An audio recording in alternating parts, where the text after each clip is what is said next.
But honestly, I can't stop streaming.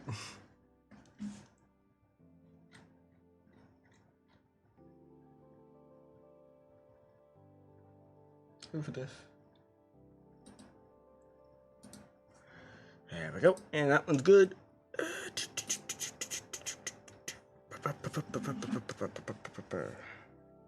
No catchy intro today. Man. Ugh. I'm gonna give it a couple minutes. I'm gonna give it a minute, because a minute usually sorts out all the bugs, just in case, you know, all that. I'm gonna actually go put my phone on the charger, so I won't be able to look at chat for a little bit, so sorry. Sorry if you're talking. I can't see it. Can't see chat. But howdy people. Yes, I know. Third stream this week. Fourth. I've done this every day now. Technically, because howdy DJ, welcome. I actually didn't expect to be streaming today. I actually really did not. Then I realized I really wanted to play Hug That Gator. I want to hug that gator. And I realized I don't want to play the game without streaming. So, you know, here we are. We're stuck at the same place. We're stuck in the same place, as we always are. Of course, thank you all for joining me. We're going to be continuing my playthrough of course, Hug That Gator. I can't, by the way, I want to state this right now. I can't look at chat. You play a lot of, I think you are furry? No, you're wrong. That's one of the things they don't teach you. Just because I'm happen to be doing this does not make me a furry. I'm actually just like the most extreme non-furry, so that I can play this game without being a furry. That's at least what I think. I don't know. I've streamed a stream back to back every day. Monday wasn't my stream, it was Willow's, so technically I did stream that one, so but I was on top of that one. Then I streamed Tuesday, Wednesday, Thursday. Okay, no you're not. I'm not. You are not gonna be doing that because that is wrong. You know.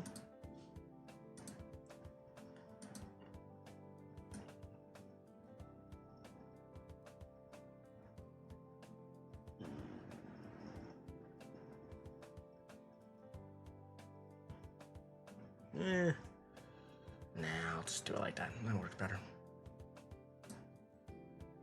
better. Okay, cool. Just making sure I had chat in the right place. Of course. But yeah, I'm gonna be playing Hug That Gator. There hasn't been a game like this that I've just wanted to stream back to back. At least on my stream. I mean, there was Undertale.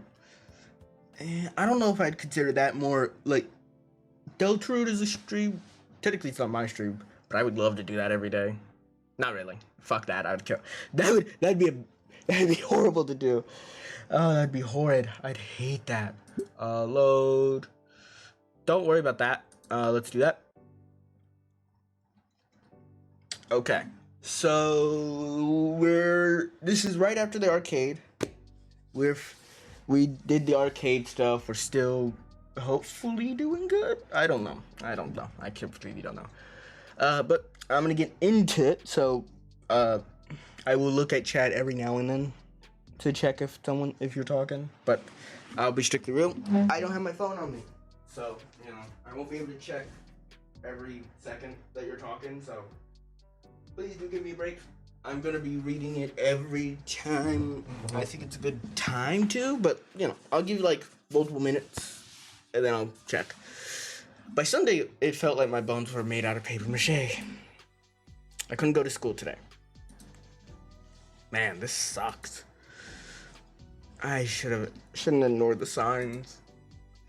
The rapid weather change isn't helping at all either. Between the pollen, the chills, the worst part, I'm falling out of practice. I've tried on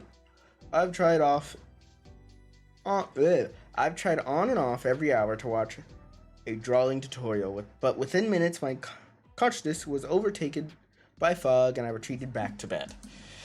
At this rate, I'll never actually have the skill that people thought I had at the beginning of that contest.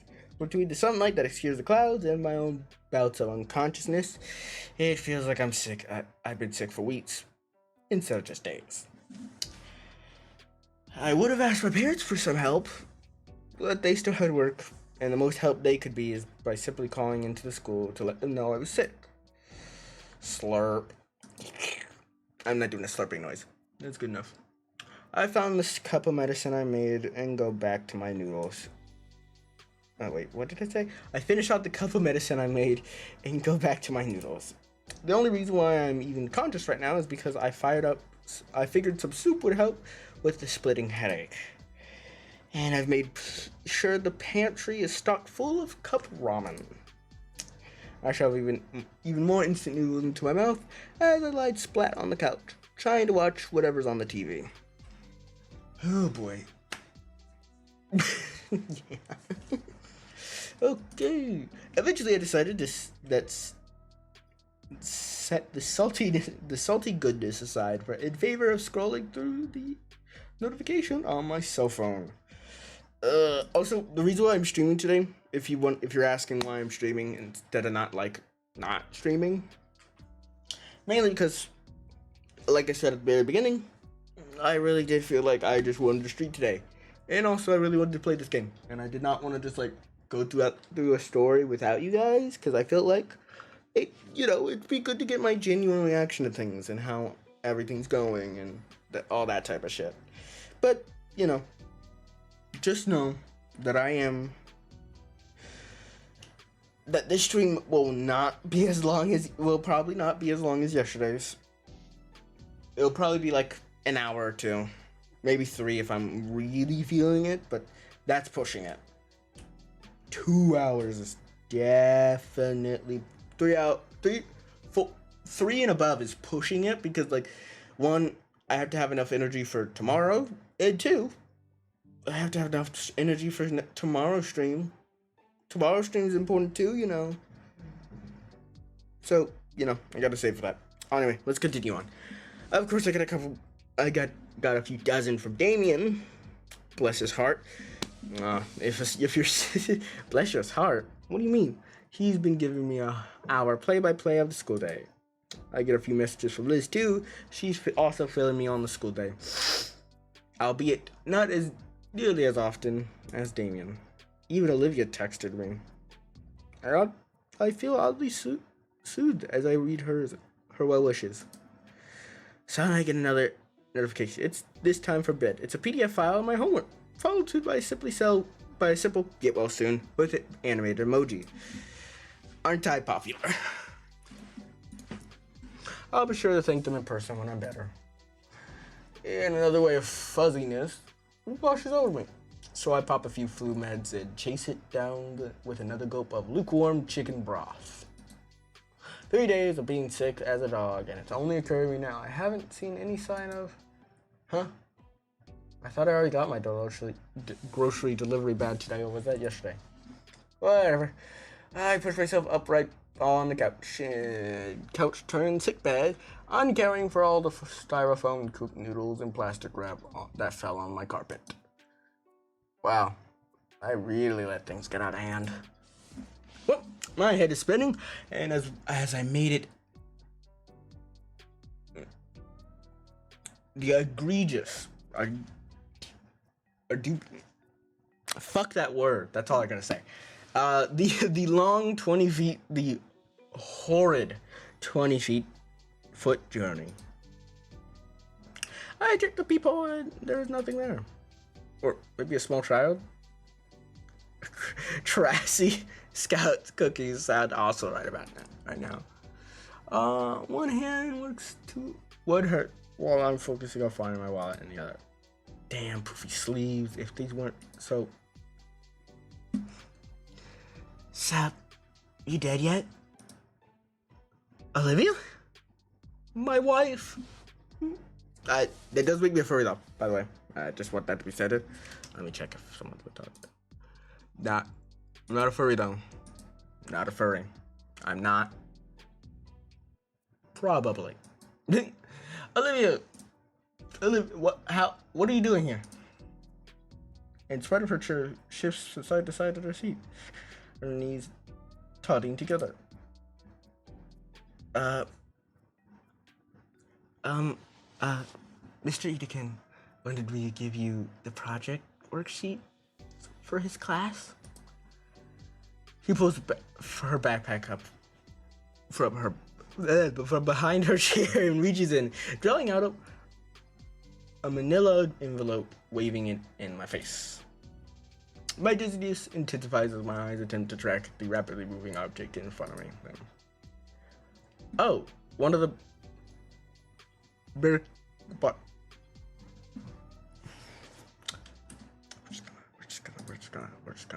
we're just gonna. Yep, we're gonna do what I always do whenever I can't read a word. Worf.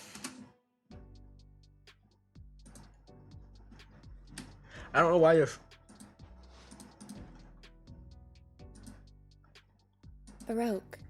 Baroque. Okay. Baroque. Oh, the one about the Baroque? Thanks. I'm pretty sure Ben had sent me those as a PDF.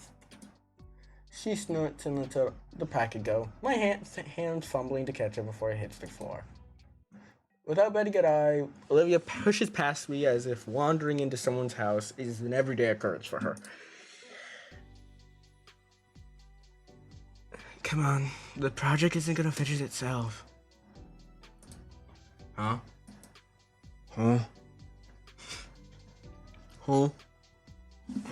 It's,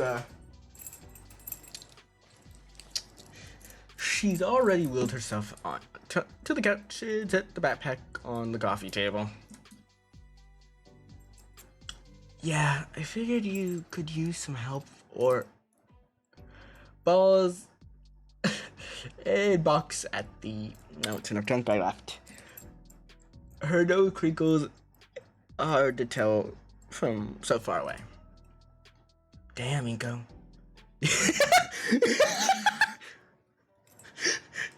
Damn, Inko, you live like this? Damn, bitch, you live like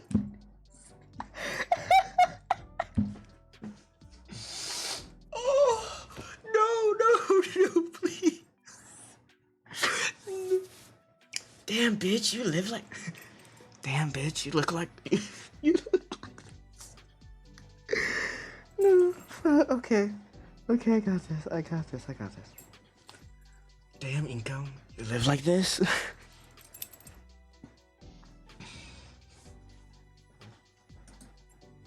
My head finally catches up with it. What transpired? Olivia in here. Is he here now? Cool. What is it? What isn't the sudden vertigo? I guess staying upright for too long. I only managed to stay up enough thanks to support to the wall. What? Just how sick are you? Just how sick are you? Yeah, fuck it. I did enough of those. Pretty fucking sick. The disgust that was on her face is wiped away as she looks at me. I wonder why. Oh, why is my floor coming at me? Damn, bitch, you really.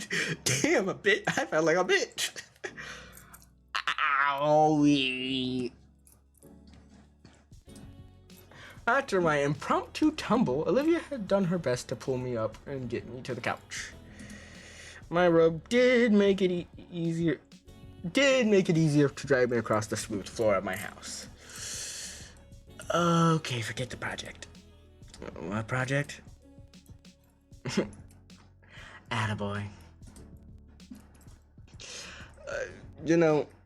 If I wasn't so dizzy, I would kiss this woman right now. I thought, I can't tell if the dizziness is new or not.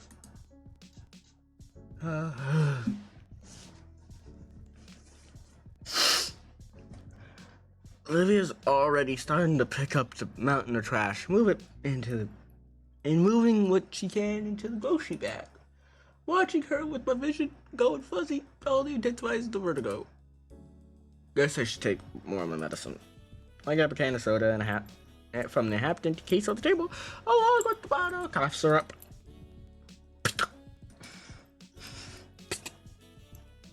Oh, it's a can opening. I opened the can bottle into the glass and I'd been using all weekend, watching the delicious mixture slowly begin my penicillin? Fuck it.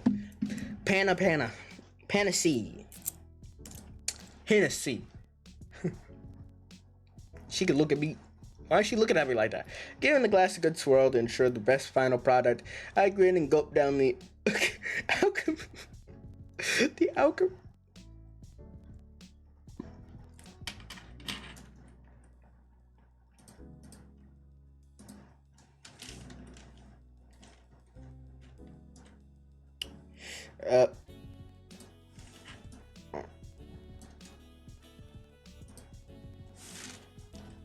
alchemical. It's alchemical. Oh, I didn't need it. Never mind. I didn't.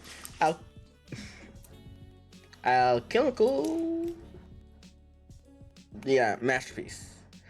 I don't finish the drink, however, as the olive green tail slams my midsection, makes me spit up the drink all over myself. What the fuck are you doing? No wonder you've been sick as shit. What? I read online that it makes the medicine go down easier. Inko, you've been drugging yourself up with fucking purple drink.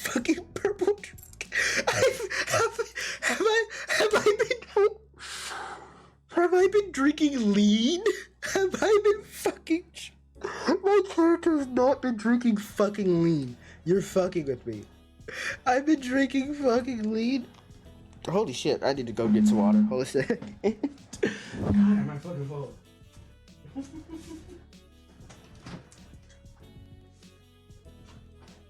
I mean, I probably could guess why. Probably because I'm really fucking tired, but the show must go on. Or it might be a headache. One of the two. Won't stop my stride. Because nothing ain't gonna stop my stride. So I'll be back to the PC in a second. Just give me a sec, give me a sec.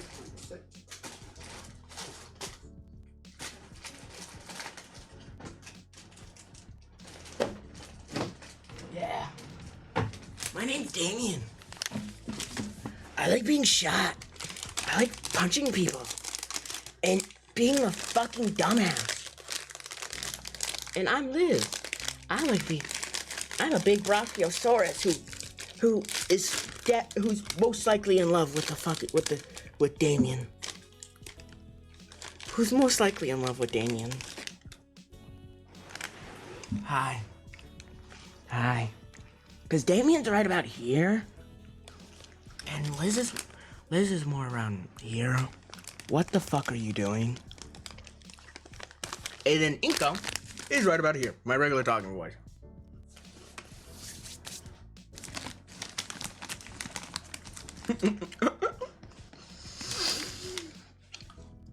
I can't believe he's making lean. I mean, yeah, it's purple. I drink it.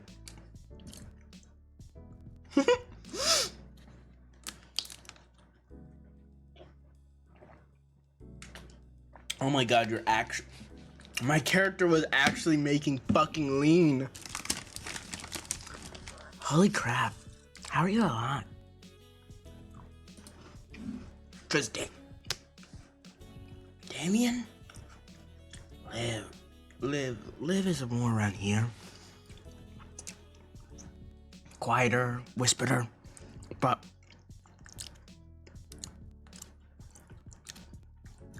with a little bit of rasp. Cause I do like to think about how characters do sound. It's one of the things in my head I have to know.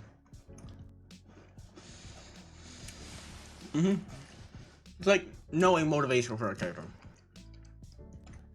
Or the bit of a character, as I like to say. Or most people just call it the, not the bit, but most people call it the point, the theme, the meaning. I like to say the bit.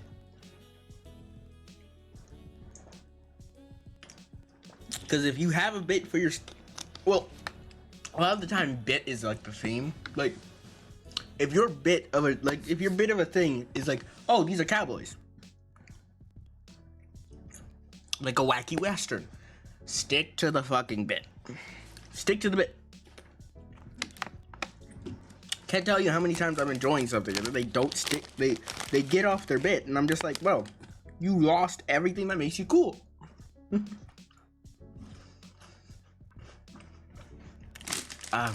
The smell that of all of my spat up drink irritates my nose. I feel my stomach roll from the impact and forced purging. I resist the urge to retch and feel all my energy drain away. Blech. I feel completely spent. My vision spins and the world starts turning counterclockwise. I feel something. I feel something on my head, and I'm thankful something soft and warm.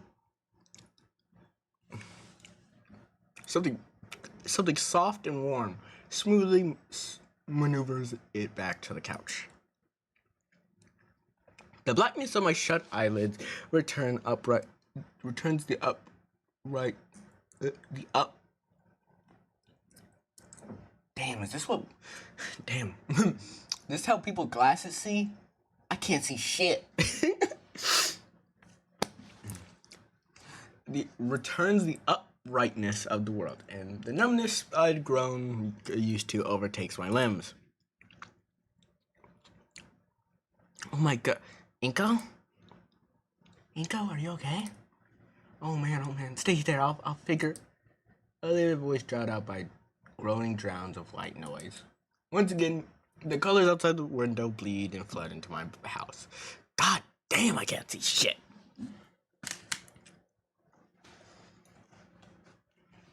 Damn. People look, is this what it looks like with glasses? That's so great I have 20/20. Once again, the colors, sorry, I mean snap.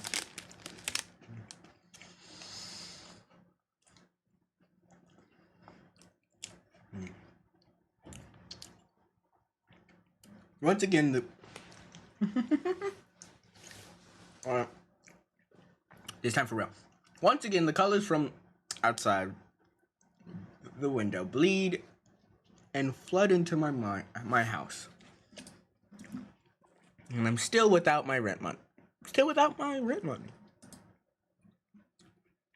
Someone's in here still. They're bent over something. Hey, you, what's going on?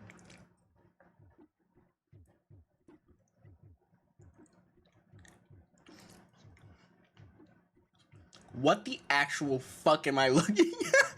No. Yep. Oh, F? What the fuck? Oh, that's screen-worthy. Because what the fuck am I looking at? Oh my god, I've been drinking lean for so long.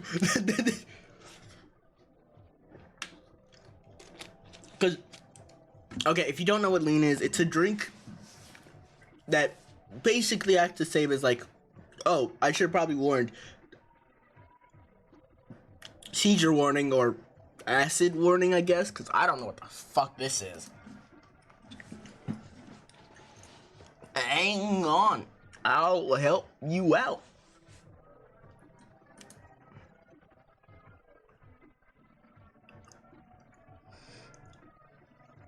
I wanna hug. What's going on? Who is this? Where's Lucy? Where's my daughter? Who the fuck is Lucy? Man, came from Monkey. How does Coach Sully exist? I don't know what the fuck to choose.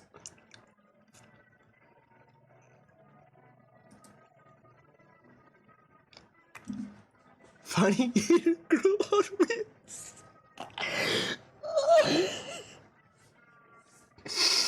Don't say anything. You're completely incoherent. Incoherent. That's my name. If I can say anything, my being fades into the void. What the fuck? Oh God, my head. What year is it? It's 7 minutes around the river. Mom and Dad aren't back yet, even though it's 6 o'clock. Some business meeting, huh? Wait, no, what's that smell? Dang, somebody's cooking. Something smells nice. Guess Mom is home. Wonder what the occasion is. Normally it's just reheated whatever. I put the couch pillow back the way my parents like it. Headed to the kitchen to see what's up. Hey Mom, what smells good? Shit, sorry. I didn't know you were still... Oh man, I passed out on you. Didn't I? The assignment... It's fine. It's fine. You feel any better? I love the incoherent, thing. Like, Lucy, where's my daughter Lucy? What the fuck are we talking about, bro? And the third one was, if monkeys, bro. I don't know where the fuck that one's coming from. Honestly, I'm so... are they not around often? Very often? Yeah, they're usually busy. Yeah, they're usually busy with work shit stuff. Both have busy, but well-paying jobs. I'm fine. Don't worry. If you say so. Lily looks down at the slow cooker, fiddles with one of the dials. Actually, are you? Do you really not have anyone around? No aunts, no grandparents, no nothing? I shrugged. My mom's gone. And my dad's a whole nother story, but at least he stuck with me with the pains.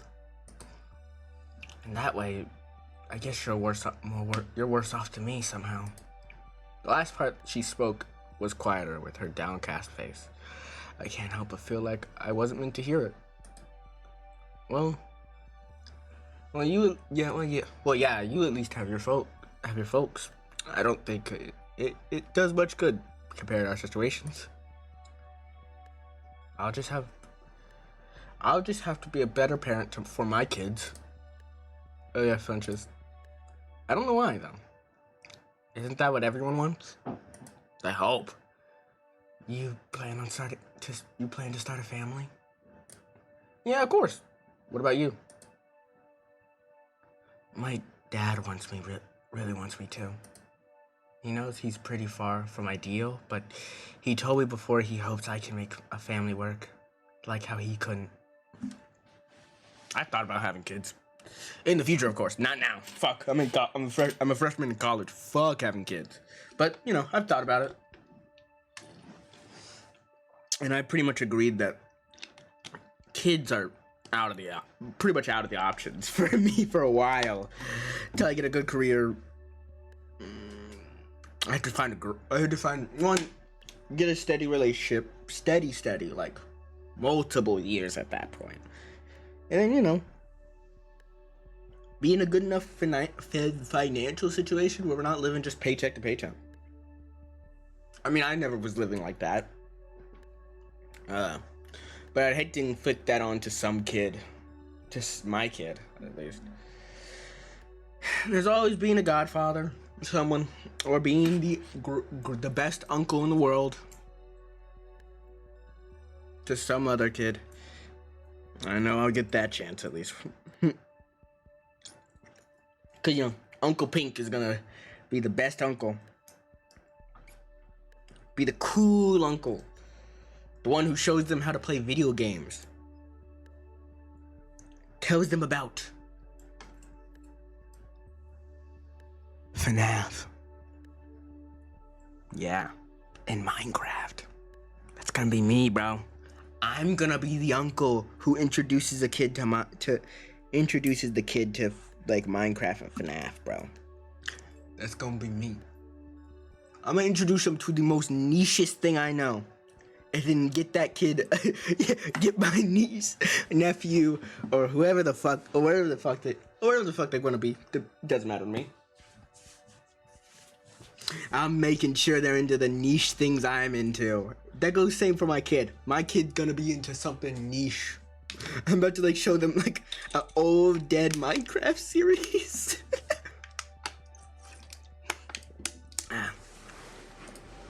It'd be nice, but I mean, it probably won't happen. Not gonna happen. I think it can.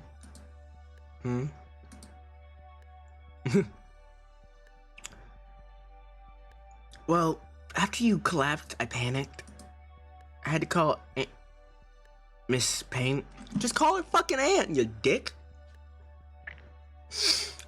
I'm in... Nah, you guys don't need to know about that. It's a little too far behind the mask, as some would say, and also too close to me. Well, too close to who I am behind Pink, or Pink Bro. And as much as I enjoy streaming, you guys don't need to know my personal life just yet. Go get that a little more in like a long time. I called Miss, asked her what to do. Should I call emergency services? She said when this happens to Davian, she just makes him shepherd's pie and waits for him to sleep it off. And I had to root through your fridge to find out you had jack shit in terms of ingredients. And your appliances too. I thought a place upscale as this would clearly have an air fryer. No fucking way. You clearly don't own an air fryer.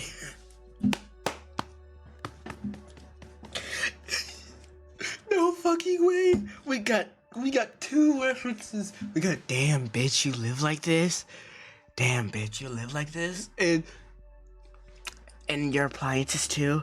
I thought a place as upscale as this would clearly have an air fryer. Oh, the clips! Whenever I make a clips of these VODs, of this game, oh god, it's gonna be funny. You clearly don't own it. You clearly don't own an air fryer. I don't know why this is so fucking stupid. This cute gator gamer girl. Is she a gator? Is she a gator girl?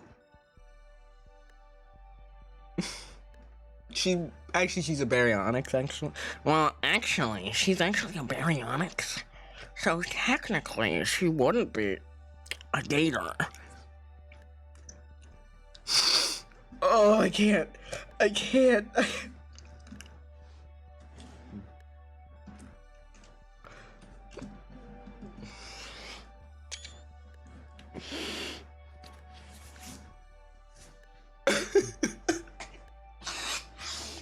Oh, I gotta create.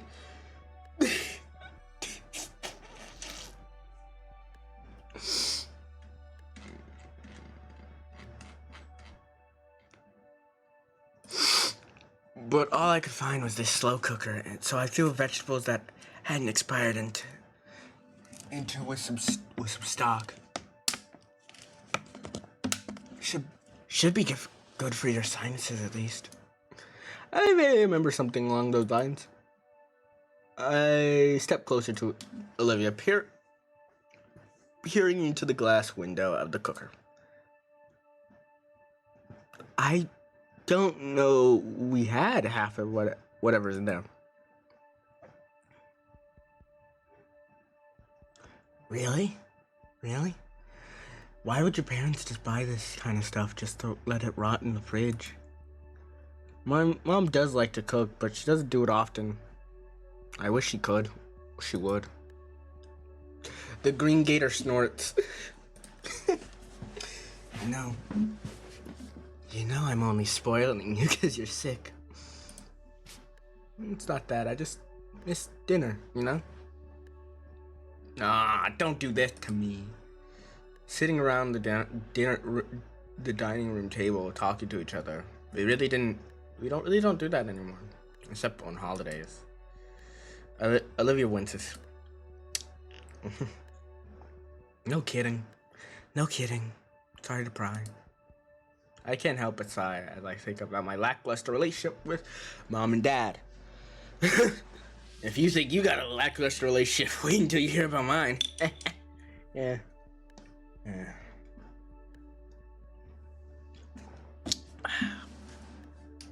Yeah. It's alright. Anyway, I didn't take you for the culinary type, Olivia. The awkward silence is just staring at me, so I choose to take the seat at our island table. Man, these chairs are surprisingly comfy. It is actually the first time the table was even used since we moved in. Think about it. Olivia's giving me a lot of furts right now. Shut. You know, I'm going to interpret that in many different contexts. I know it's not in the context that I wish it was, but it's good enough for me. All I gotta say is, smash, Olivia, smash. My weird, I'm actually gonna get my phone.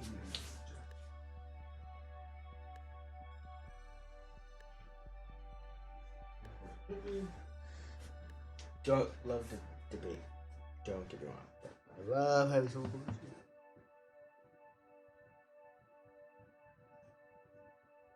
with me. Ooh, that's what they're talking about in that group. Certainly an interesting choice, that's all I gotta say. Oh, that's my voice. My bad, guys. Oh, 69. Nice. Anyway. Thinking about it, Olivia's given me a lot of firsts today. Bow chicka wow wow. As in the great words, what he used to say. Griff? I can't remember what the cat, right. The orange,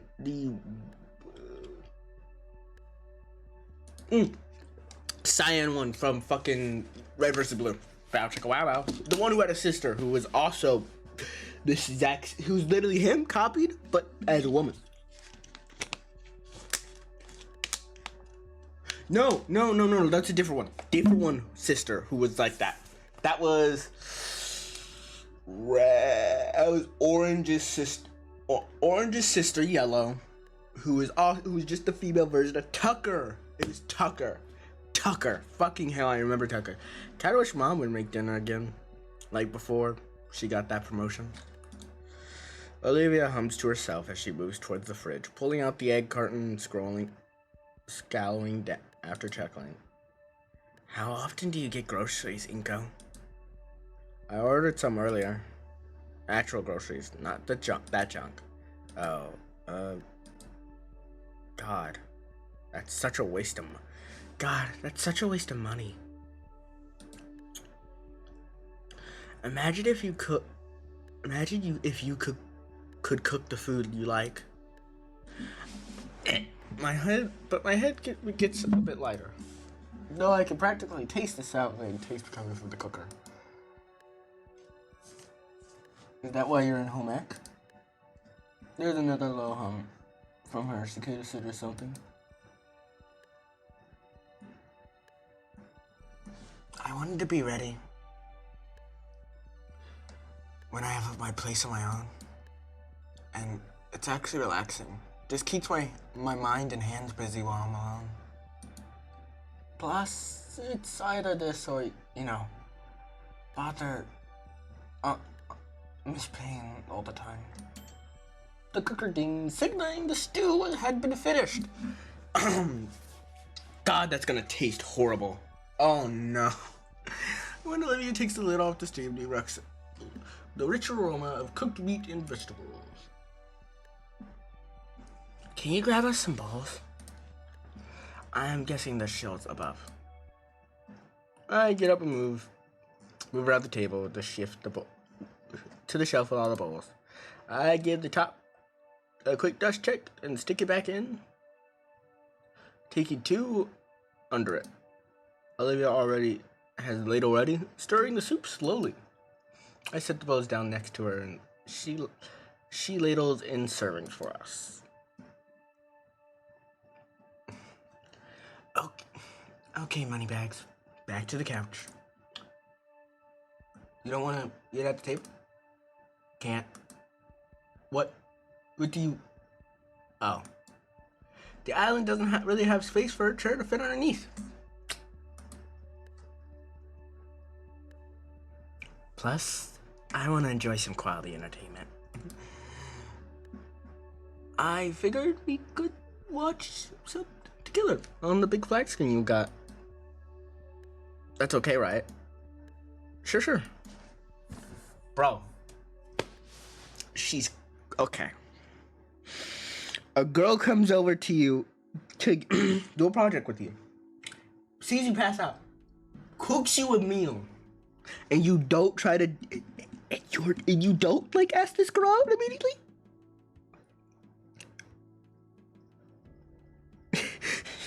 There's a phrase I want to say so fucking bad. It's a reference to a movie. But I can't say it on stream. I can't say that reference on stream because I know it would get me... It'd get me banned. It'd get me fucking banned. I'd get banned as like really, really quickly.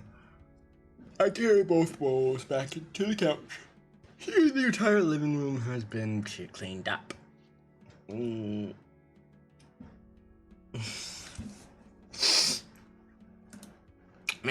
I really need to make this up to Olivia somehow. Just watching something doesn't feel like a fair deal at all. Not only cooking, but cleaning after. I'll find a way to repay her. Kiss her on her snout. That's how you could repay her. All I'm saying. Kisses on the snout always works. I should know. She don't know. I'm not a furry. I wouldn't know. Yeah. I'm gonna convince him one day. I'll convince everyone one day that I'm not a furry. Just because I find animals some humanoid animals, like the common ones.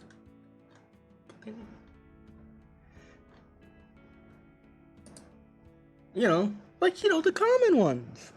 I don't know what the common ones are, but everyone has their favorites. Before Olivia could say anything, I placed both hands on the corner of the couch and push. I didn't think it'd be so hard, then again, I'm out of sorts. The space created, however, for Olivia worked in front of her chair. The space created is enough for Olivia to work in front of her chair. That gives me an appreciative nod, then angles her chair. Gives me an appreciative nod, then angles her chair in a way to let her use her tail and couch armrest to pivot herself onto. Thanks. I give Olivia a small nod and smile as I grab a spoon off the table. Leaning closer to the bowl, comforting aroma wafts my stuffy nose. First time I'm getting goosebumps that aren't caused by cold flakes. I get a good spoon feel of Olivia's homemade remedy. Make sure to get some meat and vegetables as well, because you always gotta get meat. You gotta get the meat. Always get good meat. You can't see it, but I did a dumb fucking look at the camera. My character, I really do wish my character could show my dumbass fucking face I made, cause I made the Omega Flowey face, I made the stupid face that he does whenever you whenever you do your final hit before the souls start helping you fully during his battle. I got a good spoonful of meat versus spoon. Still piping hot, I blow a bit on the spoon to cool it down.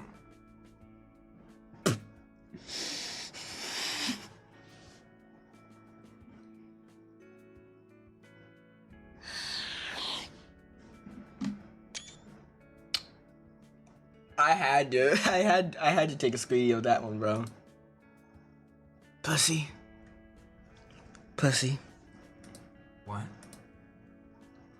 Hey, the last thing I need is a fever. It's a second-degree burn all over my tongue. Whatever you say. Whatever you say, bro. With her voice, I slowly accidentally go into a little more into Damien's territory. My theater speech teacher would hate me. Oh, by the way, I'm in theater. My theater speech teacher would hate me by doing these voices because they fuck with, because he talks about a lot using, if you're doing a voice, to use a different part of your voice than write about your fucking throat, because it could hurt your throat over long periods of time. But I don't know what he's talking about. My voice is fucking fine. And I've been doing voices like this for 4 fucking days, with breaks, of course, between with sleeping and but shit like that. I feel pretty cool. I slept my first spoonful. My dry, tired eyes close in bliss as the flavors wash over my taste buds, firing them up like fireworks. To describe it just being good would be a severe understatement. The stock is rich and hearty. The meal is well cooked and could easily fall off the bone it came from. And the vegetables gave it an aromatic touch. With all of it well seasoned and spiced. It's like I'm experiencing the seed of copy.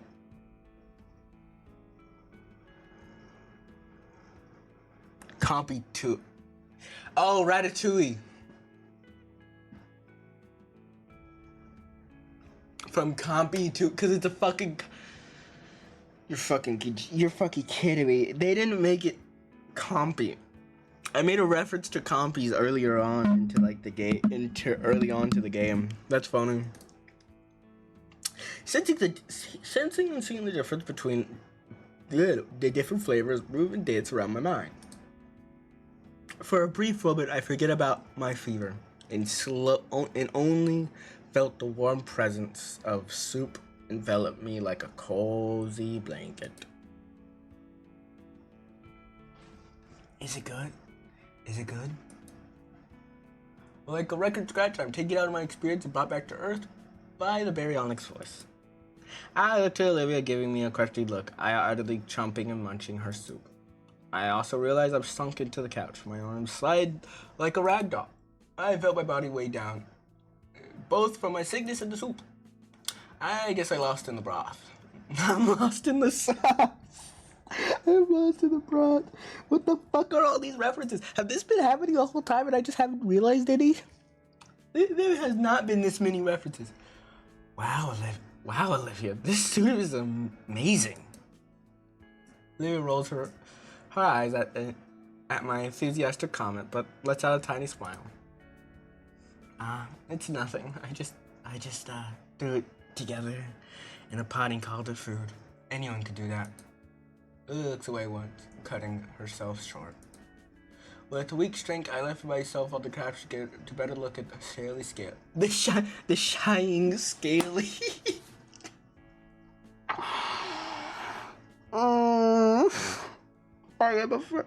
I might be a furry. I might just be a furry. I don't give a fuck. I'm serious. This is the most delicious fucking soup I've ever fucking had. Olivia moves her head back closer, but still avoids my gaze, her smiling a little weaker. Alright, I get it. Don't have to make it sound better than it is. It's just your flute. I'm not saying that because of the flu. Honestly, you have a real talent for cooking. Olivia turns towards me. Her smile is still small, but filled with honest joy. You really think so? I nod, even with as a smooth, soothing warmth of Olivia's soup settles in. I manage to return her meek smile with my own tired one. I think so.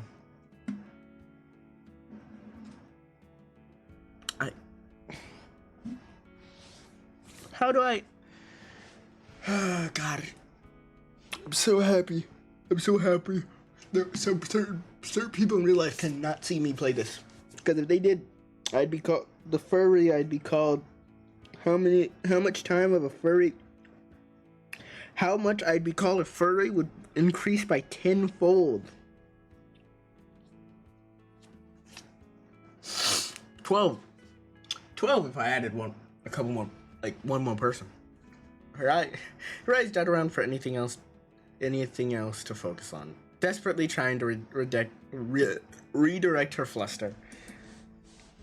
She shakes the flesh off her face and checks around for her bag. Well,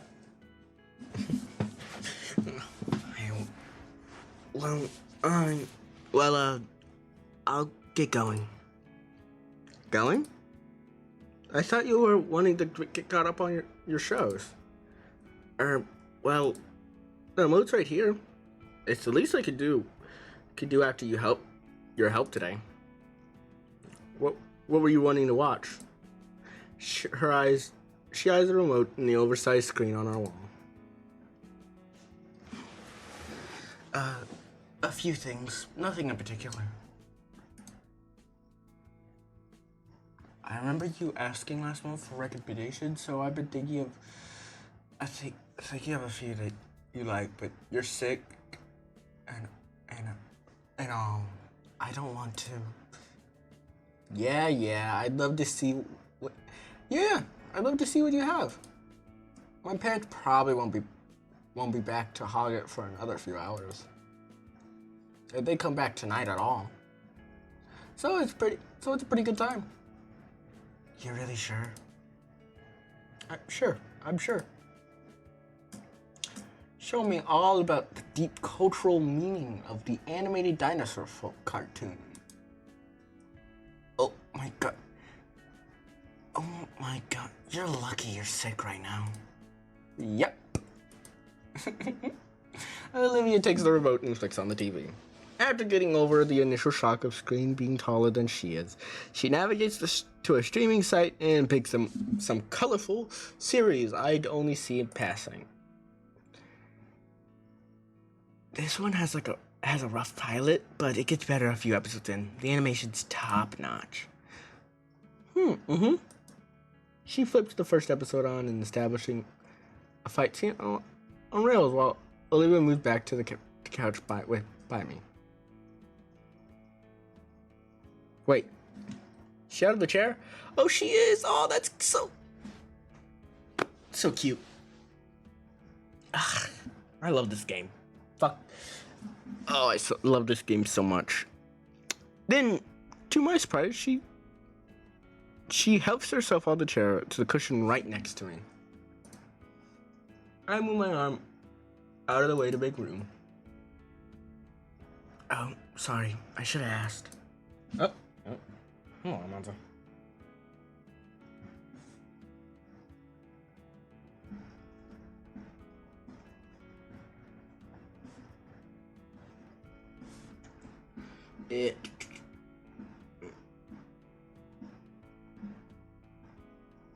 Sorry.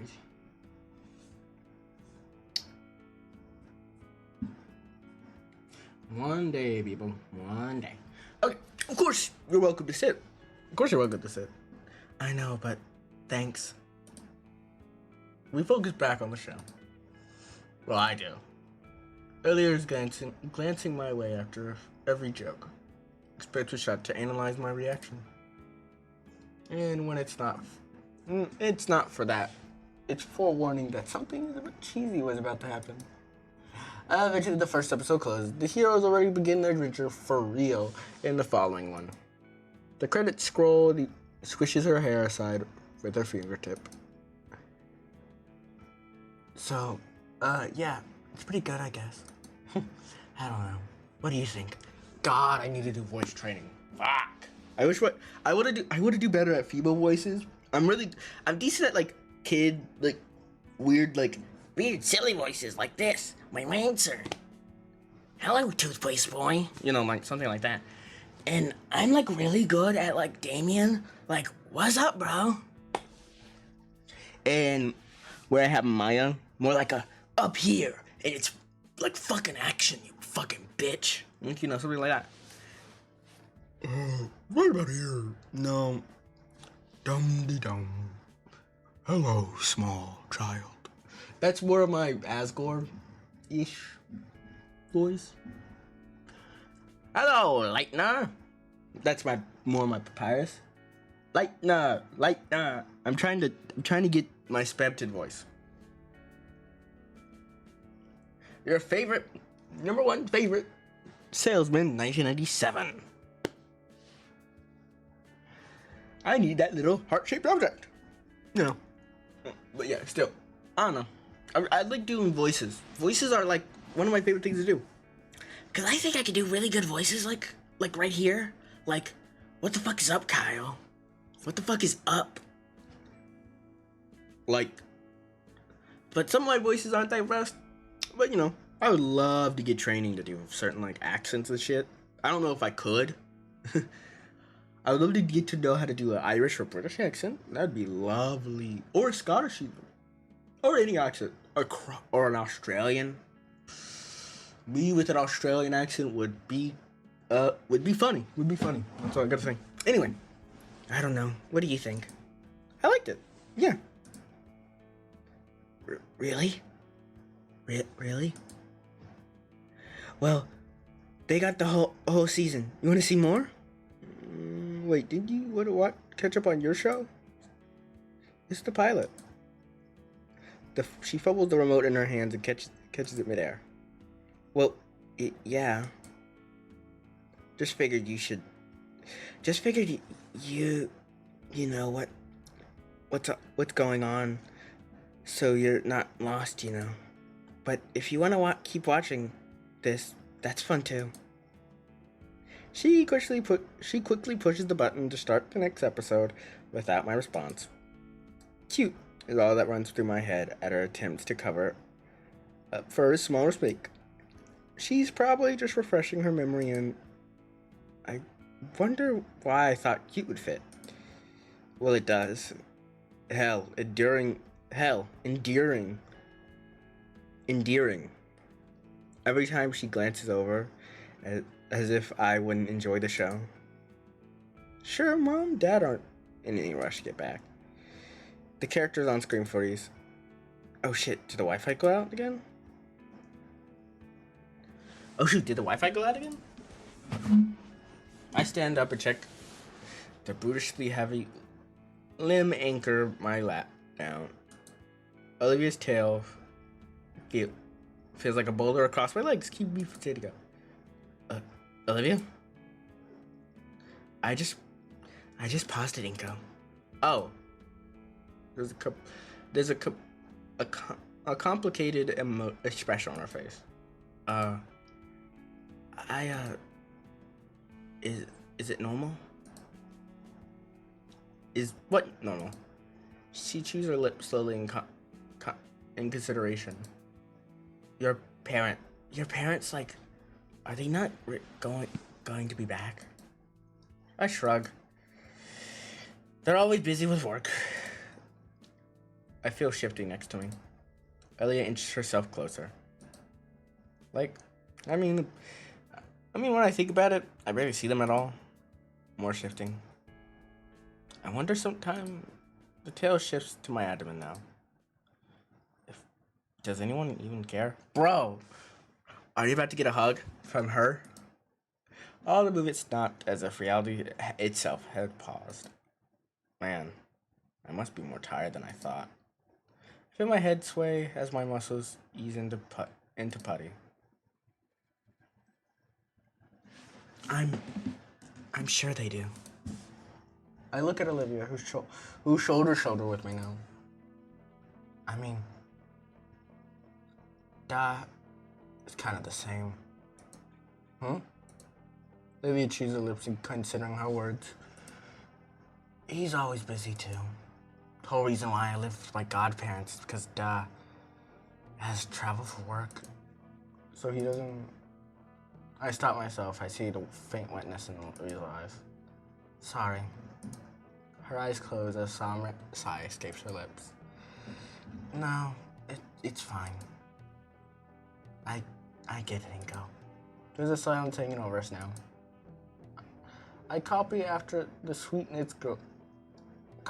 I copy after the sweet, letting my eyes slide closer, with the sad breath loose. After some time, she breaks the silence with the soft, tender words. Of course your parents care. Just like Dad. Why else would they work so much? But what about me? I wondered how pathetic that sounded.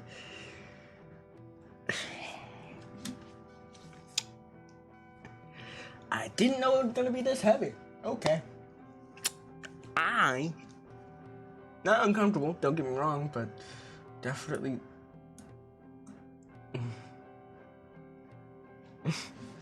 It's for you, you doof. How else could you afford all these nice things?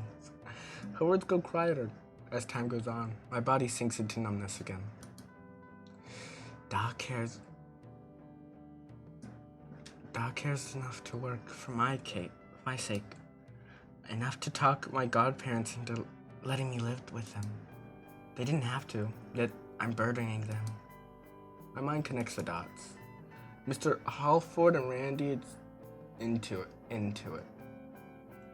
Halford and talk Randy and Sophia into it. Which is why I have to be able to live on my own as soon as I can. Because if they don't want me there anymore, that's it for me. I recall just how happy they were to see Olivia rejoin the party. They wouldn't though. They love you like Damien and Vinny. She shakes the morose thoughts from her head and looks at me with serious moonshade eyes. Anyway, you should do the same for your parents and yourself.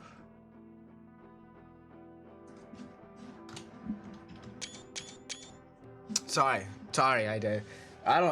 Man, my finger slipped. What? Man, I accidentally screenshot that 3 fucking times.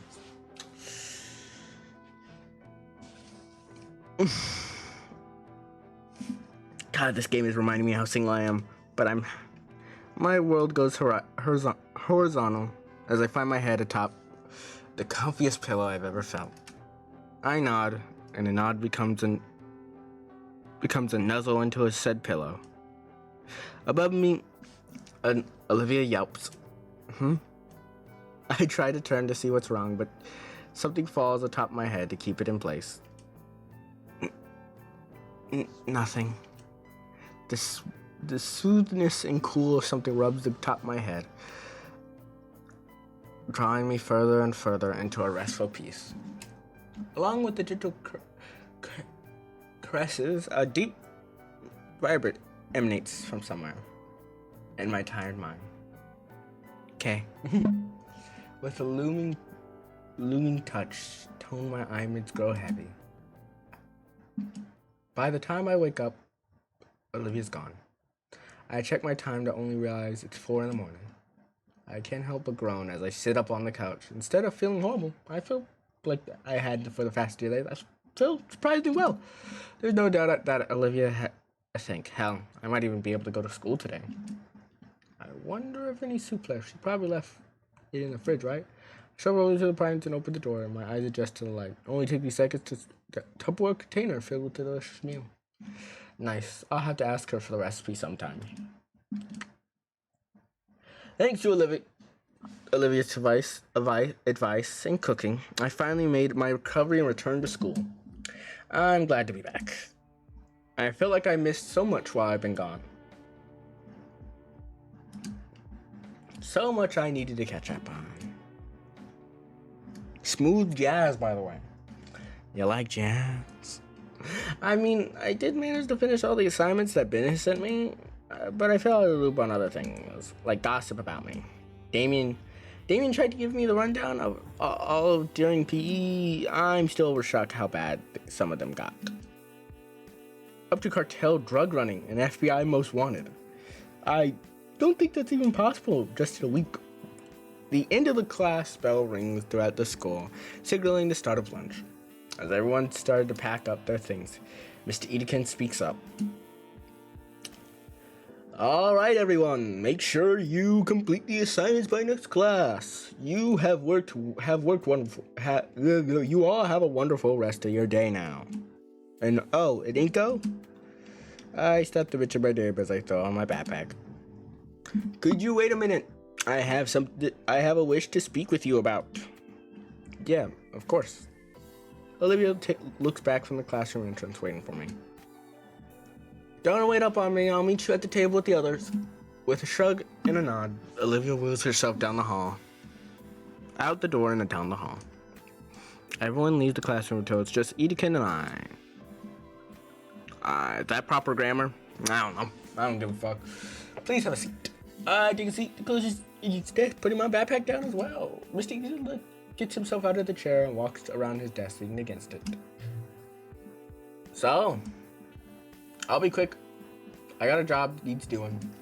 Up and up. You missed some assignments and need to make up work. I need some extra help with something. Something I think you'll be very interested in. Some good friends of mine are getting married in a few short weeks. They've hired me to be their photographer. I've given them excellent learning example. child labor. Cough. I thought of you, you dumb, bald-headed bitch. You balded bitch boy. What's good, you balded motherfucker who sucks dick? I don't know why I'm saying that. That was completely uncalled for, Mr. Edekin. Me? Yes, if you want to, of course. I could always come with some associates to help me out, but I think adding some extra credit might sweeten the deal. What would we be doing? With a broad smile on his face, looking at distant look in his eye. Well, you'd be my apprentice in this case. You'd not only be helping with setting up the elaborate photos, but you'd also be doing a lot of independent shots. Independent? You mean taking my own pictures? Yep. In fact, you'd be using my SLR lenses to keep all the shots in uniform. The idea of getting to use something like Mr. Edekin, it's $1,000 Canva, makes me my head swim, and my pants feel a little bit tighter.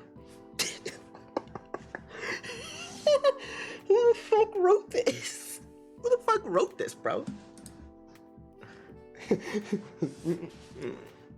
So, do you say you'll be interested? It certainly seemed like a hefty task. That'll help. Then again, Mr. Edekin wouldn't be offered a job if he didn't think I was capable.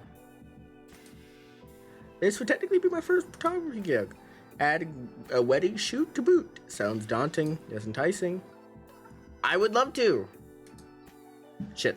Hold a second. I got a message on Discord.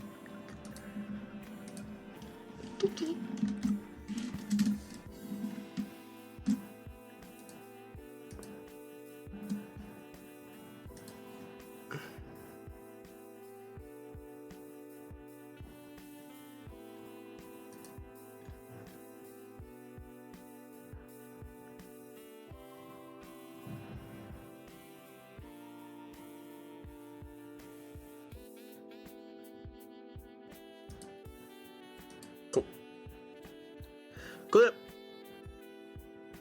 Sorry, I got a message. It's after school today. We can talk about it more there later. For now, you should be getting to lunch. Thank you, Mr. Edekin. I give the teacher a nod and grab my fucking backpack and leave. I just head out the door. My curiosity gets the better of me. So who's the lucky couple, if you don't mind me asking? The school nurse. Actually, the husband is also a good friend of mine. Huh, neat. I make a mental note, give my well wishes to the nurse if I see her before the wedding. With that, I wave Mr. Edekin a goodbye and head down the hallway. Wait, Friday, but I was going to be painting practice.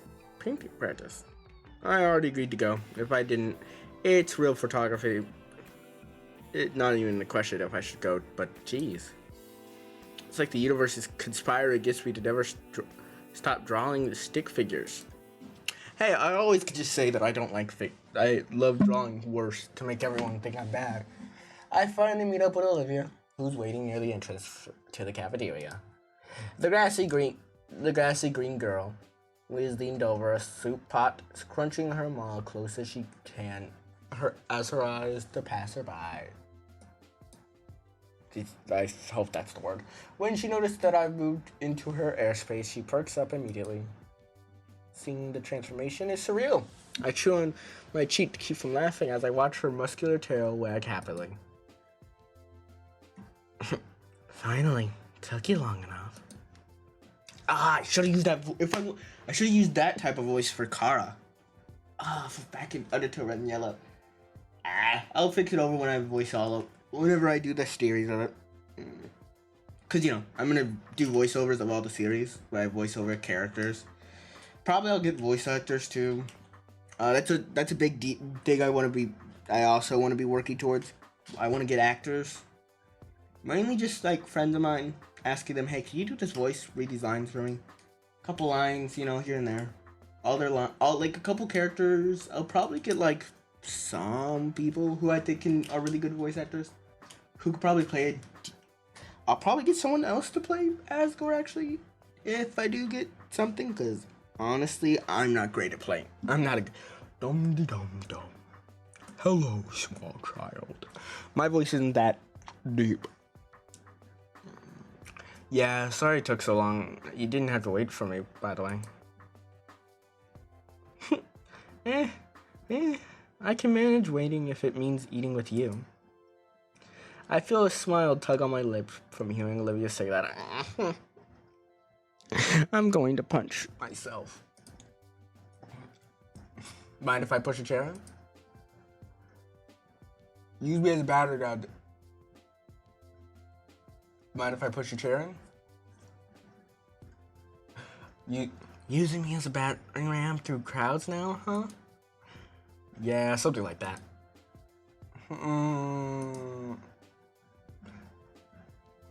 Alright, but only because you asked. But give me your backpack, I'll use that as a shield.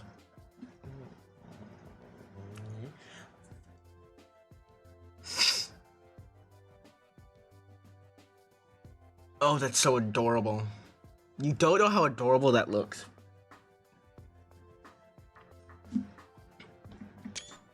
Oh, wait, I did. I'll do a screenshot without the text. Alright, charge! Yes, ma'am. I start marching through the crowd, unruly and famished teenagers clamoring through for their daily meal. Olivia turns her head to say something. So, what happened with Miss Edekin? You in trouble or something? Nah. Just had a proposition for some extra credit. Really? What is it? He wants you to join him at a wedding and help him out with photo shoot. Says he thinks it'd be good learning experience.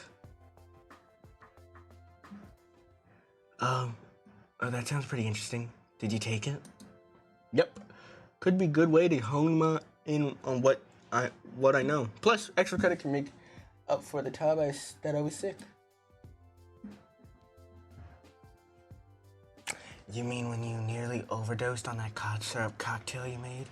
Yeah, lean? Yeah, that. Oh. Got it. Anyway. I do know voices for these characters. Huh. What? I didn't say anything. Crowd's still out here. The Baryonyx chuckled to herself. I'm left rolling my eyes, letting her claim victory in this exchange. Every time we've got our lunch, it's a simple matter of locating Damien and Liz by telephone neck pole. For whatever reason, they're more sequestered table today, which means we're alive. When we're alive, it's pretty obvious why. Oh. I did her voice. Took you long enough. Yeah. I expected more from Olivia. Something more graphic. And instead, Olivia rolls the rest away, taking her just designated spot at the head of the table. I take the spot adjacent to her, all while keeping my wary eye on the peak. Parasaurus. Paraphiloptis. Perry. Wait, is she a fucking Perry?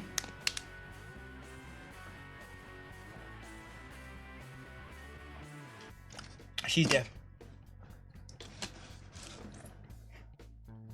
You can't see it, but I'm playing like bum bum bum bum bum bum bum bum bum bum bum bum bum bum bum bum bum bam bam. You know. I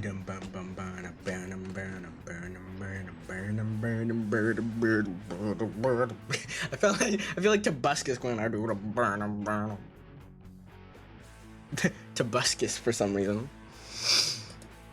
The best I could do is act friendly.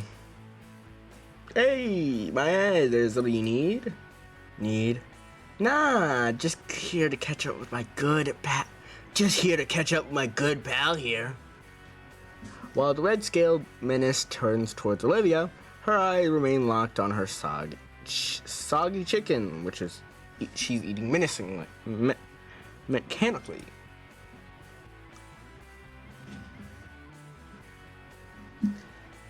I thought you were asking Liz for her homework, though. That too. Right here, guys.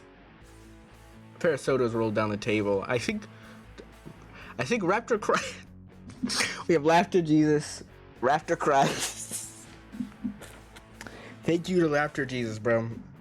Bro, real one. Don't worry, bro.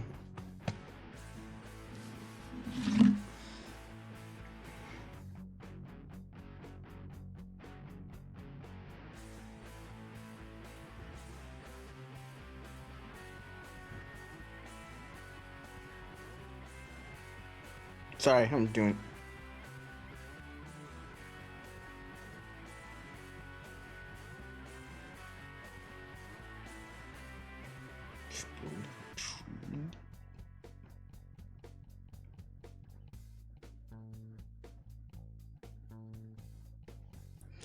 Bam bam bam bam bam bam bam bam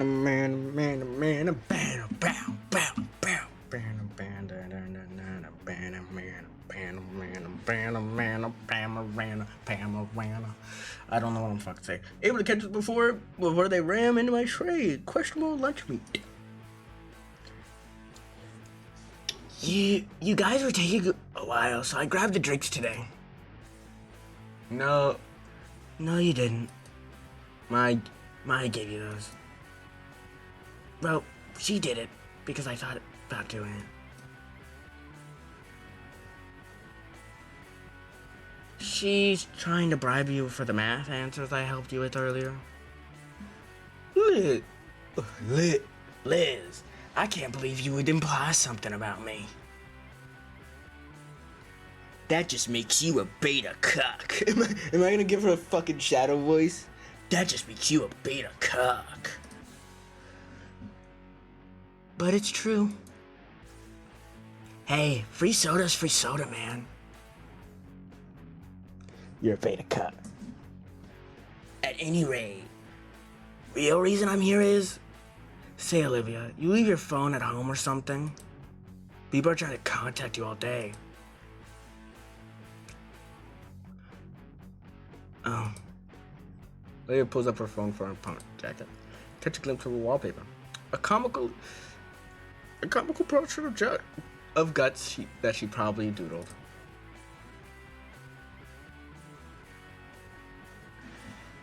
Yeah, I ran out of service for the month. What the hell? What the hell? You don't got a proper monthly plan? I got more important thing to do than this, you know. I went to see Olivia so bad. Why send you? Not to show up upset? Wait, was that him actually talking? Oh, that was him talking. Shut it. Who's so important for all of it? Who's so important for all this? Who do you think? Who do you think? Ben. Ben wants to contact Olivia. Why does he want to talk to Olivia? Is this 20 freaking fucking questions? How the hell should I know what's really going between my boyfriend and Hot Wheels here? All that matters is that if Liv is gonna fix it or not.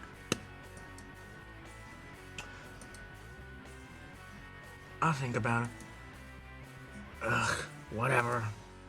I'm outie. Smell you later, Gator. I wanna hug that Gator, bro. Smell you later, Gator. It's actually, after a while, crocodile. See you later, Gator. It's actually see you later, Gator, not smell you later, Gator. Then you respond back to that person in a while, crocodile, you know. Even though technically it'd be crocodilian. Anyway. Wait. He's still off Olivia looking sour, like very sour. Everything all right with Ben? Restaurants on the table, slumps her head in. I don't want to talk about it. Where did her bright mood go before go? Well, anyway, Damien, you really shouldn't condone cheating. Fuck off. Even if it's something as simple as math homework. But you helped me out with it. That's different. I helped it with you, and I think you're gonna get something out of it. Like the answers. Like the answers. What I mean is, in my comparison, Maya's just trying to be lazy. She only cheating herself. What's the issue then? What's the issue? Yeah, I got free soda. Someone who hates tricks herself into saying something stupid and everyone thinks they win. It's great. Liz.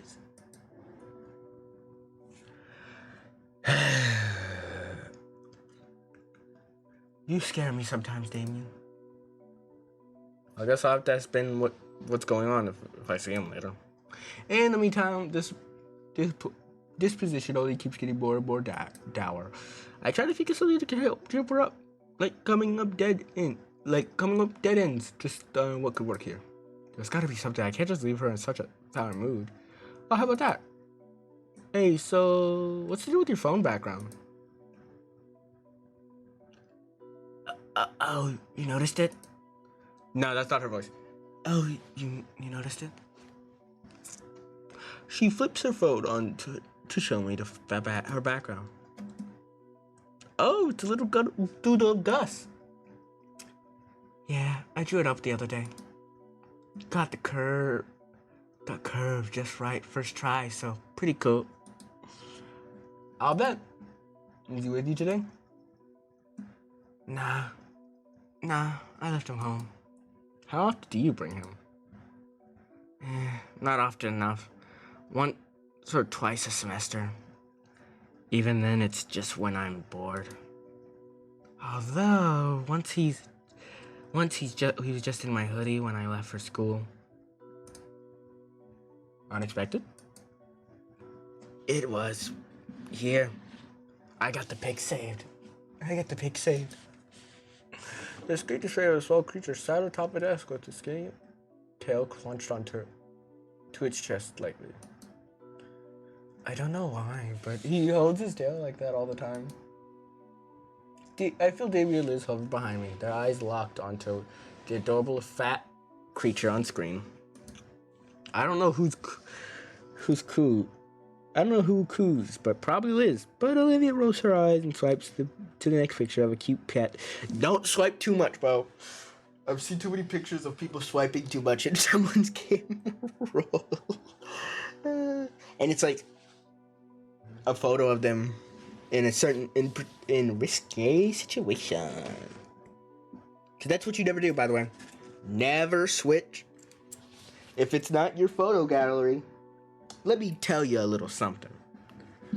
Don't fucking swipe through it. If it's not your gallery, don't swipe fucking through it, you dumb bitch. I feel like I'm making it sound like that happened to me. It hasn't. Oh, Automod. Thank you, Automod. Done.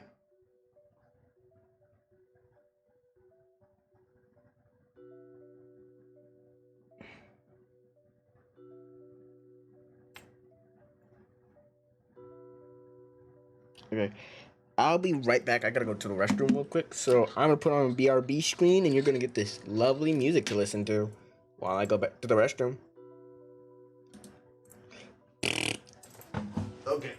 Also, I'm gonna mute my mic so you guys can't hear me.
Okie dokie, I'm back.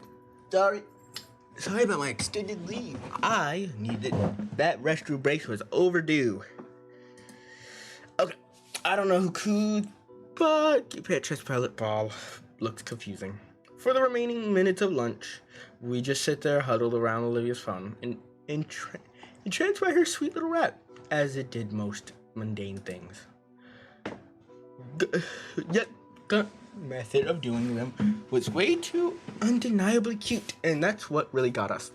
Made us the time fly faster than we could have ever noticed. Ding dong, bing, bing, bing, bong, bing, bong.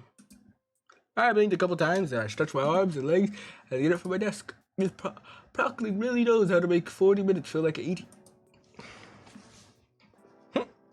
At least it's time, practice time, practicing for real. Wait, nope. Edekin wrote me into photo shoot. Can't practice painting, can't get a good at anything. Why is it every time I try to actually improve, something like this happens? Bad luck, Inko, bad fucking luck. That's what we call it. You just have shit luck, bro. You're fuck out of luck, little bro. At this rate, I'll never get good enough to get a real following. I haven't gotten to actually have a whole afternoon to practice at all.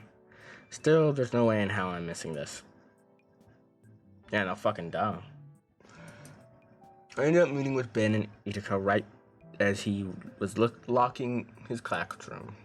While our teacher made the apprenticeship, while he made it sound simple, I was subjected to some paperwork. Something a lot about liability waivers or something. You know, just in case something happens to us, like a surprise attack by 5 teenager multicolor spandex. I wonder if that happens often. We still fill out the form as the instructor gave us. Overview of just exactly what Ben and I would be doing.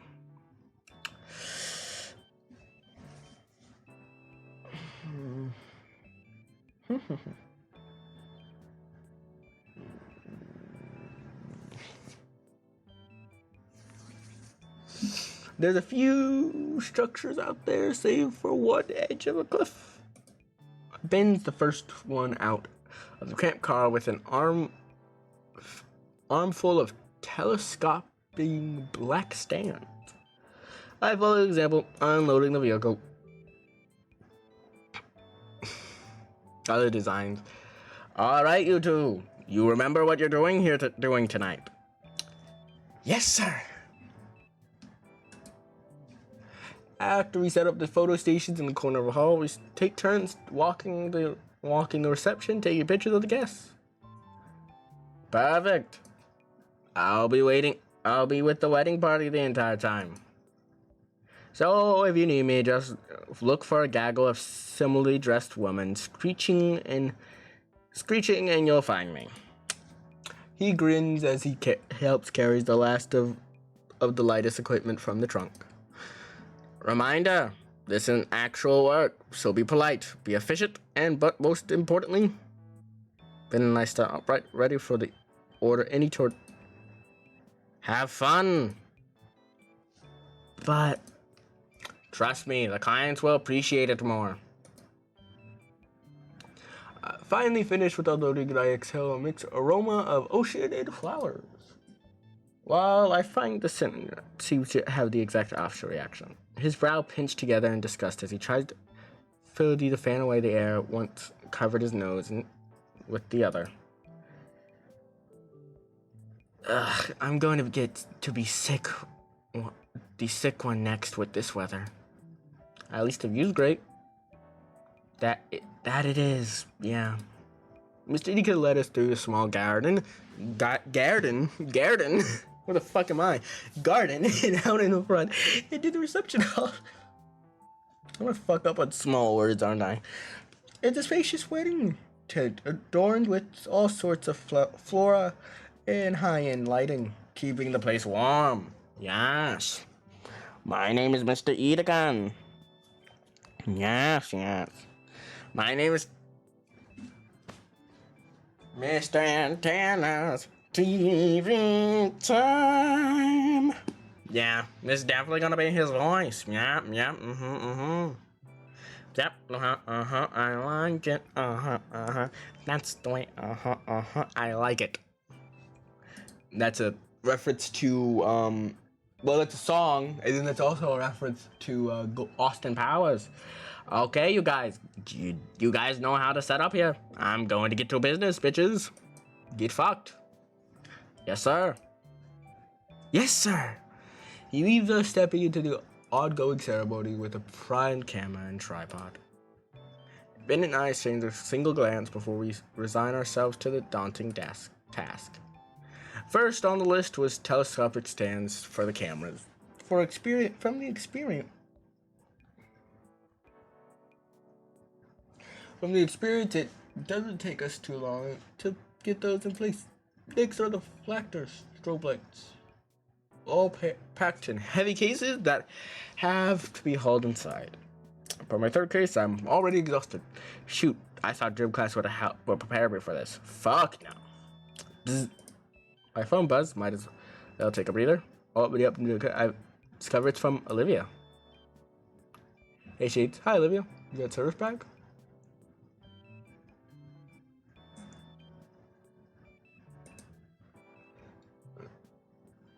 Oh, I lied. Oh, I lied about that.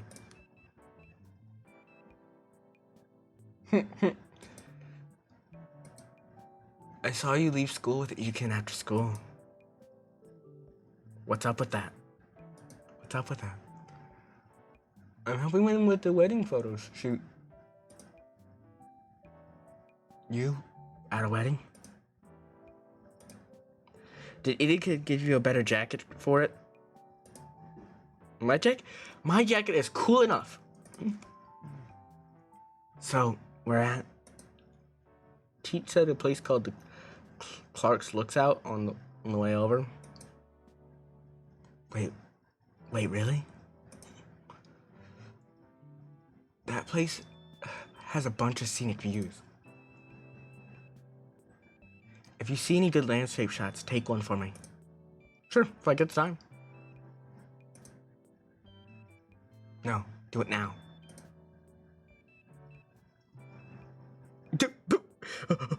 It's a fucking gun! Cute and threatening message received. Well, geez. Well, this is a good spot, isn't it? The sun is starting to set, so I make it pretty nice atmosphere. Maybe I'll let this one to paint another landscape. In the distance, I see a few sailboats and yachts. Further beyond, a freighter or two. The sea shirkins are crowded these days. I take a picture and send it over to Olivia. Thanks. I can't picture thanking me like that in reality. The thought alone of her doing that, something in a so sweet a man.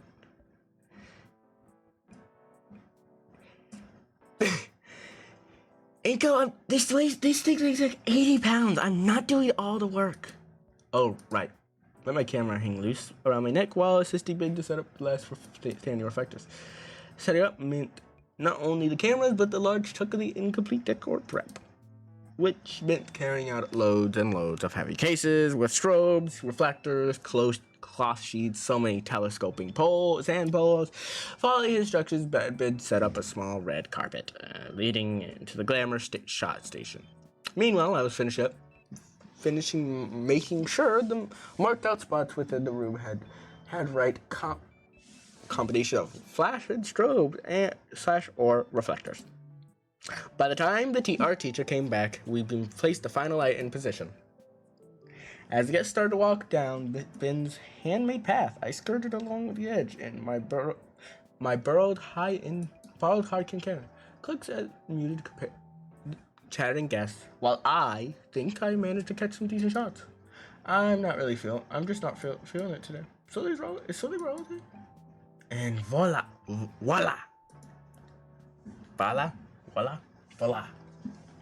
That fucking thing they say in the voila. I did never know how to spell it. Ben have a much easier time working on a makeshift studio we built in the corner. Couples simply walk up and stand before the backdrop of the massive window to cliffside ocean. Ben had a brilliant idea, not only setting up this Inica's lone camera, but his own, so he'd capture the couples from two angles. He looked happy with each and every shot he took. People always catted him up after. Am I doing my best at the scowl as I look over blurry shots I messed up? Blurry because my hands are shaky. Guess I'm nervous.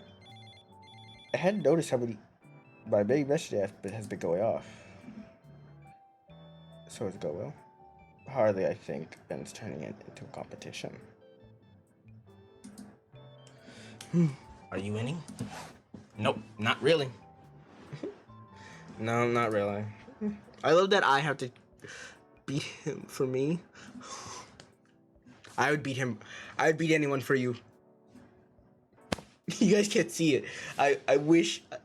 I know it's kind of impossible, but hand tracking would be lovely. Would be an amazing thing I could have, so I could just do like little things to the camera. You know, that shit like that. That wasn't a real message.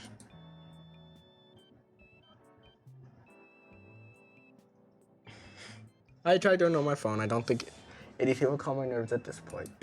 That feeling of gradually grows as time marches on. I can't seem to get in any one picture just right. Ben zooms around with efficiency as he isn't helping. That's not all. They are just throwing me off.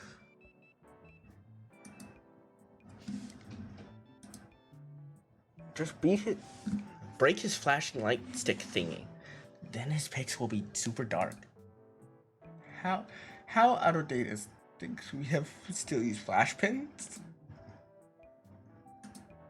Or lock them up in a bathroom or something. I don't think that's sport or legal. Oh, I just remembered I needed another pic. Can you shove him into the wedding cake, taking a picture of him smashed into the floor?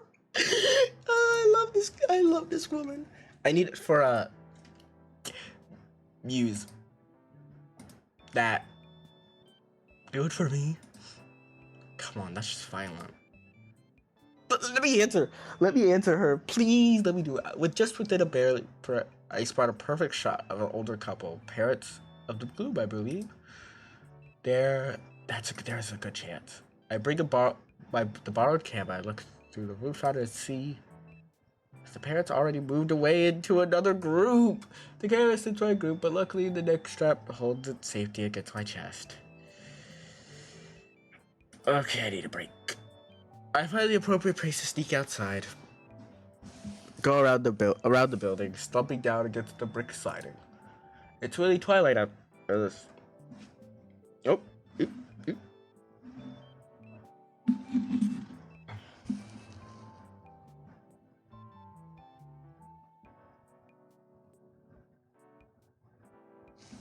Fuck no, I don't want to do costumes. I hate costumes. If it was lighting design, I'd give that shit the opportunity of a lifetime. I would fucking message her the quickest I've ever messaged anyone. I would have got that message and I would have already been writing my email. I would have fuck stream. If they said you needed one person, I would have been in that. I would have been emailing her like now. Sorry. Anyway, really twilight now. The ocean's reflection of the sun is getting close to meeting the real thing. My phone buzzed once more. Not in fear, I just wished I knew what it was. There's the video of Gus running around amazed sheep. When he comes out of the other end, she gives him a grape to bite into in her palm. Aw, I never really found a romance, but seeing Olivia's video, little doodles, really starting to persuade me. There's something about seeing Olivia have such a strong bond with Guts and caring for him that warms my heart. It's hard to believe that the same girl that used to give me nothing but icy stares when I first met her, I'm glad she feels comfortable enough to let her defenses down and be herself. As I continue snapping photos, my trek around the hall to find a good photo op leads me to the stage where the DJ wants. Shame I didn't get any good shots of him while he was here. Maybe Ben got some decent pictures. Looking through the camera lens, I see a gentleman sitting on the steps leading up to the stage, figuring the opposite. There's someone on the step taking a deep breath, really starts to the window. A truly iconic display of savantry. Before I know it, I've taken several shots. He seems like he wants to be left alone, but I don't mind Hey kid. At least you got my good side, will ya? Oh! I stepped closer, readjusting my camera setting, scrambling for an explanation. Sorry about that. I was unsure if he wanted the attention. It's all right. People say I got a kind of resting bitch face. Yeah, some people say that to me too. Nah, I just fucking hate people. Can't lie. I'm pretty exhausted, kid. Especially after Oh, he's the groom. Especially after I had to carry the new missus down the aisle all the way to the car. Ah, so this is the groom. So, you gonna take a photo or what? All right, sorry. I raise the camera as the groom thinky S pose, taking a drag from his cigarette. Thinking he clicks adjusted. I believe I got some pretty good shots in here. There we are. The groom blows a puff of smoke in his mouth before leaning over to see his captures. Smells like Vegas hotel. I give the groom to look at thoroughly this one. These are pretty good, kid. Managed to make this mug of mine look half decent. He lets out a scratchy laugh as he takes another puff of his cigarette before snuffing what little was left into on the floor. Thanks. Say, if you don't mind me asking, what are you doing all the way over here? It's your big day, isn't it? The groom lets out another fume. He already begun to dug out another cigarette. Lighting a new cigarette, he begins to inhale. Keeps inhaling.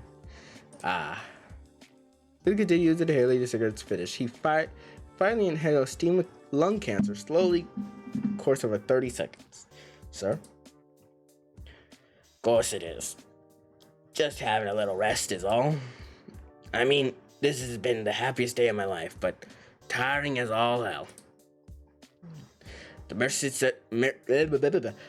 certainly having fun, and yet in a few hours, when we're in our new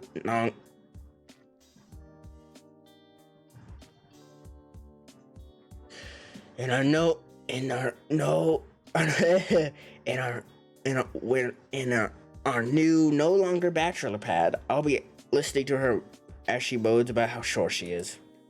He lets out another puff of smoke, this time to his nostrils. But hey, if that's the price I gotta pay, holy matrimony and all that jazz. Definitely feels like the groom is laying it on a bit thick to someone who is essentially a stranger to him. Yet, I can understand what he means. You've been going around the whole reception tape snapping photos. Why don't you take a break too? Motions his hand toward the nearby stage and available seat. I sit myself on the stage as the groomman fills a small packet. Looking closer, it's a sealed packet of cigarettes. Trent told me a bit about you, Who? Your camera teacher, or whatever he's called at your school. Said you're a good kid though a bit clueless. Hey. Groom lets out another gaw as he cracks one of the Pluck's catch stick. His words, not mine. How do you know him? Known each other for ages. He's actually helped me meet the missus. Funny how things work out. God, wow, Mr. Edekins was your wingman? I always hated how he told me that. I'd given him a lift to some field trips he had to chaperone. Don't know why he couldn't take in the school bus. But as soon as I got there, I met the rest of his co-workers, including my would-be wife. Patero prick treated me to trick me into chaperoning, saying I could use the time to get to know her better. Jeez, maybe I should be asking him. Well, no, I can't. Can't what? Nothing important. Not important. Have a teacher tell you how to court a lady friend, right? Hey, no. Another of his students, your classmate, yeah? It's not like that. Come on. You want to talk about girls? That's always fun. Humor me a bit. She's just a good friend. His words taste bitter on the tongue for some reason. Sure, kid. Sure. We got a few more minutes of quiet while Brightzilla and her maids of murder fight over there with that bottom. Okay, I quickly glance over to see the woman twice my age wielding a folding chair like a battling axe. Trent can't help you there, but I can. So good old friend of yours, what's she like? Well, it's a bit complicated of history. Oh? I mean, when I first met her, she's very cynical, sarcastic. Well, she's still sarcastic, but in a lighthearted way. And with her, even with her friends, was a little distant. But when she's painting or gushing over some obscure anime, there's like an unashamed excitement, passion to it. Haven't met anyone with that kind of energy before. Once you get to know her, she's nicer under it all. That everything? Well, yeah. I think she could she drew me carrying her once. But, well, shoot. Slides the ring on his, or holds it up to me. You want this? Sounds like you need it more than me. Kidding, I'm kidding. But dang, sounds pretty cut and dry to me. Never had a crush before? Not on anyone I know personally. Ooh.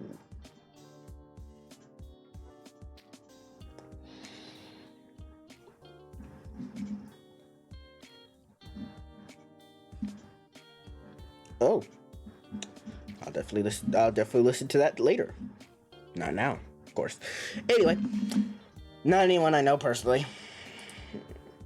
Your folks together? Your folks together? Yeah. They love each other too? Yeah. I guess they do. You guess? It's complicated. They're around so little, I don't know what their love looks like if they interact, but if they even love each other at all. They never told me their story, why they're together, or anything that would prepare me for my future outsourcing. As far as I remember my parents went around there nearby, weren't always a screen nearby, and when they weren't around often, they always had a little electronic friend in my pocket telling me how great I was at everything. That had been my only help through life. All the best ways to romance, it feels worthless, but I'm not prepared. I don't know what this is love. The Skype seems to think so, though. To help me out. I'm still putting out 3 words together. Let me give you a little antidote, kid. The groom finally lights a cigarette through this time he slowly puffs on it. See my beautiful bride over there? He motions the dull little ember of his smoke to where the bridesmaids were still violently wrestling, and the bride acted as referee. Even if we had never met, in this happenstance meeting, I'd see her over there, and I just know I love her. Yeah? Yep. Is that it? Yeah. Aren't you trying to give me a push? Convince me that I like this girl? You're the one who wanted the advice. There it is. I thought you were going to put a bit more about love. Why the hell would I give a speech about love? I know what it is. You know what it is. Oh, my voice is gonna kill me tomorrow. But there's no groundbreaking advice that'll make everything make sense. You don't need me to convince you. Just look for a reason not to believe what's right in front of you. Oh. Break's over. Gotta run. The man gets up, dusts off his pants, flicks the lighter butt into the trash. Hey. Take some great pictures for me, will you? No more moping around. You're on the clock. He jogs the crowd, meets up with his bride. My phone buzzed in my pocket. What a timing. I reach into my pocket, pull out my phone, and squinting at the screen. I wait for my group chat. Shoot, do I have time to look at my phone?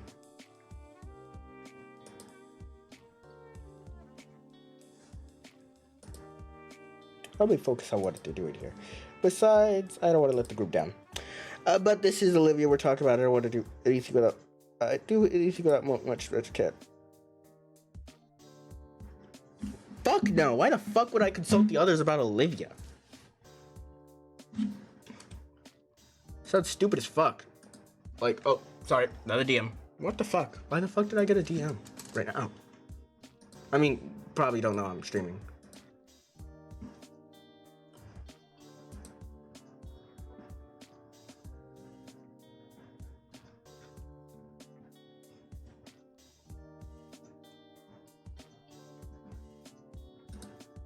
Okay.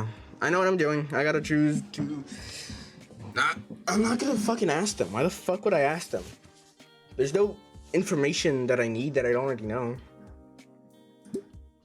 I can't afford to slack off right now. Besides, I made a promise to the group. I don't want to let him down. Or Mr. Ekin for that matter.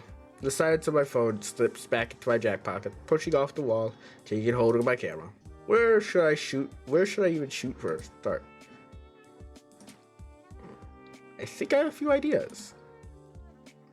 With the group's words ringing in my ear, I find second wind of sorts. I can't really understand it. I feel like I'm already picking out prime shots from the scanning over the hall, while Ben continues more of his anonymous rapid-fire approach with his. I've been singling out couples in their own moments, just scattered throughout. I think some of them have even noticed and seem to maneuver themselves out of the Parasaur's view. Hey, young man, over here! An elderly dino catches my attention, waving her tape where I can see her and her family sitting. We need a good Christmas card photo. We got a good Christmas photo. Would you mind? Would you be so kind? Of course, ma'am. The large group moves to one side of the table for me, smiling sincerely at the lenses. The first shot, it seemed perfect, but for their sakes, I made sure to take a couple extra. Thank you. Do you know how long it takes to be developed? The photo should be developed fairly quickly.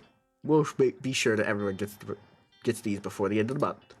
They smile and nod, letting me return to, don't forget us. About me and my wife. The next client pulled me aside, takes a photo shot in a secluded corner. And after that, some bridesmaid grabbed me for a shot for them. It wasn't long before some of the servers wanting pictures of themselves posted in front of the decorations. Somehow able to squeeze my way out of mayhem, making my way towards the back of the venue in order to get some much needed fresh air. Shortly after, I noticed Ben doing the same, though he managed to do so gracefully by talking his way out of whatever requests wedding goers had for him. Make me wish I was better at communicating and inserting myself in these kind of situations.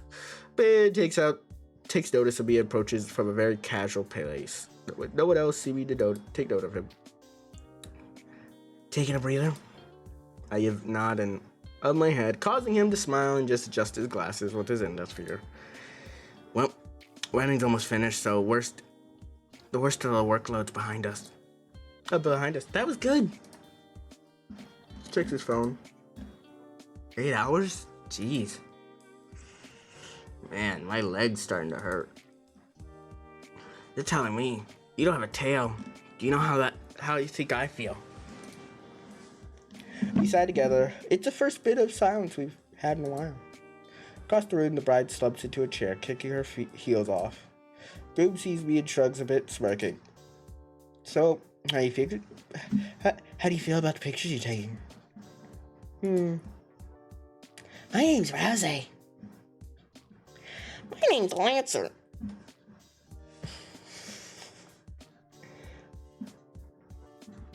I think I'm pretty confident in mine.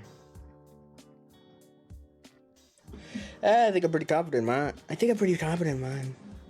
But once I have the right equipment, it's just a matter of socializing right and getting the right shots and sort of events. That satisfies you? Honestly, I'm not sure.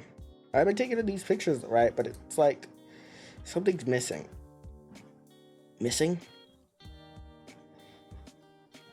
You make it sound like some grand art thing. I know. Back across the room, the bridesmaid motioned to her new husband. Looks like the time of the night for her to carry her out in his arms is like all in the movies. She probably was not expecting those slick moves to position her on his back like a child.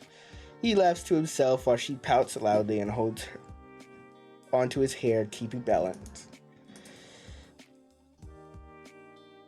Looks jovial, honestly, as the bride taps the exhausted groom's head with a balled up fist.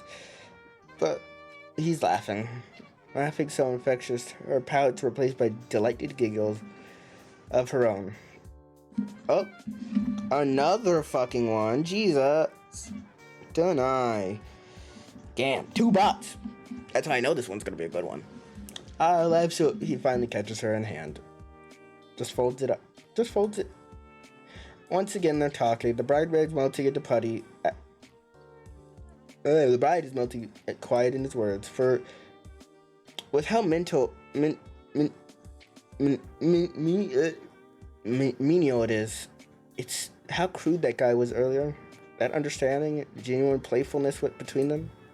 I thought I already think through the viewfinder and make a couple dressed in a purple shot. Shot cheesy, but sincere. Both of them look beyond exhausted. Their clothes look showing the wear and tear of the night. Their body language screaming they need for sleep, but also but the smiles they have, they try and look at each other in their awkward positions, speaking metric volumes of just how happy they are after. Why'd you do that? Why do you do what? Why do you do what? Huh? Do what? You took a photo just now. Did I? Notice when I push over the shutter button. I guess I did. I checked the new entry in the camera. Careful, that's an easy way to waste a lot of memory. Probably should just delete it. Delete it, huh? I think it'll be fine. Actually, I got a good feeling about it. Seems pretty natural, you know? Ben rolls his eye. If you say so. Inko and Ben have very similar voices, but that's because in my head, they're very similar people, but I give him more of a rasp than I just do Inko with my regular voice. I give Ben a little more rasp because he has that little bitterness to him. You know, I think a lot about the voices. It's one of my big things about characters and that type of stuff. I think a lot about the voices of characters. That's why whenever I read a character or I'm thinking about their lines they're saying, I think about not only what they're trying to say, but what they're implying with what they're saying. Because a lot of the time, you could get a lot of things from how someone says it. I mean, it's good.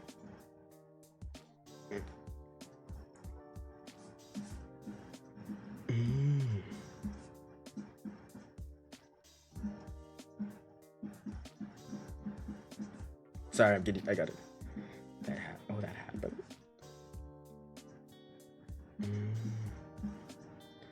That happens?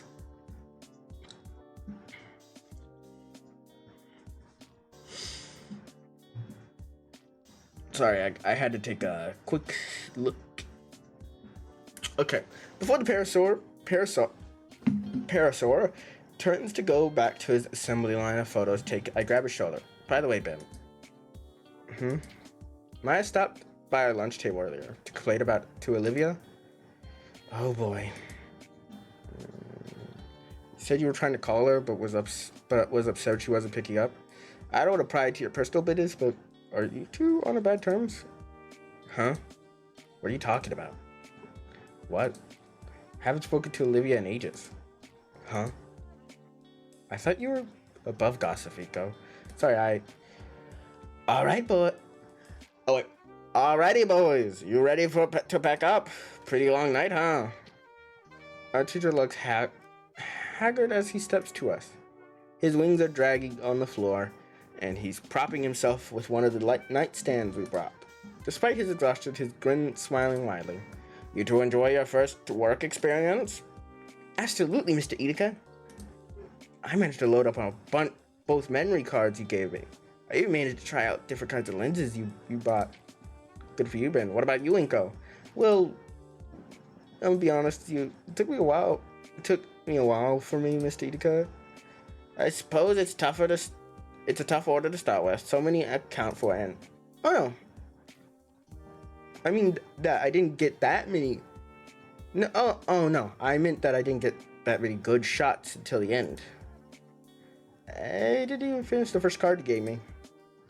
I see. Well, we'll go through these next week. I'm sure they'll be fine. Oh, definitely. The groom saunters up with a huge grin on his face, swinging an arm around teacher's shoulders. I can't wait to see these. Kane's up his shrug. Yeah, Mom. Ting to the newlywed man. You'll see them when you see them. My team still needs to go through all the pictures and weed out the chat. Oh, come on, T. Can't you give your buddy a preview or something? You can size. It's your special day. Ben, could you fetch the laptop card reader? Sir. Inko, why are you doing that? Can you pack up everything into the trunk? Sure thing, Mr. Edeka. Before I turn away, Prio takes the camera from me. We'll sit at that table over there. Two older men headed off, leaving Ben and I to start unpacking everything up. While Ben and I were busy dismantling the bride and the groom, Mr. Edeka sit cleaned at a table laptop before them. I can't read out what they're making, but I could tell on the way they're three looking quiet, focused, laughing loudly. By the time I get back to the car is loading up, the wedding party has departed. Nothing left to do. Ben and I linger behind the group. Yeah, these came out dang rock, great. Thanks for. Hello, what's this? The laptop displays the last picture I took. Someone unintentionally. He scans it with a critique eye. He nods and chuckles with approval. Okay, kid. Good job. Wait, what did he say? Okay, kid. Good job. Be sure to print this one out for me, Trent. I'm gonna put it in my wallet. Sure. If I have a wedding, I'm definitely putting a picture of it in my wallet. That would be fucking amazing. Or I'd put it in my, right above my, right where I'd always see it every day. I make it too. Sure. Despite how lackluster his compliment is, I can't help but feel proud of my work. It's been a while since I felt like this. Either way, that's not long before we climb into the car between our journey back. Oh shit, I'm doing Mr. Edekin's voice, mixed with something else. No. I settle into a running motion of the car gliding along the road. The skyscape of bluffs pass by. I can't help but admire it. The mood is quickly killed, however, by calls said lovey-dovey talks make my head hurt. I can guess by his expression, Edekin feels the same way. He changes the subject by asking if my parents can pick me up. Look, I'll be taking the late night metro home. Still had fun today. I bring on my own phone, noticing a half dozen texts had sent while I was busy. Beat him for me, just break a stick. Are you winning yet? Better be. Guts bet sunflower seeds that Ben would win. While there are more messages than one particularly thinking. I mean, it's a good subject, but there's also a fact the group hadn't complimented any of. But so got your winnings, Olivia.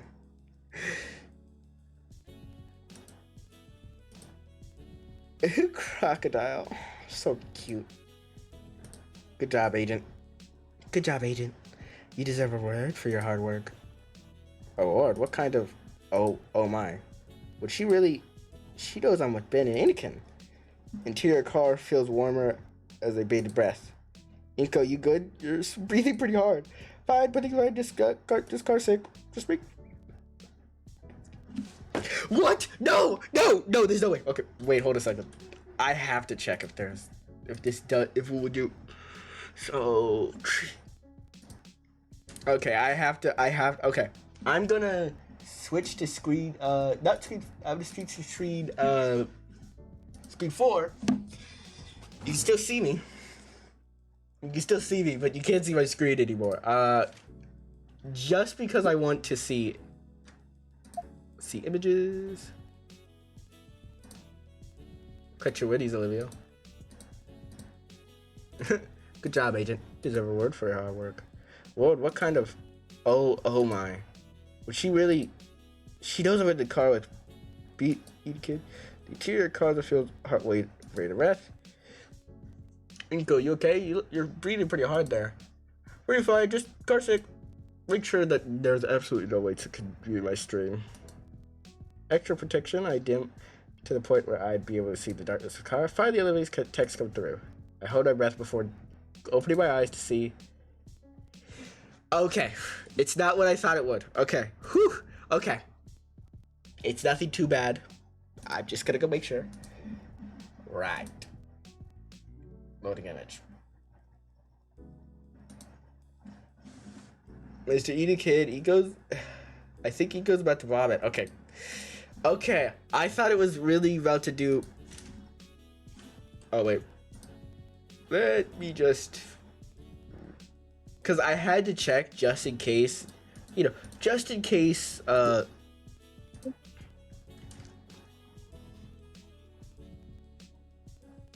like, of course I'm not going to show anything on screen because, like, of course, just in case, there's guidelines and all, and also still want to be I still want to do streaming after this. Not in here. In hindsight, I should have seen that I'm in love with her and all. What? I'm in love with her and all? Like, we're gay.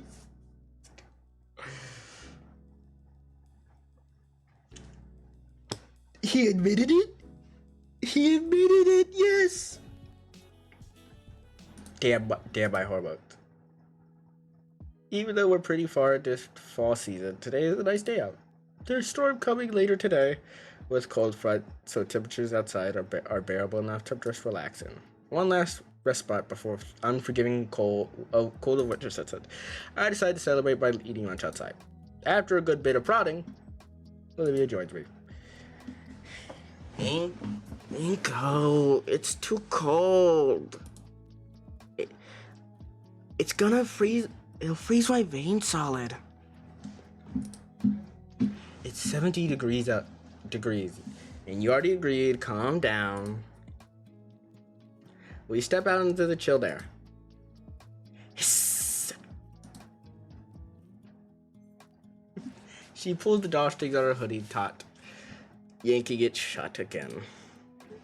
I try moving her along. She starts dragging her tail on the ground. You're secretly enjoying this, aren't you? The hoodie isn't hiding your silly little grin. There's a table by the edge of the yard that looks pretty good. Now it's just the two of us in this classroom in the sky. Crimes of passion are just fine when in acting of AI. Just the two of us. Just a mighty pickup line, leaving characters to die just to give it to your mind. You look so sad and lonely. I sold my soul for poetry. This hell is members only. Why did I say okie dokie? Why did I say okie dokie? Why did I say okie dokie? Why did I say okie dokie? Sorry, my singing voice is definitely not the best right now. Probably because I've fucking been doing these voices all the time. Alone. Sitting at a picnic table in complete silence. Ingenuous one-liners flow through my head with slam poetry champion. Like a slow. Yet I can't work up the will to say anything about the wedding tour. Guess there's always later. So, Olivia. The gator lifts her head from her roast beef, staring directly at me. What's up? How about the weather? This weather? Seriously? Yeah, I'm serious. I'm not used to coastal towns, so this is a nice change of pace. Well, it's pretty chilly. Part why we're the only ones out here. Pretty empty out here today. Yeah, maybe it's like a human dino thing. More accustomed, climated to snow. Even with the hoodie, it's still colder than I'd like. Oh, why did you go outside with me? Well, you wanted to, and you. Olivia's lip quivers a little as she tries to work out the words to say. Her mouth isn't up to task as her scarlet spreads across her cheeks and making her lips pout and grow red. Hey, stop looking at me like that. Stop looking at me like that. I mean, where are you from then? The Midwest. The Midwest. Only loons come from the Midwest. Oh, come on, that's not true. Alright, what is it like then? A lot of empty promises, nothing worth talking about. What's St. Hammond like before I showed up? Oh, horrible. Everyone here sucked. Well, they still do, but not seriously. Most of the faculty just stick up their asses, and the student body was holding on for dear life.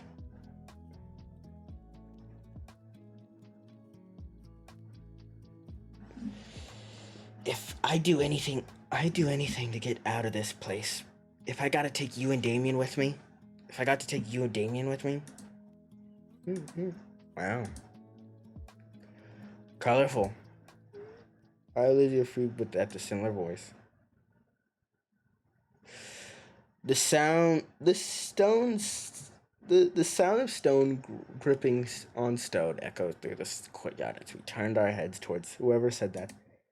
Oh, fuck. The principal stands just as still as us, with her face burning red.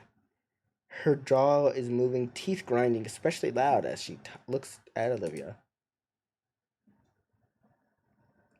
Next to her stands a large, well-dressed four-wheel attire. Mr. Ferris is still doing the inspection. Did he hear... What were you saying just now about student morale, Principal Scaler? He doesn't look up from his clipboard as he begins to jot down something with his pencil. I said had. Ever since Principal Sala took over as principal, things have gotten better. Those words do little to make lessen in both color, intensity, and heat. Yeah, I decided to... Yeah, I have to say, this school is way better than my old one by a country mile. So, Mr. Inko, would you retirement since your transfer has been fruitful and comfortable? I mean, compared to my old school, I've made good friends and had excellent teachers, classes, all around good time. Also, the cafeteria food is great here. It actually tastes like food and not microwave reheat gruel. Mr. gives you a nod and writes something on his notepad before turning face to Olivia. What about you, Mrs. Olivia? What about you, Mrs. Olivia Hotford? What Olivia Hallford was it? Got any comments regarding... Be honest if you do. Do be honest if you'd please do. Olivia shoots me a quick glance before taking a deep breath. Well, the school needs more handicap access ramps. Also, the elevator in the main building's busted. Sometimes I get stuck for a few minutes. Also, the PCT still has for students and hoards them in the equipment shed. Also, our PE teacher steals hats for the students and hoards them in the equipment shed. I always feel the heat of mincing from face as soon as finishes lodging her complaints. Wouldn't want to be around her after Ferris's visit's over. For his part, Ferris only nods, writes down more on his clipboard before turning back to face, who does her best to turn her grimace into some sort of a smile.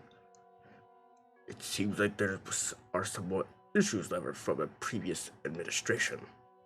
Are you already taking care of the corrections Miss Hawthorne has pointed out? Principal Scotford nervously clears her throat. I've sent a request to the district. To have the item looked at by a technician. Mr. Ferris nods and writes something down on his clipboard before clicking his pen and stuffing it in his fruit pocket. I'll have to talk to the superintendent. About the request next time I'm in the office. What about the PT teacher Miss Olivia mentioned? Oh, Coach Sully raises an eyebrow. It's his legal name. It's his legal name. It is. I know. Checks his page and then sighs a bit. There's no fucking way. Right. Turns to face me. Well, that's enough about Safe Hand for the time being. Mr. Inko, How would you say things are going for you? Not as just a student, but as a growing adult. The students really helped me learn a lot, sir. I respect the effort the students and the faculty alike showing efforts to make me feel welcomed. It's glorified by what's called at least. Wow, you might as well ask him for a letter of recommendation already.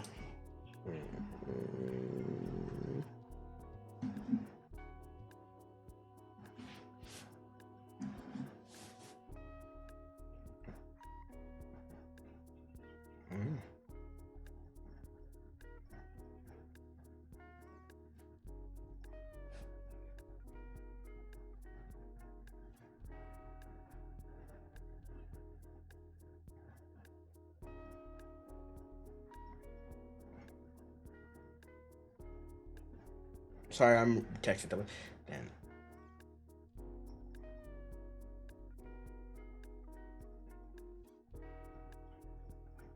Explode here. I hope that's not true.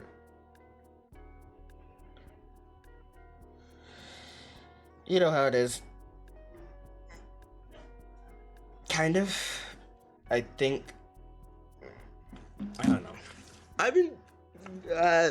Before I pause, I do want to say that I do enjoy this. I love doing this stream, especially for as long as I do it. Feels like as some would say, a home away from home, even though I'm in my home. But, it's comforting. And sometimes I'm crying by the end of it, because sometimes this game hangs me. Huh? That's not what I was doing, Olivia. Olivia doesn't even respond to me and started laughing quietly to herself. I'll keep that in mind.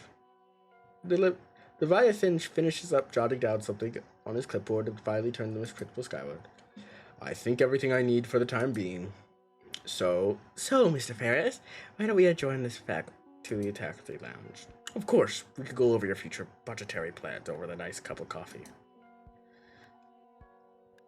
The inspector turns away, lagging behind, a look of pure misery on her face. I wish he'd done this freshman year. With a huff and a frown, stabs at her lunch tray, treating her Caesar salad like a voodoo doll. Well, look on the bright side. She levels her silver eyes on me, remained focused, treating her salad like its namesake. It's senior year, and we're all about halfway through, so all I had to put up this place with a couple more months. She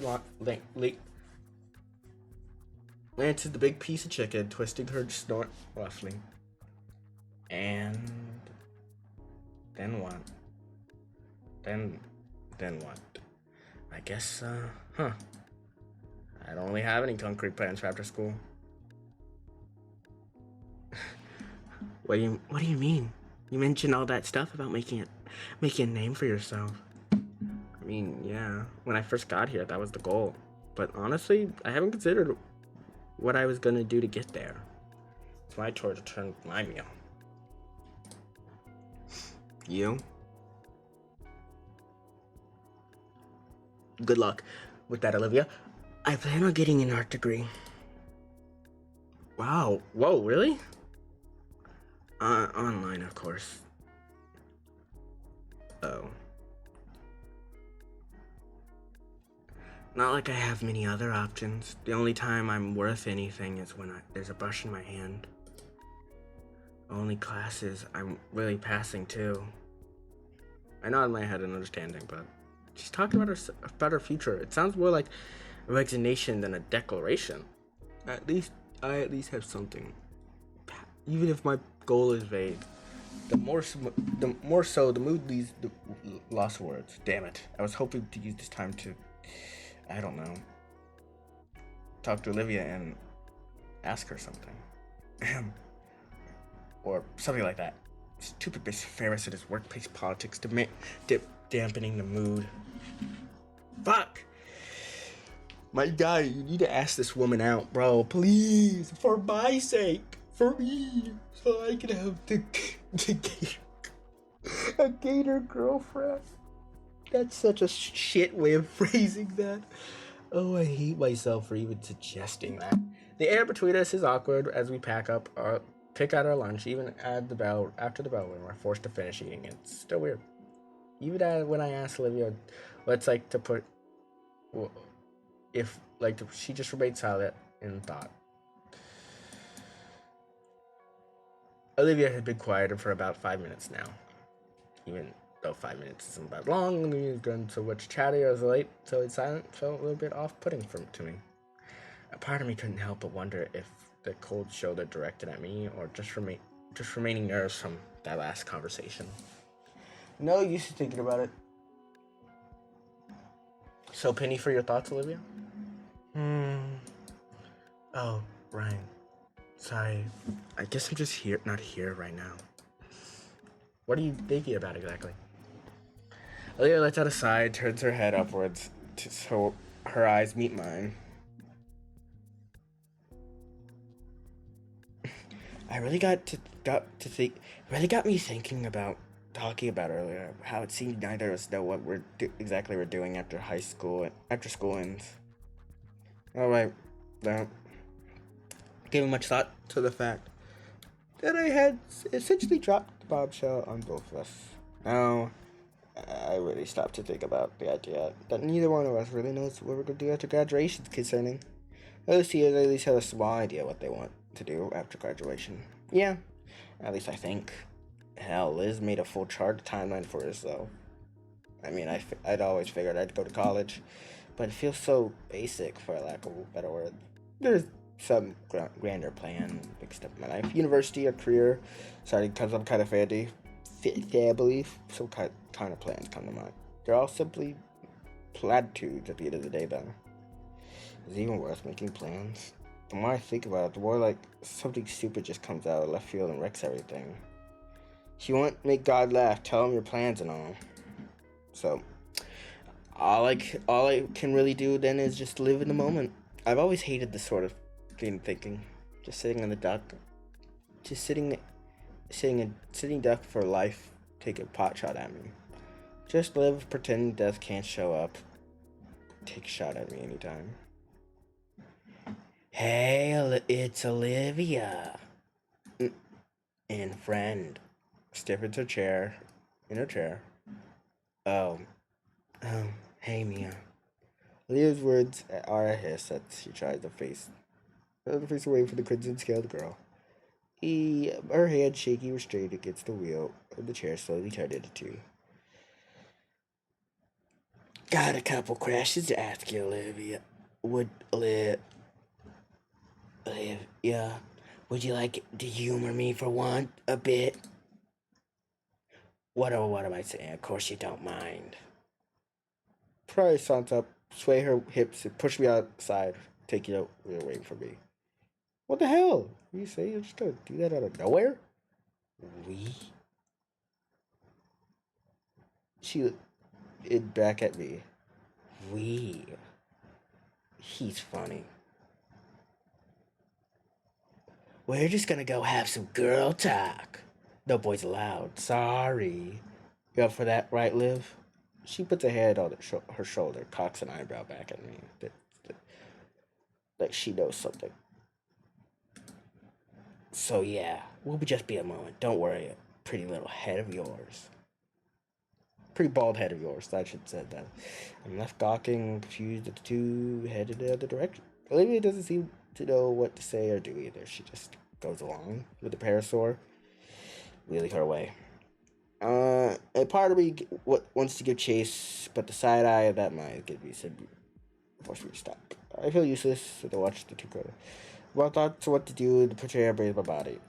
Damn it, I'll just get to class sooner or later.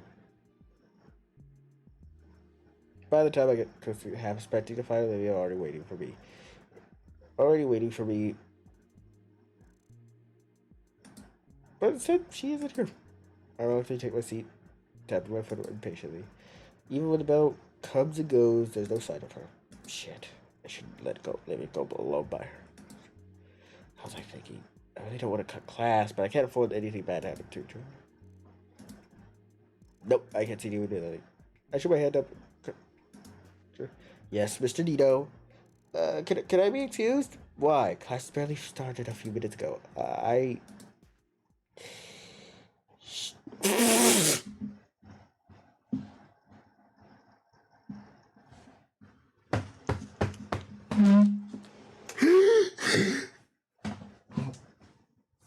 Wait.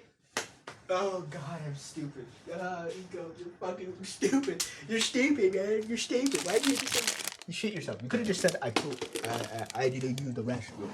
I did anything. I did anything but shit myself.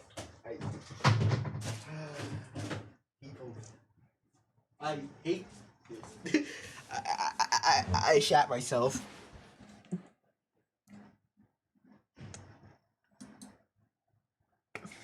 Fuck. I'm halfway there already. Oh, I had to stand up and go throw away trash. I had to. Where did they go? So funny. If I were a Where would I harass someone in body in secret? shoot, between them, I hope it's not pretty physical. She would. Her hands clenched tighter as I focused. Walk faster. Finally, somebody steps out of a trance. Faint sound of squeaking metal. Or something towards the course beyond the nearby classroom, judging by the covering the door. This is the actual. Tell the head, oh, as I start the door open, I'll pay you not to interrupt the teacher today. Looks like shit. How I should be happy it's done. Two heads turn to a mix of ignorant surprise. And the head of the girls I was looking for. What the fuck are you doing, bro? Bro, what am I doing? What did I do? Now I have... I think...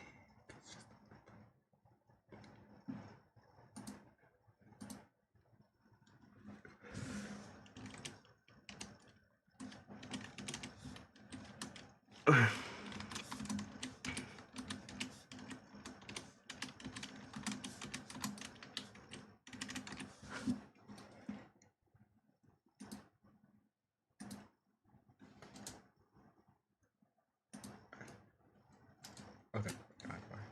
Sorry. Their head. It's a sudden three-way stand-up. I was definitely not intending to be a factor in whatever this is. I really should have thought about that before barging in. Yeah, no fucking shit, dumb fuck. Sorry. I'm very aggressive because this is the stupidest idea. That's a murderous parasaur, and I'm a regular person. I'm a human. These are dinosaurs. What the fuck am I gonna do against these people? What the fuck am I gonna do? You know, dying was never really an option. Was not really a big thing for me. Thank Raptor Jesus, she's okay.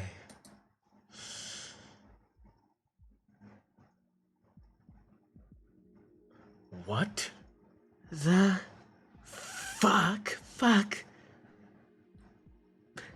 fuck are you doing here? Are you doing here? I asked you two the same question. Brother.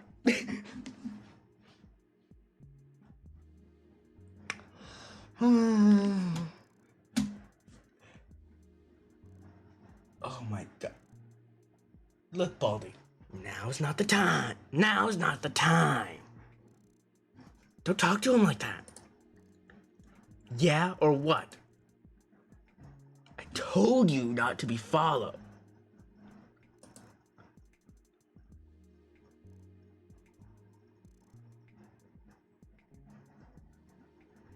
You were there when we left. He heard you screaming like a maniac. I had forgotten already. Hey. What are you doing to give you guys are laying at each other? Yeah, bro. That's. I hate my protagonist sometimes. My protagonist sometimes is the stupidest motherfucker ever, bro. Stupidest fucker ever. Stupidest fucker ever. He's the stupidest fucker ever. What are you two doing to go yelling at each other? Did you fall defeatingly silent? Unwilling to. I know it's being paper in Mia's hand. Looks like something drawn on it. The style is different, but it's not. Whatever. Why do you ever drawing? Blinking for a second before shoving the paper in her jacket. Before I question any further, Olivia speaks up. Inko, why did you come here?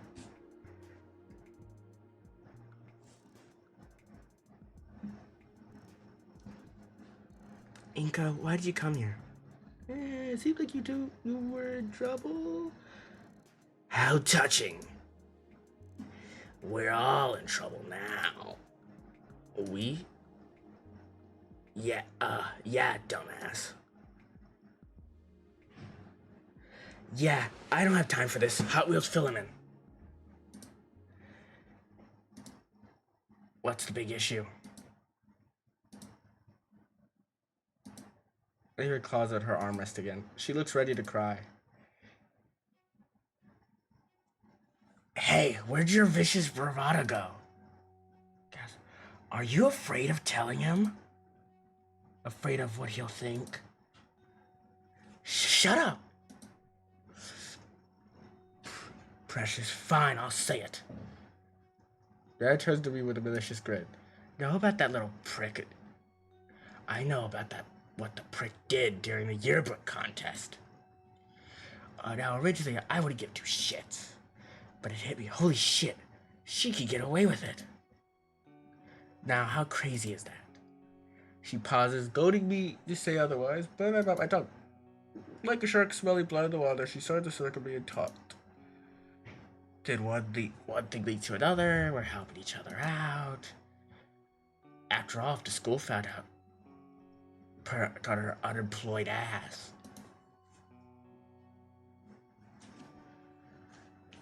Oh, so I'm fucked up a long time ago, letting it just basically happen.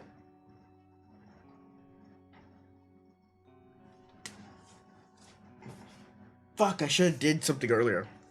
Maybe if I would have done something in the crying or in the rain, something would have happened differently. But I can't fix my mistakes now. Yours too, probably, since you're all involved in all. My teeth creaked painfully. Concerned. Oh, you got blood drained from the face. I'm talking about her record, Mouth Breather. Her art, her big break, right? Skip the whole rigmarole. Get the simple gist of it. So Olivia draws up some BS for me and my friends, turn them in, make sure the whole incident goes away. I imagine her back to feelings. I'm like, I just long to defy her. But that's Vecca. Gee, that's wrong. My brother in my simple, stupid fucking brother in Christ. What are we doing? What are we doing? What are we doing? Oh my god. Oh my god, that's fucking precious. I blinked a few times, trying to look at him, the back of me, then back to Olivia. What? Are you disappointed in her now? I bet you her pinky swear she'd never do anything like that again. Leans closer. Back, Swayze. Well, sorry to break the news, Inko. Your friend is a liar. Don't listen. Don't listen. I don't want to be. She was threatening me. Threatening, honey. If we were swapped, you see my ass hung.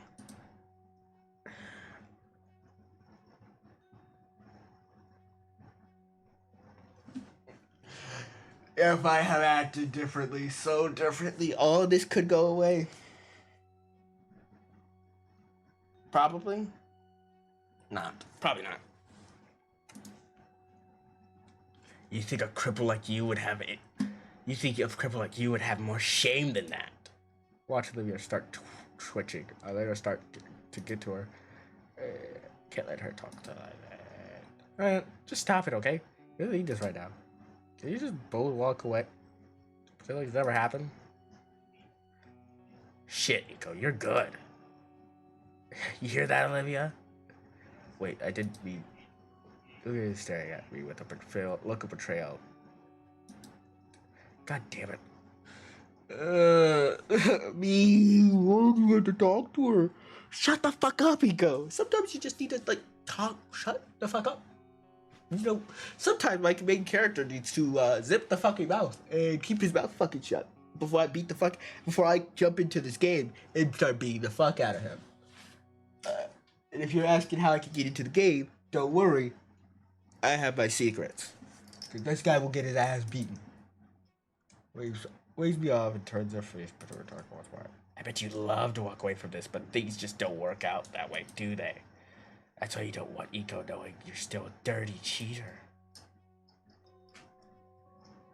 Shut up! Relax, it's not that big of a... It's not a big deal. No, I'm sick of this. You already admitted it. My art's my big break. You're the only doing this because my art's all I have. Your record's fuck. And if you lose nothing, you lose nothing. If we get caught, it's Tuesday for you. But it's me all I have. You're embarrassing yourself. You know I can't lift, run, or carry, or dance, or fucking anything I want. Anything you do on a daily basis without fucking thinking about it. I can't even do anything else because of these fucking legs in this fucking chair. Why can't any of you just leave me the fuck alone? I just want to draw, for God's sake. Lara rolls her eyes and steps closer to Olivia. Sweetie, I really thought you're smarter than this. Olivia wiped away at her eyes, who were sweet. What? Takes another step forward. Think handbag.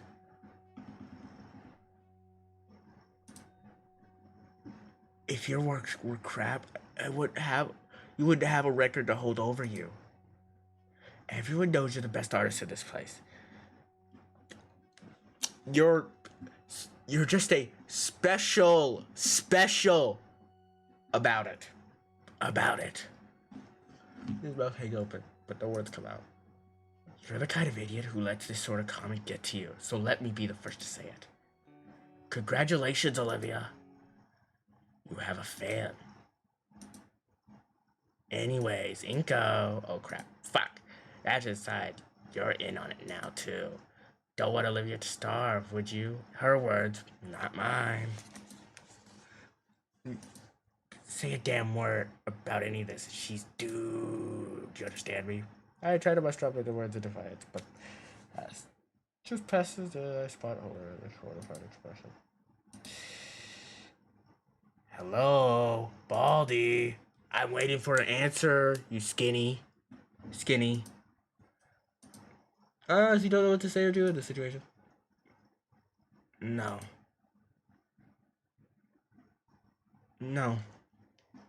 Excuse me? Let me think it over. Think this over. Are you dense or something? This is a simple yes or no question. You can't be freaking... Barry pitched the bridge of her snout into the sigh. Fine.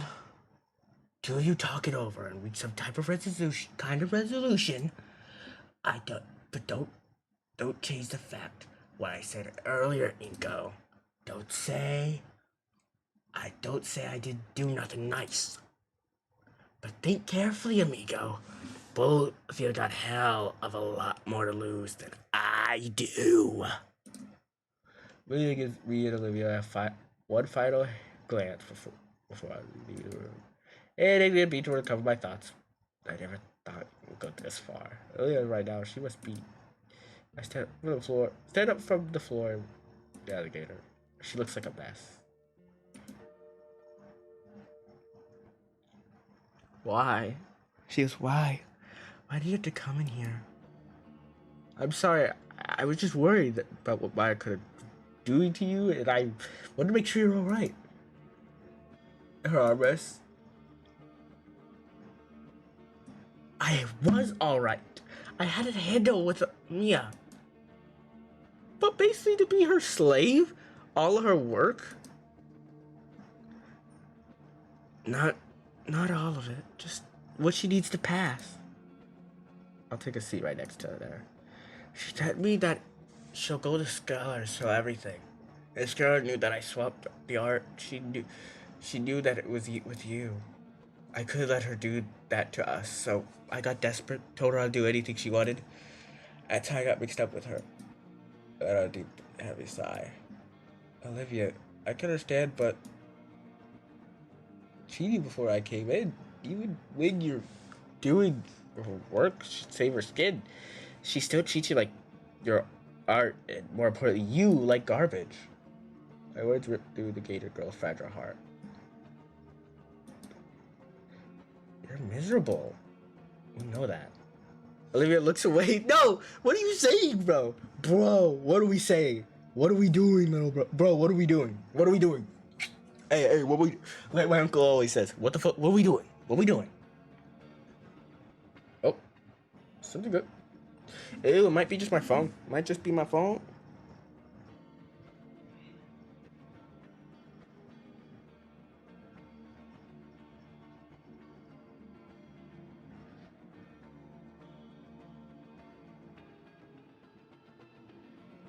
Oh, I'm connected to my VPN, that's why.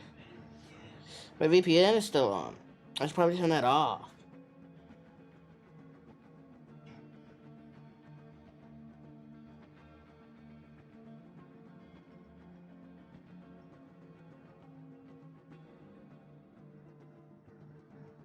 Okay, cool. To make sure, I just wanted to check my phone.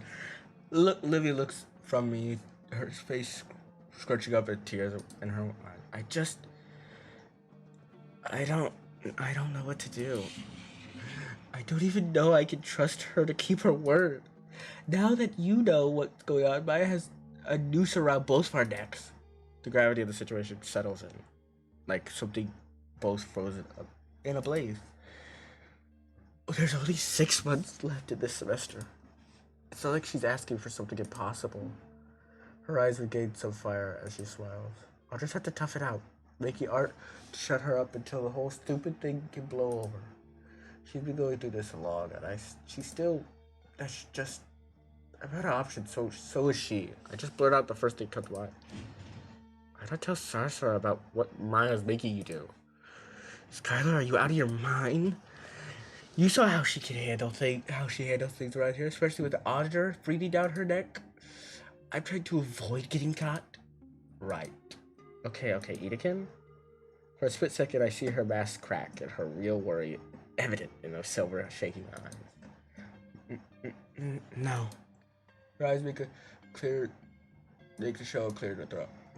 This kid doesn't need to hear this, Victor. You know, he'd be able to... I could do this on my own. Her ball says quickly, wildly after they slam into her armrest. The Gator girl does her best to hide her wince. I really don't think we can fix this if we're not working together. There's nothing to fix. I told you I have it under control. Just please, Iko, I need you to trust me on this. Don't ruin this for me. I do trust you. Her voice softened as she fully drained now. I can handle this. I told you. Her hands unfurl, continue to shake. I take one of her hands, ignoring the ink spatters as I cradle it in my palm. Her protest died down into a pain whine when my thumb ever so slightly presses down on her joint.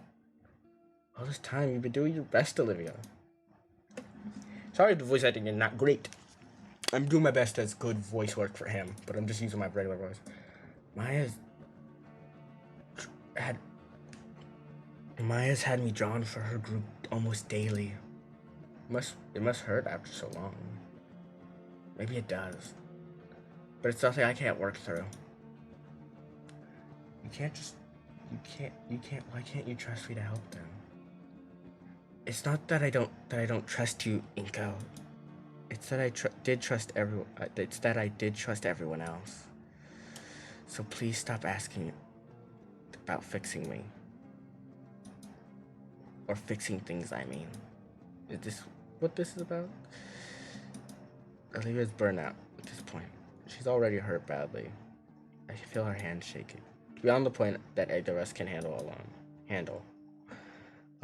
I let go watching as she takes back her hand and settles it against her chest.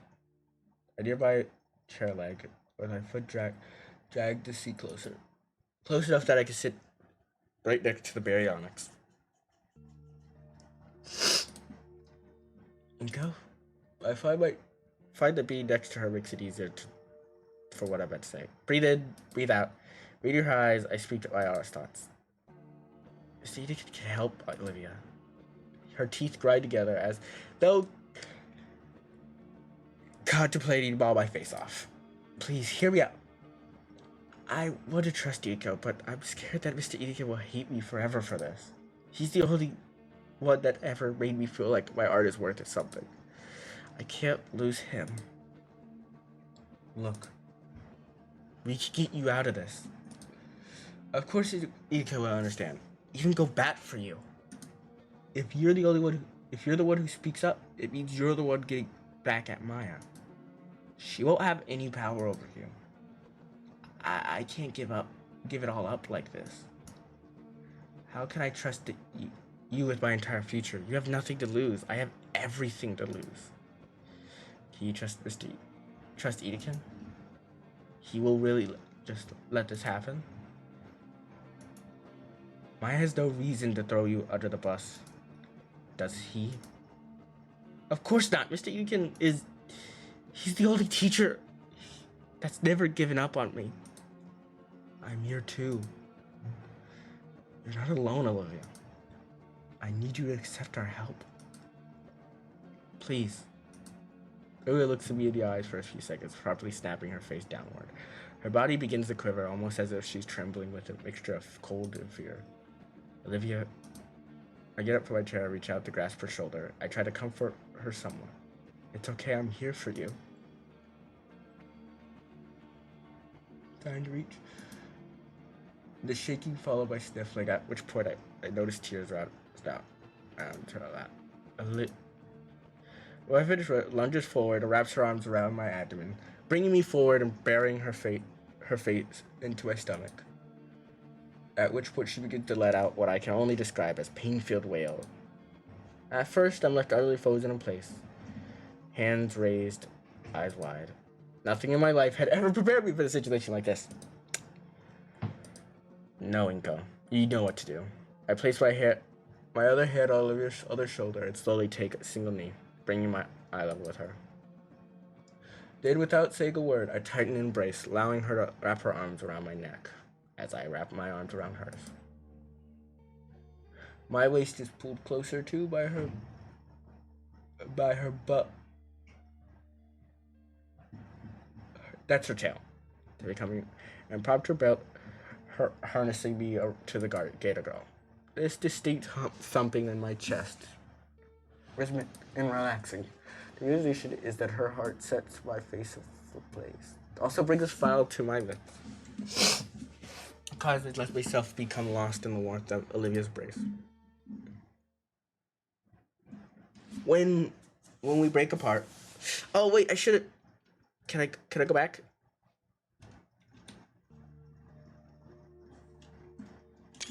Sorry, I had to take a photo. We break apart. I check our time limit. Our phone says it's 20 minutes before school gets out. Hopefully, Mr. Edekin has a free period right now. You ready? He gives me a saw nod. So I'm guessing this doesn't happen if you were figure out a way to tell. The door held open with my back shoe. I look back to her. Olivia wheels over. She grunts with each push. Oh crap! I'm an idiot. Once she reaches me, I give a meaningful look. Though I don't really get its intent until she wraps her tail around my waist. Oh right. Taking Olivia ring for her. We start towards our art teacher in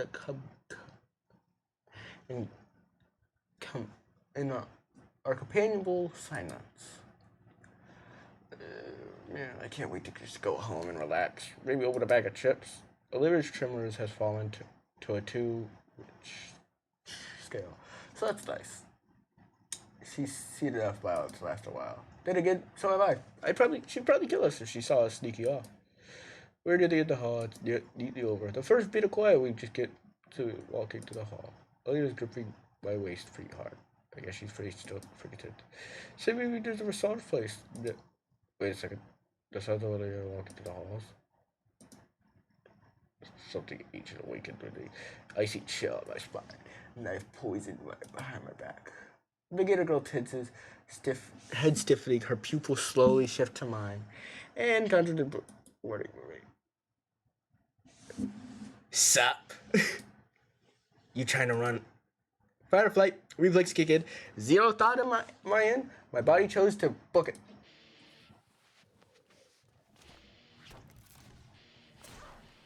Fuck you!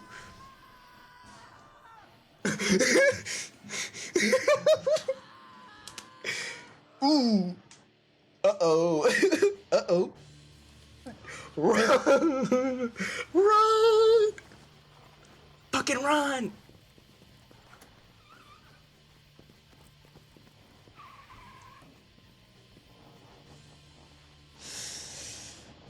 Oh god, we're alive?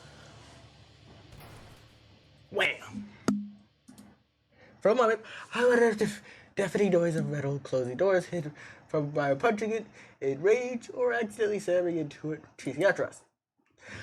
When I catch you, I will eviscerate you and every last thing you love. Fuck! The elevator finally begins to descend downward. I exhale deeply. Oh, fucking hell. I'm alive?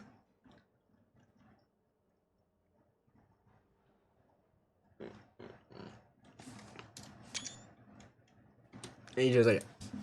Arm still stings from Olivia's razor grip.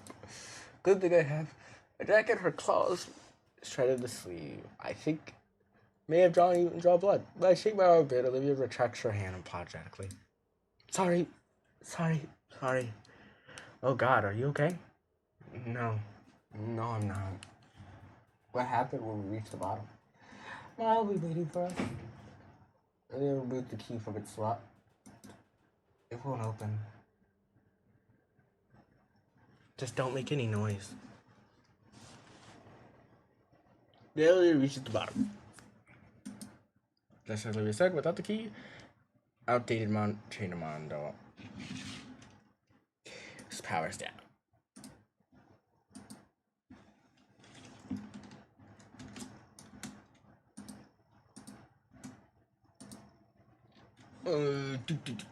Sorry.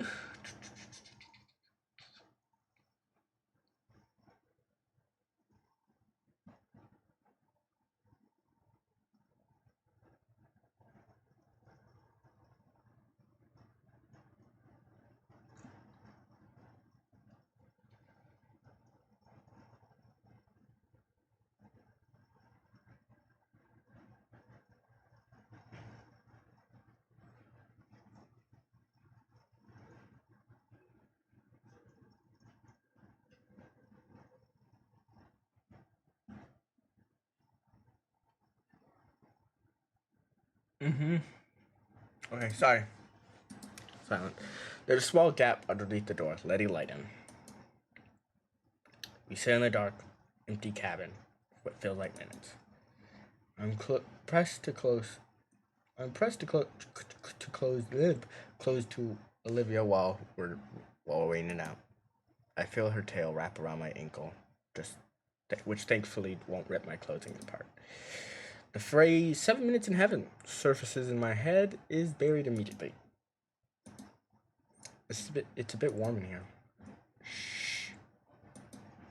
Heavy rapid footsteps in zone on us, accompanied by the shroud of ripping paper. Minutes destroy everything on the walls. You fuckers better still be in there. If you cowards run away, so help me, Raptor Jesus. She's right in front of the door. I hear heavy breathing, soft thuds. She attempts to pull her ear to the door a few times. Try to stay as silent as possible, but I'm afraid that homicidal parasort can hear my heart hammering in my chest. It kept me going. With my no intention to vent her frustration verbally, resorts to the best thing, physical therapy.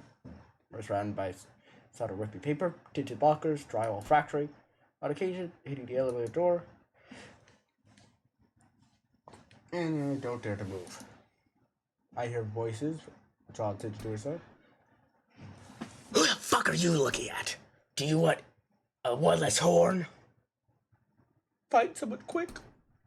I fucking swear, if I had it with that fucking luggage case on wheels, good luck painting when you're eating through a straw, you bitch legs, croco cunt. Olivia takes a sharp breath. Silent. What's that sound? It sounds like the sharp cracks. Whoa. Hey, whoa. It's cool. It's all cool. It's not what it looks like. It's rapid footsteps echo down the hall. Is she gone? What the fuck? What the fuck could have scared her Maya like that? There's a light knock on the elevator door. Hey, anyone in there? He sounds exhausted, but definitely it can. By now, my eyes are adjusted to the light. Leah's relief palpable, and chair in my body finally relaxing, practically melting against the wall. Tiny elevator. We're both going to top. It's safe to come out. It's all clear. It's all clear. Well, it looks like a stick of dynamite went off out here, but otherwise it's fine. I look at Olivia, who stares the key in her hand. She moves to unlock the elevator, but hesitates. Thinks our teacher able to sense it, since his tired voice carries his weight away. Everything's all right, I promise. But she doesn't put it in. She just stares.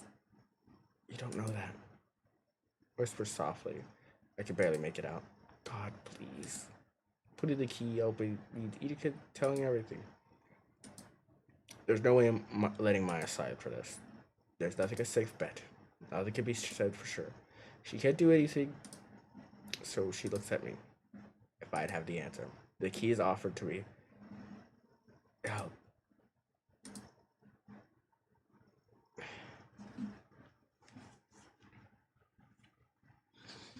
Fuck. I don't know what to choose of this. This is a choice. I don't want to take the key I want to take the key just to help her because I know that'll help her a little bit. Let's make her feel better. But if I don't take the key, it means that she has to make the decision for herself. She has to basically do it. Pretty much. She has to pretty much make her own decision and be her own person. Where I'm not helping her, which she kind of wants that. Yeah, don't take the key. My hands cup hers, eliciting a small gasp from the girl. Even with the darkened lens of my shades, I can make out her silver moon eyes filled with all the worries of these past months. Worries she endured because of our friendship. Possibly more. Inka. My fingers curl softly, pushing the key back into her palm. My lips move, but no sound comes out. He'll understand, Olivia. Either from my unspoken words or my comfortable grip, Olivia is able to gather her courage. We share a simple nod, and her hand finally moves to the panel.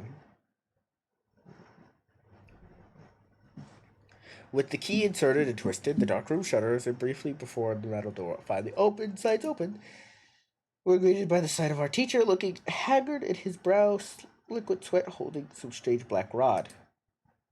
Olivia wheels back at the sight of the odd baton. Thank you for saving us, Mr. Edekin. Don't thank me just yet. I'm going to need an explanation for this. So the Principal Skylar, for that matter. Motions to the elevator, broad stick. Come on now. The janitors have to take care of the mess. Holy shit. It looks like Mike tried to destroy everything within her reach in the hallway. On the ceiling is a pipe leaking water intended for water fountains and toilets. A group of diners in overalls around the corner, absolutely pissed. Our teacher waves them and begins to escort us to his room. All the adrenaline has faded, and all I can feel is a acute pain in my arm. Leah's hand reaches back behind her head. She had grabbed, and her fingers delicately loop around the spot. She looks back, her mouth shut tight, but her sympathetic eyes tell me she's sorry. I nod with a comforting smile. Sure, it hurts, but I knew she didn't mean it. My gator girl. Sighed. My gator girl. My gamer girl, as Bradley would say. Sighed and resigned herself to explaining everything to our teacher. Olivia looked ready to collapse. She had taken the better part of an hour explaining with extraordinary and full detail to Miss Denica. I grabbed the TV to hand it to her. She greedily chugs the entire thing, gasping after rubbing her sore throat. It was hard to get a read on our teacher was thinking. His brow furrowed, and suddenly he muttered to himself. Finally, with a deep sigh, he stands at his desk and looks exhausted, girl. I had an idea, feeling something was going on, but this extent, you should have come forward sooner.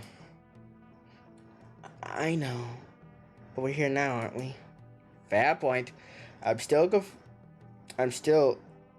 concerned that you thought nobody would notice. I didn't think anyone would care to look. Those assignments go through dozens of eyes, you know. What do you mean? Your style, Olivia. I saw it from a mile away, and I was waiting for you to talk to me. Hello, Samantha. What are you doing here? Sorry. You knew? And why didn't you say anything? I wanted to come from you. Don't worry, I'm not going to lecture you. Raptor Jesus knows you've already had enough of that. I'm glad you two are okay. Yeah, I thought she was gonna actually kill us. Shakes his head before smiling softly at us. I have some faith in the faculty here. We do our best for you. With what we have on Maya now, we could justify watching her like a hawk from here on. Anybody else she was harassing ought to thank you. Are you sure she's gonna get in trouble for this? At this point, we'd look bad if we didn't punish Maya for this kind of behavior. That's a relief. Come on now, two.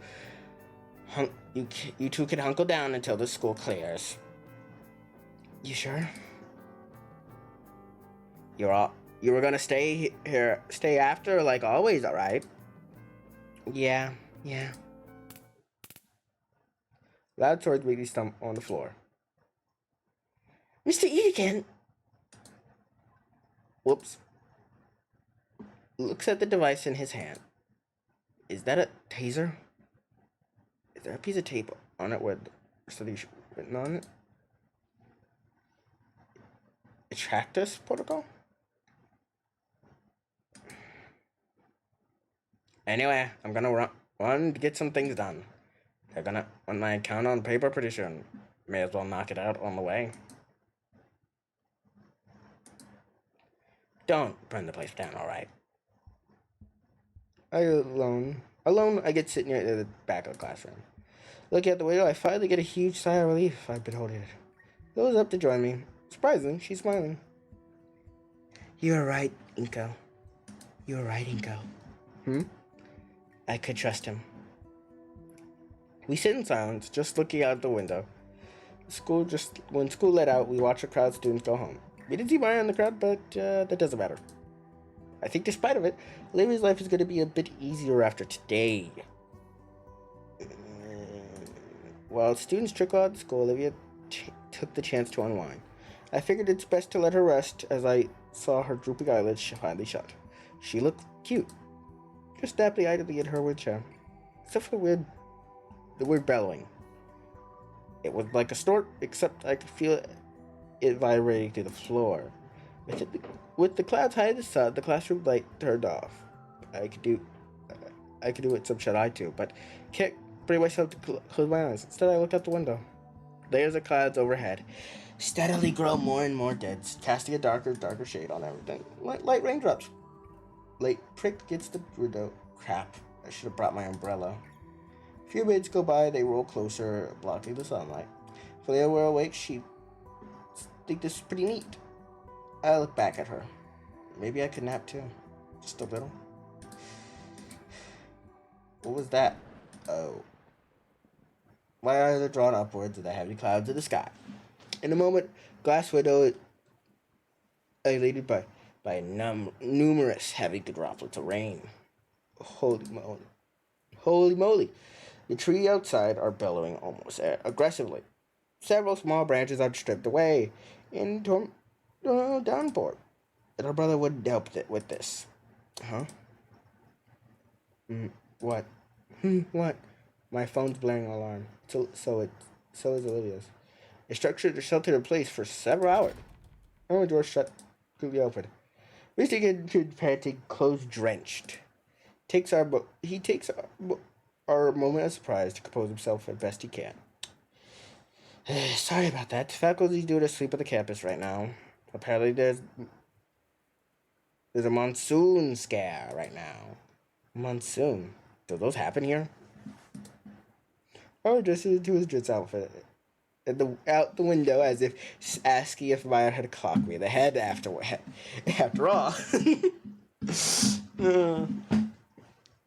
I can't blame him. Right. Are we gonna be alright? Oh, of course. The schools are designed for shelter for the worst disasters. That was him knocking on the wood on the wall. If anything, you're safer here than at home.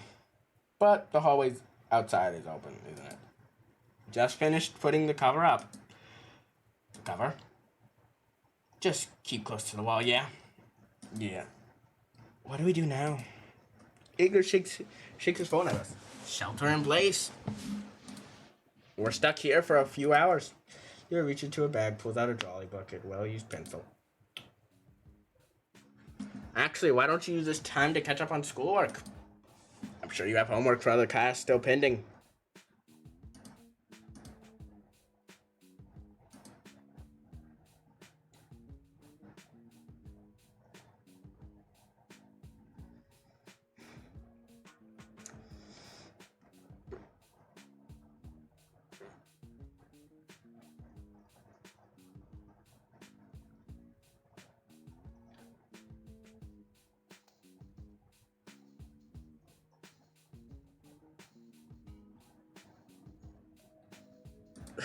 Okay. But today's been rough. Can't I do this or finish my nap instead? That's fine too, but aren't you falling behind grade-wise in your other classes? Maybe. Fine. I'll catch up on some of that work. Gives a single dog and smiles. It puts away her drawing materials, instead pulls out her bulky math book. Mathematics books, which she sets on the table with more force than necessary, followed by her notebook. With hesitation on her part, Others sets herself to work. I bring myself closer to her in case she wants some help with her work.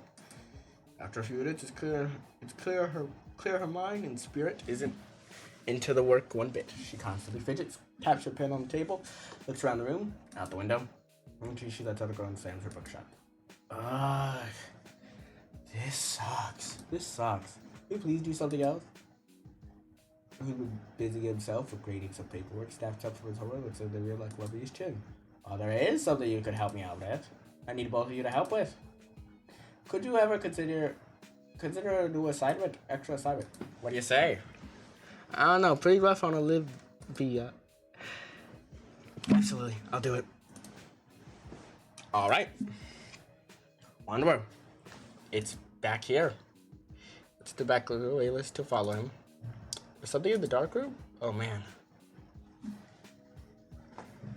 He wouldn't let us get to do anything in here until the last few weeks of the semester. Are we gonna get a head start on this section? Olivia's poking my back. acquitted with the cinematic gat. Gate. You're walking too slow. Oops. I shake the excitement off my head and hold the door open. Then this side forward. And a kid's suit appears in the red light, and does my shirt. I've only actually been in Decker once before. It's so cool. Put my hands together. So, what do we do about me? This is an important job for you. Alright, I'm ready. What am I about? Your lower back. And let's switch the red light, switch to lower lights. Properly with the route. The box is over there. I need one on each station around the room. They're too heavy for me.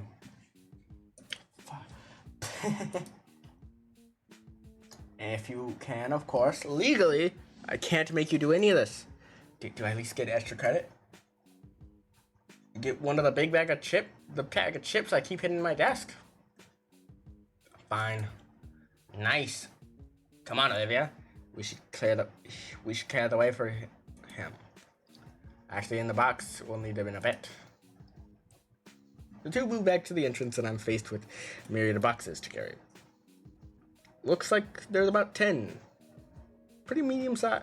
They're pretty medium size. Could fit a table lamp in them. How heavy could they be? How heavy could they be? But lift with your legs and go. This is gonna suck. Look at Olivia. She's already has her phone out and pointing it my way. Damn it. I shift my legs and try again. I managed to get this thing off the ground. 70 pounds. Or loaded with bricks. Something like that. Careful, they're fragile. Finally get the last box to its place. I pick up a chair and collapse in a heap. My muscles are on fire. Though, to be honest, I don't know if I could have done all that at the beginning of the year. Guess I'm getting stronger. Idikin walks down, backs into the dark room with a saw toolbox. Good, you're done. Come on out, take a breather. That looked tough. I'd rather stay here. Lydia shows up at the doorway behind me to go. I'm surprised he didn't use the dolly. What the?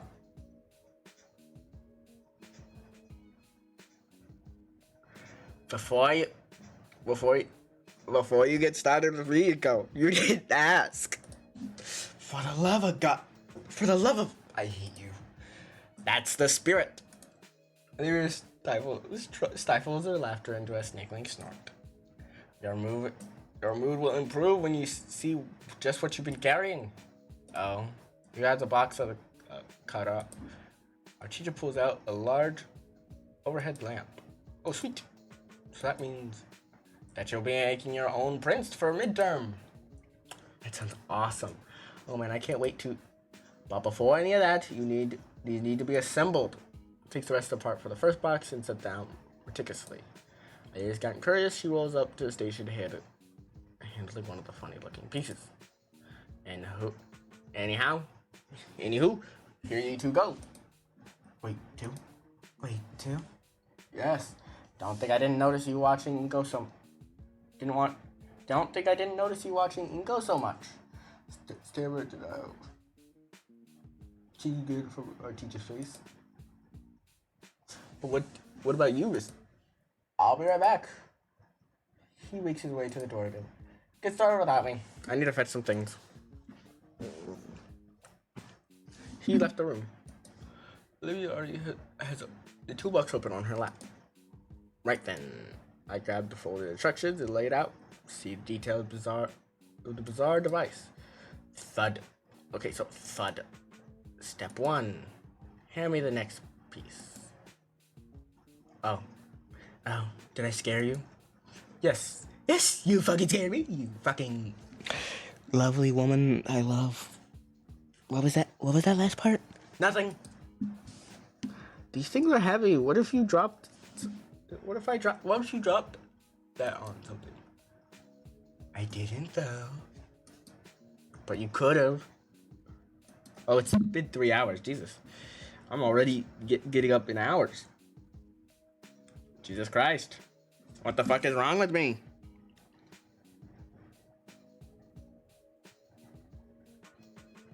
I didn't want this to be another fucking thing where I spin 7 fuck.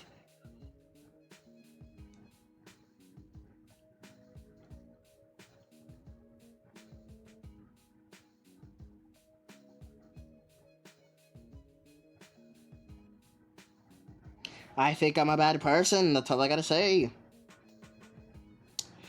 Also, I want some tail. That's what I really want. I want some of that lizard tail. Yes.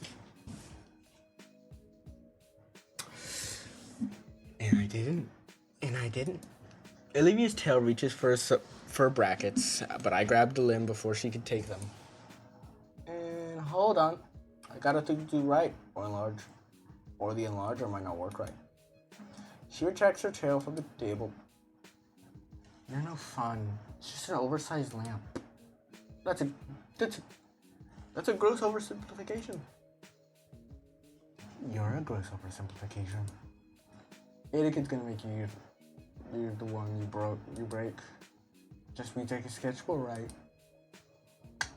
That it means you can't participate in learning about photography. Photography is your thing, so doesn't it really apply to me, does it? Ugh. Well, in that case,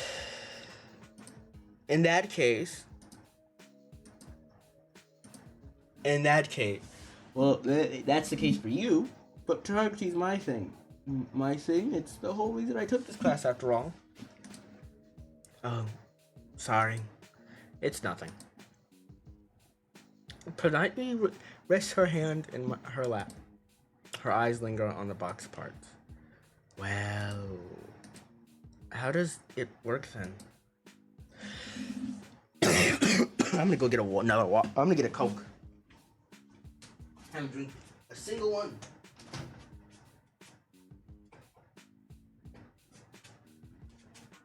Also, I'm kind of hungry.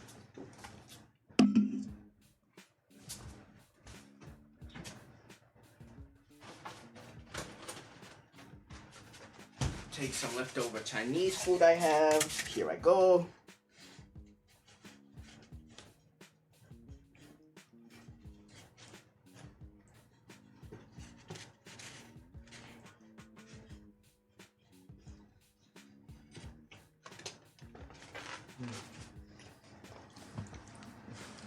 Decent Chinese, please. Not as good as the one I have back home, though.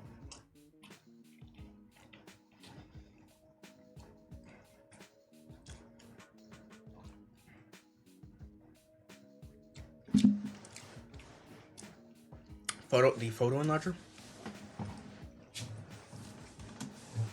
Photography. Reverse doesn't work whenever I go away.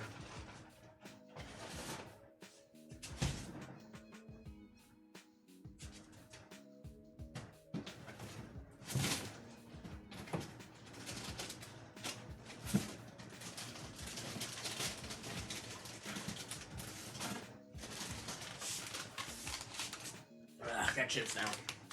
Really, because I think I may have to throw that out. That Chinese food out. It's a couple days old now at this point. Like, why did the giant lamp thing? It's all digital today, right? Huh? First time someone's asked me about it. Sure, I've had a lot of mid-shower rehearsals. It's all about shot composition, and this machine is part of the production of it. Getting it the right thing in the right place to invoke a certain feeling.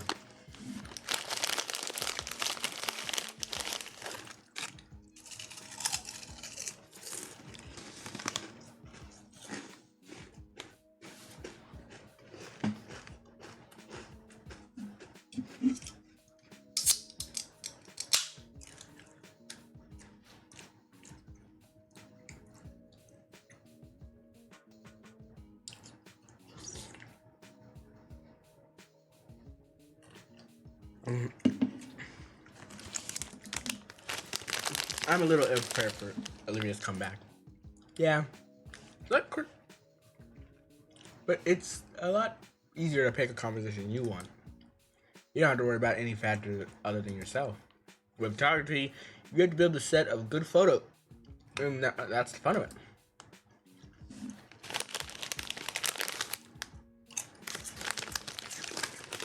Why do you all want to limit yourself like that? You could always why not just draw whatever you're taking a picture of instead?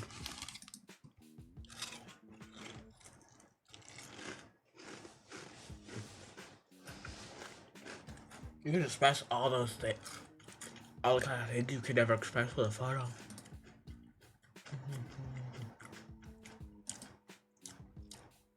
What's the setup?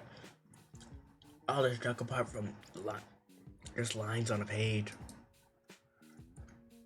The technique and vision.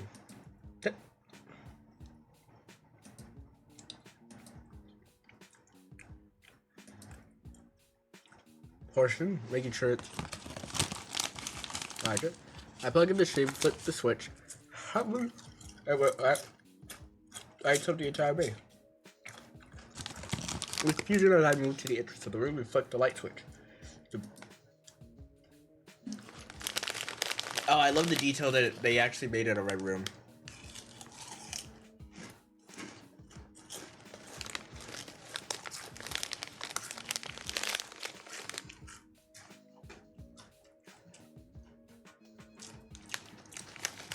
Man, this game is gonna be a slow burn.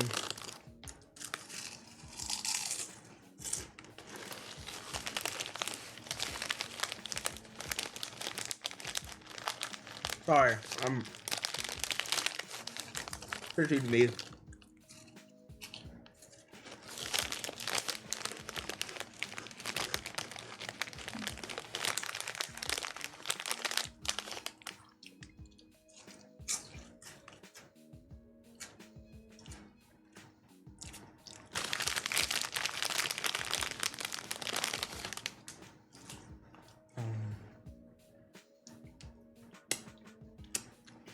Where's the back?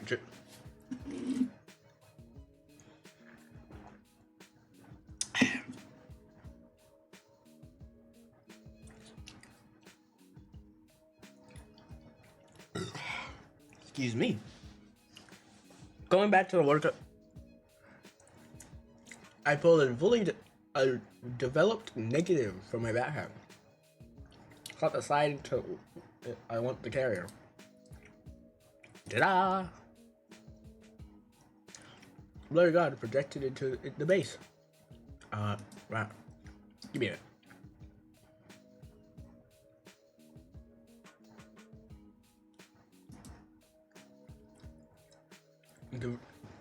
The Rorschach test. Transforming, gaining more definition until it finally becomes a spitting image of the school front entrance. I can do this. While also increasing the straight of the light. The image displays students in front of it. What'd you do? I overlapped another shot. Background are the same and doubled up, so I had to intensify the light, otherwise the entrance would just be too dim. So that would take me a few minutes to do tops. It'd look better too. She's finging her apathy this time. Her tail gives her away. It's a lot more technical, I guess, but I only know how to do this kind of stuff from Mr. Eakin's lections about negatives. What else do you do with this thing? I don't know, but what's the shit? Probably negative which on how hot it is. Crap, shit. The plug for the socket. With my sleeve, I open up the carrier and managed to melt the two negatives together. Oh man, I was gonna use that. All that work. I gotta prove something. Earlier was never gonna let me live this down. The green Gator lays a sympathetic hand on my shoulder to my surprise. Hey, shit happens. I've ruined a lot of paintings in the past too, you know. Holds them up to the red light, see through them. And you've got more shots to this thing. I like those shots. Then go retake them. It's not easy. Like, weather and lightning. Ambient sound of ventilation shutting off. The blackness is all encompassing, so I can't see Olivia. Who I know is right next to me. Inko? Her voice confirms that she's still alive in some fashion.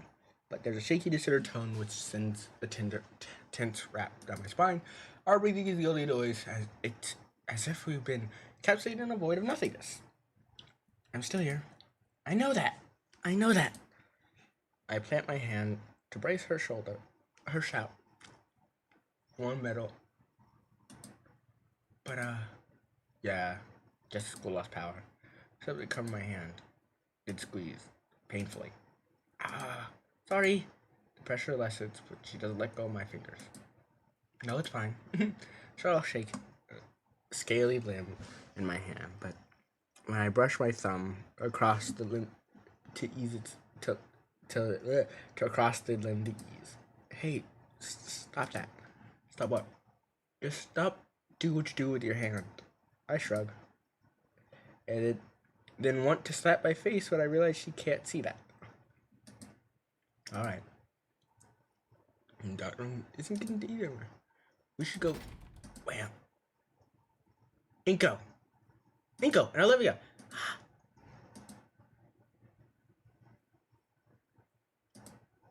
I turn back to them, become a defensive wall.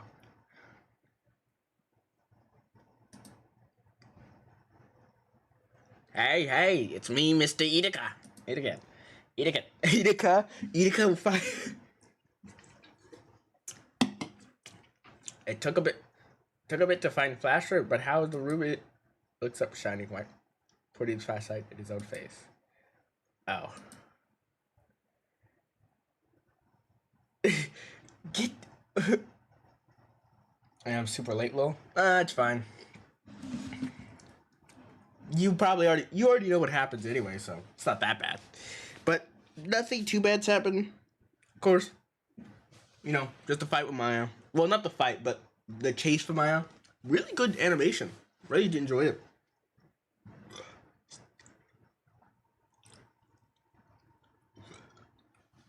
A lot of choices have been made, which I'm hoping are the right one.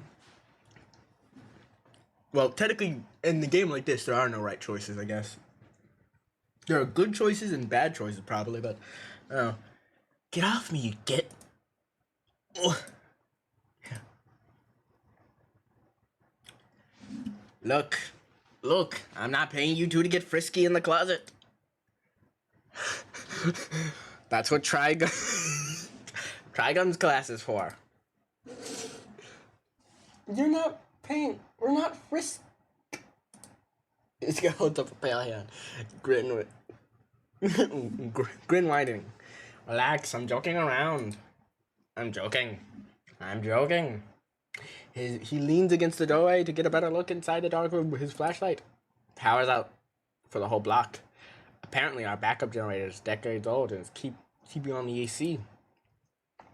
Someone should get fired for that. Come on, we have to wait it out in the studio. Olivia follows me into the main classroom as we trail slowly into Mr. Idika's wake. Idikin. Also, am I saying his name right, Mr. Idikin? Or am I saying it like a stupid person says his name? I hope I'm saying it in a good way. Idakan.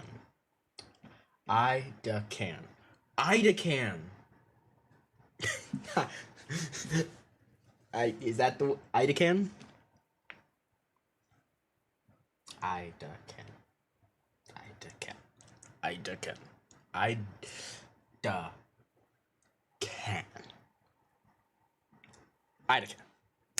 I'm gonna go with Idakan.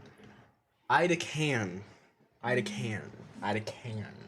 The slow sound of his gap. Of his yacht sets a nice contrast to the rain lashing against the windows. Whoa, it's really coming down out there. Think it'll flood? It floods here? Sometimes. The ground classrooms used to have carpet, you know. Pulls something out from his desk, but it's 2 feet wet. Don't remind me. Don't remind me. Don't. Coming straight from your house. Don't remind me. This. What the fuck? The fuck was that voice? Don't remind me.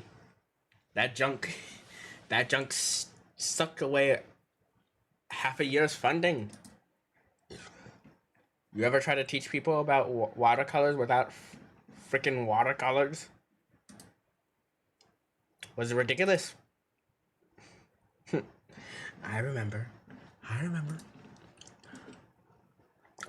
you were the most upset. All right. He set some tiny tea lights down on the table on one of the desks. Begins lighting them. Tiny wicks are set alight. Tiny embers, providing the bare illumination for us to see. Won't those trigger the fire alarm? We should be fine. They're too small by themselves. What are those for? Been saving them for a rainy day. See? We've been going to be stuck here for a while, you see? I don't know why I'm giving him like a "you see" voice. I really don't understand why I'm giving him his voice like a radio announcer. But I think it rhythm. Stuck here for a while. So why not make ourselves camp out? Camping. Camping. I like the sound of that. When we get in trouble though, it'll be trespassing, right? It's either this. I always imagine him sound like Kenshi sauce from Naruto. You know what? He does give the vibe. He does give the vibe a little bit. Unfortunately, I cannot do that voice. I wish if I could, he would have that voice. Unfortunately, but I think a radio announcer also fits him. He has that flair, you see. Out of this, I'll try to get home in the storm. As it to illuminate his point, the weather decided to chime in. Besides, the schools are usually made for sheltering in mind. There's all kind of procedures for this, like bringing everyone into the gym, breaking out some of the moldy cots. Olivia winces. Those haven't been replaced. Our buzzards. Okay. Our budget has been in the red for years, Miss Halford. I'll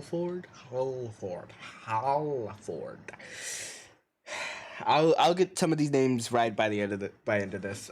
By end of a couple streams. I promise. Part of why we're being scrutinized right now. The whole audit business. Anyways, we're the only ones left on campus. So I'm gonna go through all that trouble. So relax for now.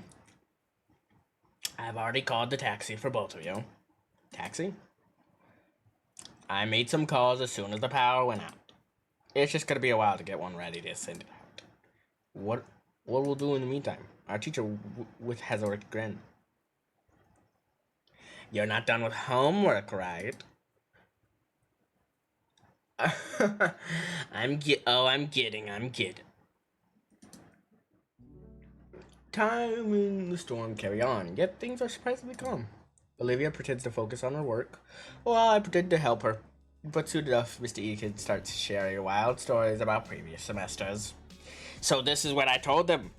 To not do business in that fucking closet. Because if you do, I don't want to see some sticky shit in there. And he actually fucking did it. Damn it. I should have waited. Okay, hold up. You know, a few years back, someone tried to take his hat right off his head. Let me tell you, I've never seen a shovel fly that fast. That sounds appropriately violent. Either way, Olivia slowly loosens the facade of productivity, and I join her excuse me, not long after.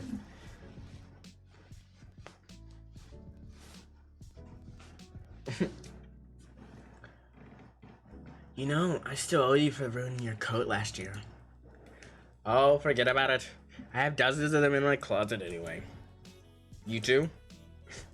The eerie ambience from the blackout is quickly overridden by our compliant laughter. Eventually, we run out of things to say and just wait quietly in each other's company. Anchor subs down in his chair. Whew. Long day today. Walking down the avenue. It makes me want to sing fucking Putting on the Ritz for some reason. Ugh. I really do like Theater that much. He glances out the window, still being assaulted by sheets of rainwater outside. Normally I'd be home resting. By now, resting? You two mind if I relax a little here? No, go ahead. Thanks. He stretches behind him, cracking his spine against the groove of his chair. Olivia, I've been meaning to say. You're usually so quiet, reserved, isolated even. I've noticed you've been more friendly recently. Huh? You think so? You've been in my class for all 4 fucking years. Sorry, I didn't mean to say fucking. All 4 years. I just like, it's me peeks to him. All 4 years. Of course I would. Maybe I'm a bit old-fashioned, but it hurts to see a student hurt themselves like that. When you're in the adult world, you'll see this all the time. Once someone's in a rut, they tend to just stay there until the days blend together instead of listing themselves up.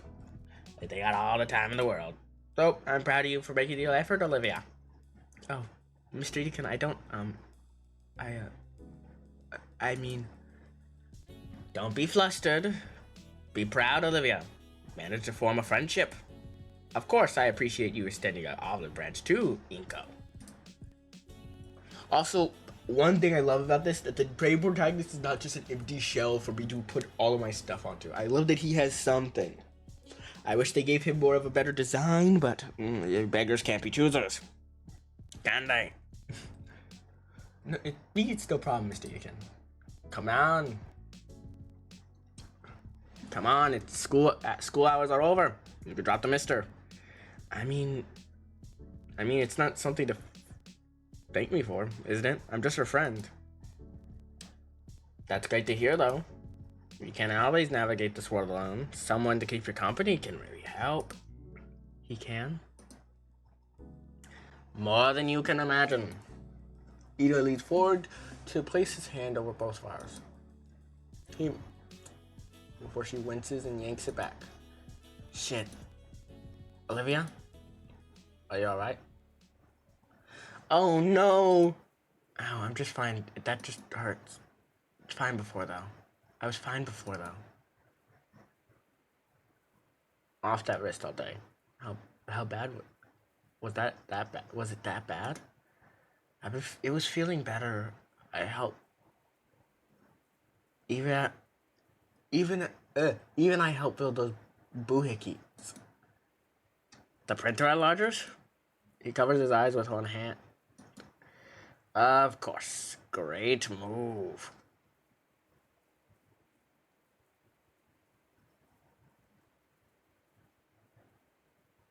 Wait, what happened? I'm gonna go reread what happened. Just barely makes contact with Olivia's wrist, which she winces and yanks it back. Of course. Great move. Student's been overworking herself. And I think I give it extra physical work. What am I doing? It wasn't your fault. I didn't want you to worry. I had no idea how bad it was. He leans forward, gently respecting it, being careful not to cause any pain. You need to take care of yourself, Olivia. If something were to happen, You know I'd be completely beside you. So, wait, you could be beside yourself. I know you could. I know you could completely beside yourself. I know you'd be completely by yourself. I know. I knew you were doing extra work, but how could it even get this bad? It was a lot of extra work. Doing a whole group assignments on top of that. For the last 2 weeks, basically all of my free time. It's great practice, at least. That's what I'm telling myself. Iris does her best to try rinsing for testing her arm. I would have never made it to graduation. All because that's painting switched. He shakes his head before letting go of Olivia. Fucking hell! Whenever I get into his certain voices, I can't get out of them until I force myself out. Cause they're naturally just that good.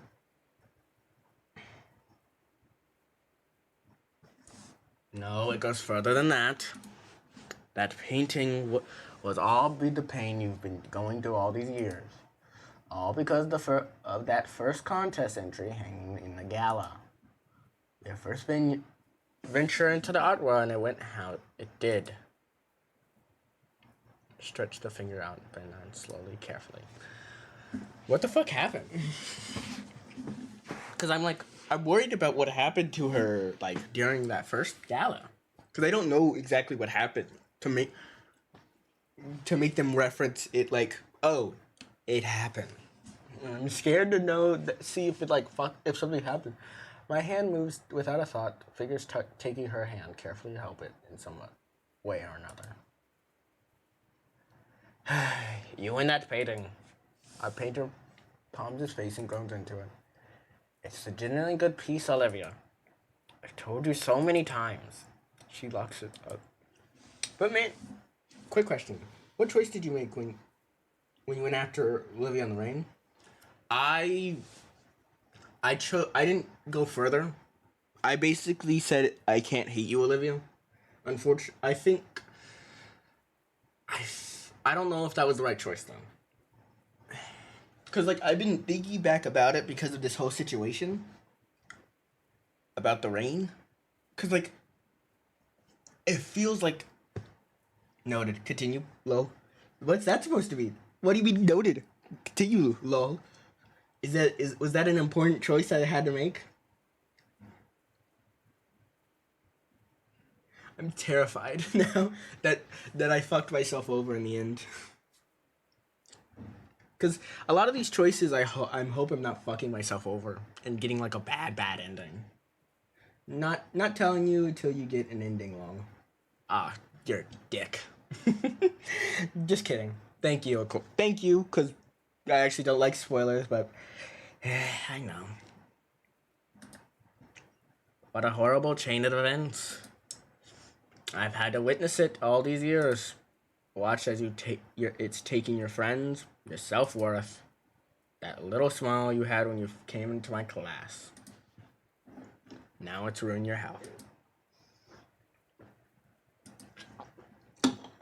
And I really just sat here and watched it. I was just talking about how people acted like they have more time than they have. Itaken? Okay? Are you alright? I'm super. I'm more than okay.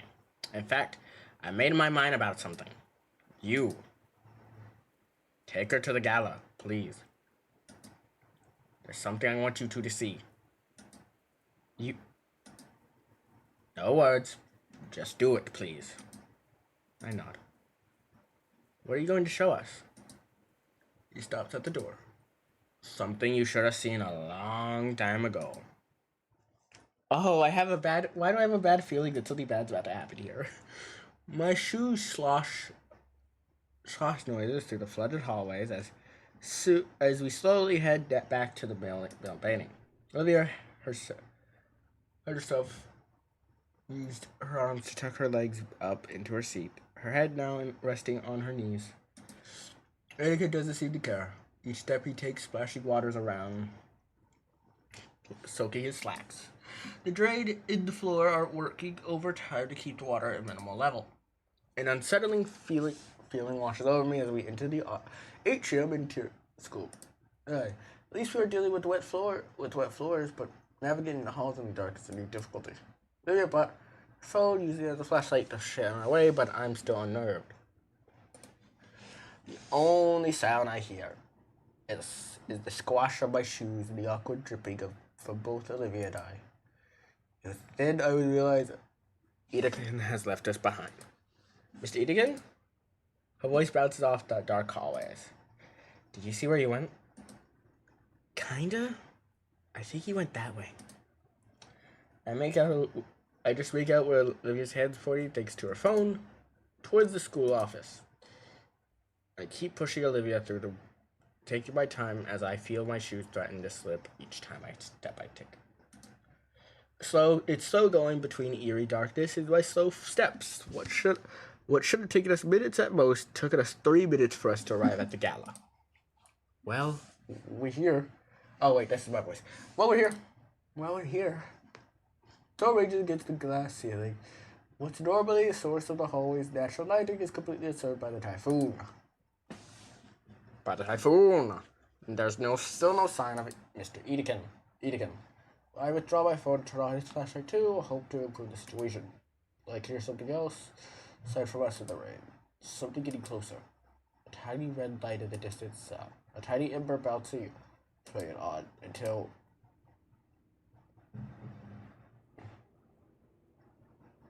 What does he do? Mr. Edekin, what are you doing here? What? Are we about to murder someone? Ugh. I'm frozen for a second. I thought forces into it. He would never hurt us. What are you doing?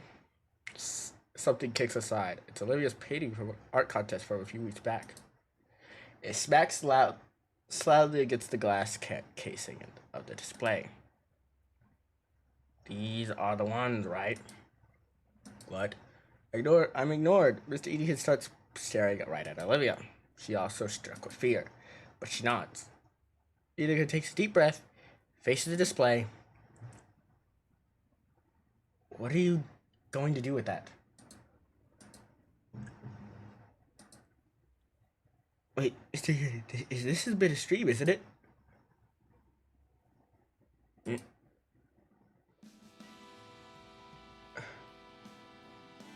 What the fuck? Oh. Holy shit.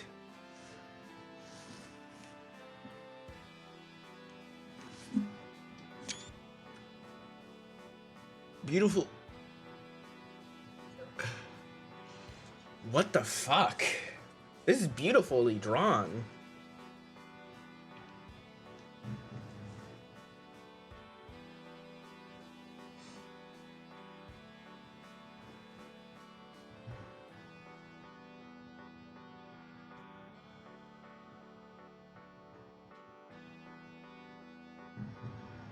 What the fuck? Airkid is the motherfucking goat? Truth! Bro is the goat, and I will not hear anyone else about who's the goat in this thing. I thought I was the goat, bro.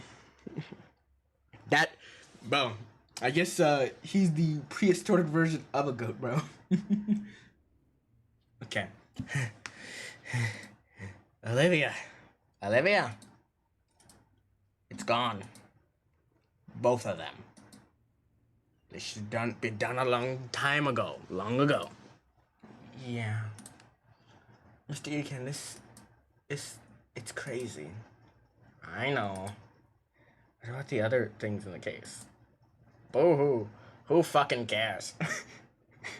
Who fucking cares? I'm gonna drop the accent actually for this one. Who fucking cares?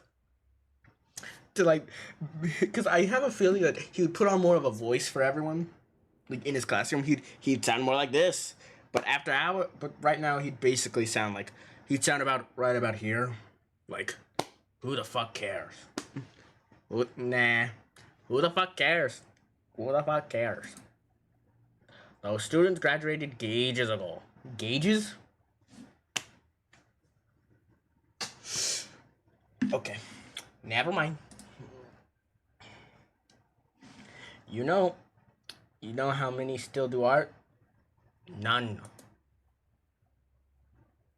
We'll take that one slide, lol. We'll take it that. Maybe. If their collateral, so if they could, if their collateral, if their Mr. Edekin, collateral, someone else can find. If their collateral, someone else can find by me. But Olivia, you got no other big painting now, do you? She shakes her head. That's a shame. Look what I just did. I can make another. Yes, that's what I need to hear. You make me proud, so proud to hear that. Do you remember? The 21st night of September. Love was changing the love away. It was right there. In sophomore year, would you challenge me to think of something I'd wanted to do and to set a goal to do it? Of course. I couldn't think of anything back then. But there's one thing I've been waiting to do for a while. And like you said, some company really helped. Get my hand a little tighter. Promise not to laugh? Never. Would you mind asking me again? Mr. Edekin? Sure. I believe it was, if you could leave right now and go do anything you wanted, what would you do? What would you want to do? Anything at all? Yup. I want to go see a fountain and paint it for you. Fucking brilliant. Fucking brilliant. Is there a fountain here? There's a park not too far from here, and you could barely see a fountain in the center of the front of the window. You can't see it right now in the storm, but I want to go there. I think I know of it. The Stig Australian Park. Yep. That's wonderful, Olivia. He stumbles a bit. I rushed to give him a shoulder. Shut the glass, crushing it under my foot. Ha! Good thing the power's out. No cameras or anything. Won't you get in trouble for this? I'm always in trouble for something. And ordinarily, I just take the hit. Especially for something like this. But that Maya chick can take the fall to hell with her. And it is a small smile. I'm looking forward to that painting. You better get it to me.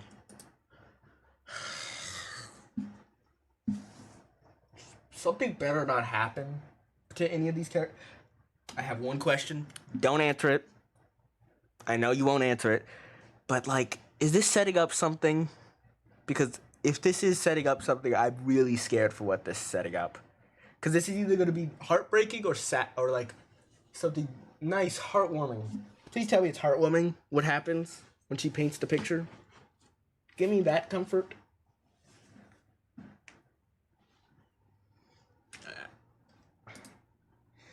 And you better help. Of course. Anakin motions us to wait by the school entrance. For a while, we just sit there.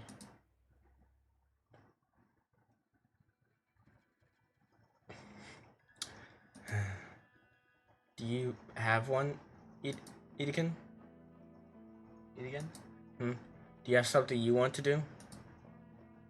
I'm already doing it. No, really. Teaching high school is a great job, and that no one ever regrets. You should pose that question to Ego there. All this character development. That's funny. All this character development, he's barely said a word. Right, Inko. What about you? What do I want to do, huh? If I could pick anything, I guess.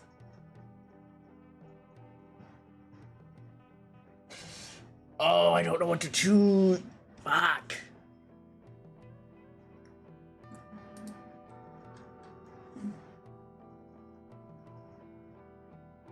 I can't. Do I say true love or do I say make prettier friends? Because I want it.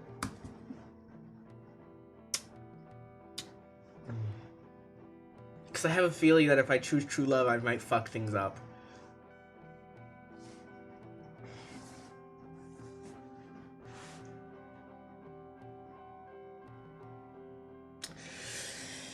I have to choose the one that goes with my heart. A more ambitious dream. I can get behind that. It's a bit unimaginative. A bit of unimaginative. That's just hater talk. You should probably start looking more into the how instead of the what. I won't say anything unless you really need it. Oh, fuck you. I hate you. I love that you're not telling me that. It's really good. I know. Like you would know. I could totally do it. Sure thing, Mr. Successful. Your blog doesn't even have 10 followers. You looked me up? Yeah, I got bored. You could at least followed me if you're gonna cyber stalk me. I'll follow you when you make good content. Also, your interpretation of Godzilla you copied from a video essay sucks. And you should feel bad. Interpretation of a video essay sucks and you should feel bad. Okay, so a copy. I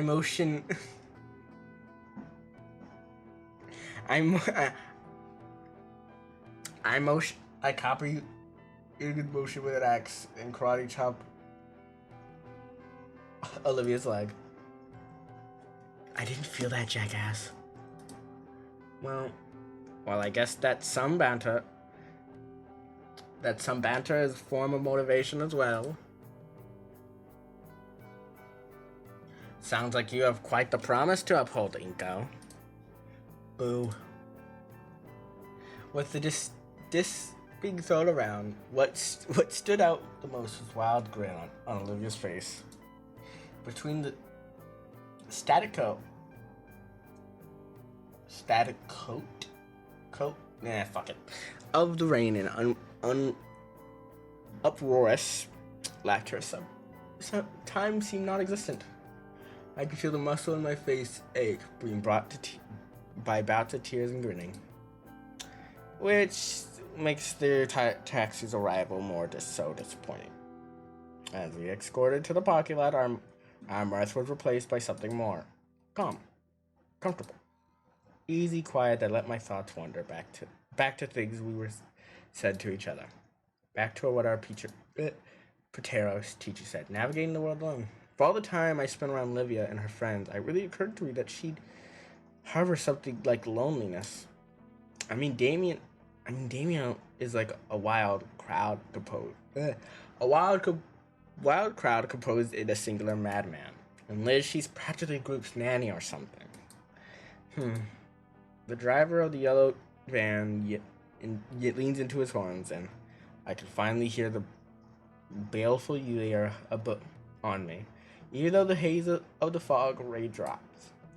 Olivia draws her hood up, and I hold my jacket above my head. With a final look to Mr. Itika, we thank him. No need for thanks. Seeing my students grow and prosper into adulthood is all the old fossil needs. With a wave, he sends us off into the rain, to the irritated taxi man's van that yells at us about burning his gas. While Olivia works to get herself situated in the cab, I turn back. As the air sagging, ratting and back into the building. Oi, hurry up. Right. Okay. Since we're at this part, I'm gonna take this time to go to the restroom. I'll be right back. Give me like a minute or two. I'll put you on a be right back screen because I love putting you guys on that. So I'll be right back real quick. Minute tops.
Howdy, people. I am back. It didn't take me long, like I said. Because my name, if my name isn't Pink Bro, then, well, it's. There's a different type of bro my name could technically be, but I'm not going to tell you that because it was a stupid nickname that some people gave to me. I'm never going to repeat it. It's been about a week. It's been a week since the typhoon. The days after were surreal, just how things aligned with the old schedule. Idkin was serious when he told.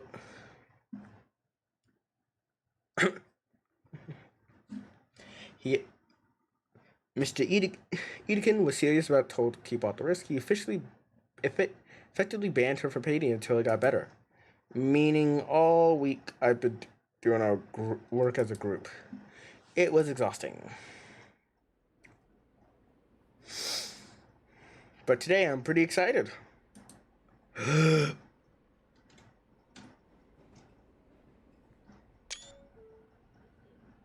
Sorry, I take a picture anytime we're in a new setting with her. For the first time, is actually joining me on the metro. We're headed for the city. It's going to be a bit of a trip. For the last several nights, Olivia has been using my inbox to store sketches of ideas while her wrist heals. On Thursday, she attempted to send a left-handed sketches, but gave up after the fourth malformed rat.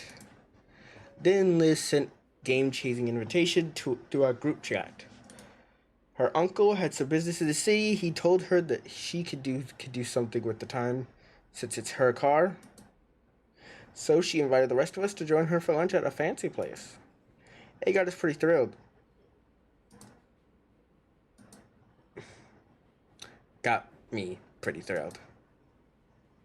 Olivia understood to stay off her hand, but that doesn't make her less manic about wanting to go back to painting.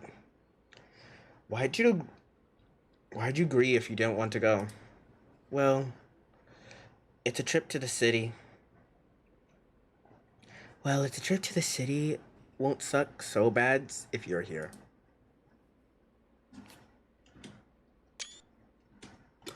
You didn't hear that screenshot? That was your imagination, by the way. Even if I really, really wanted to start that painting, you're almost done healing. It won't take much longer. Wait, no. Even if I really, really wanted to start that painting. Wait. even if I really, really wanted to start that painting. You're almost done healing. It won't be much longer. But Ida Kid said you should at least wait for Monday. Yeah, that too. Besides, I don't want to be around Damien while he's... Ugh. Poor guy looks positively miserable. While I pick up Olivia, he was pale, shaking on the floor between his feet, left babbling after a particularly powerful sneeze. Has it ever been that bad? It happens once a year. It's the reason we don't share a room. One moment he's fine, next he's inebriated. This car is weird. You ride this every day? Yep, this is even my seat.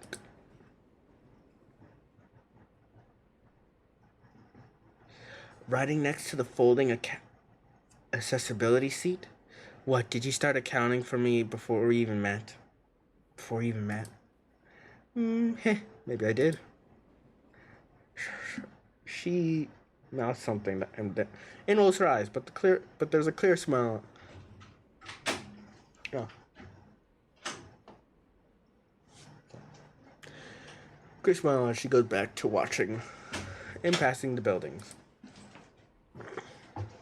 Compared to the car ride together, this felt more intimate.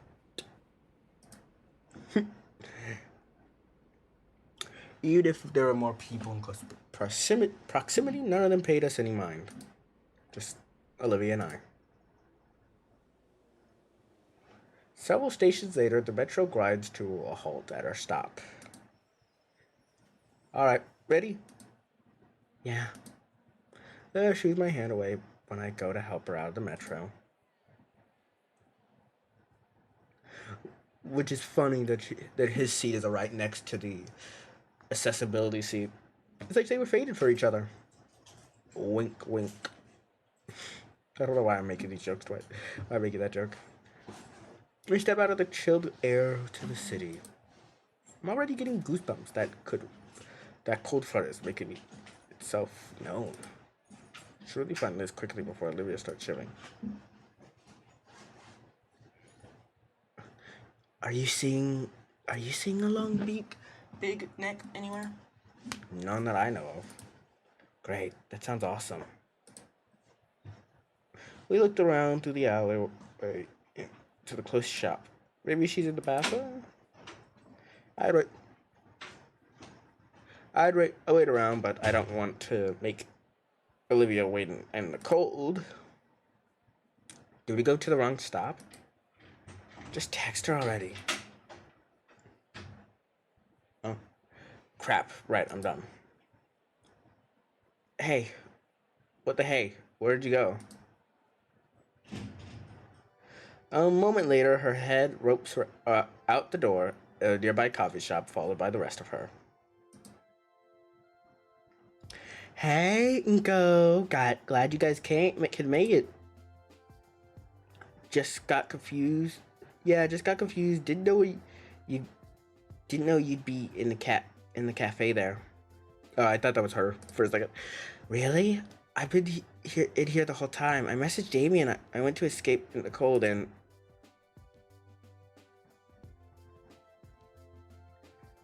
Where's Damien? Oh man, he got nasty sick right before we left.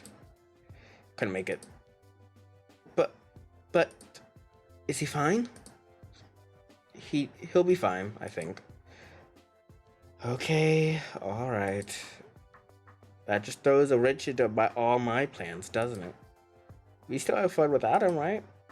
Yeah, I know. It's just, I was hoping between the four of us, it'd be like a double date.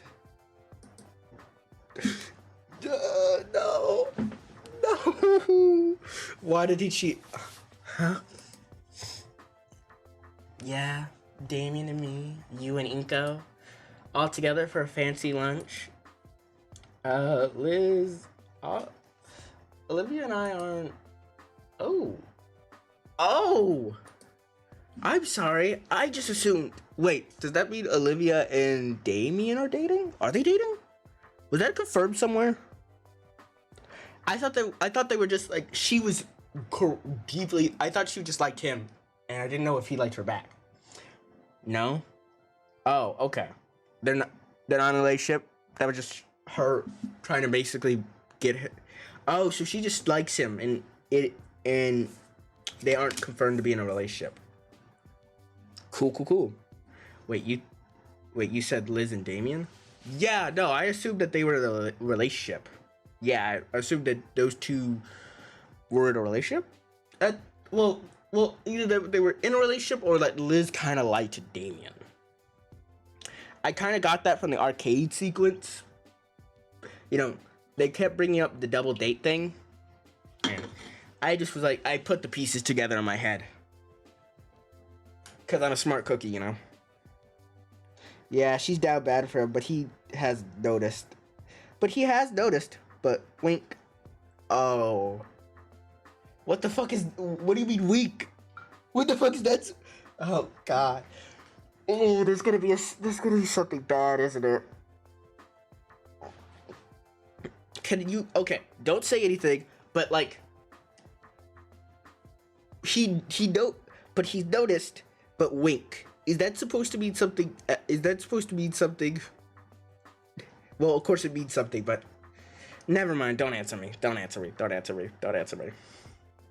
I'm being stupid. I'm sorry. I just assumed. Boy, this is embarrassing. Whole Dave seems like it's going wrong for me. Correction. He seems like he hasn't noticed, but wink. Oh, okay. I thought you said he had noticed. I was assuming the worst, that he didn't like her back. Whew. Okay, thank God. I was hoping.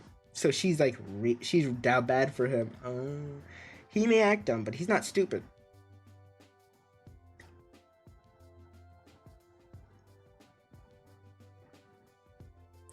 What the fuck is that supposed to mean? In what world is that supposed to mean? What do you mean that by that? What do you mean that he acts dumb but he isn't stupid? Just keep playing, you'll see. Metal, you're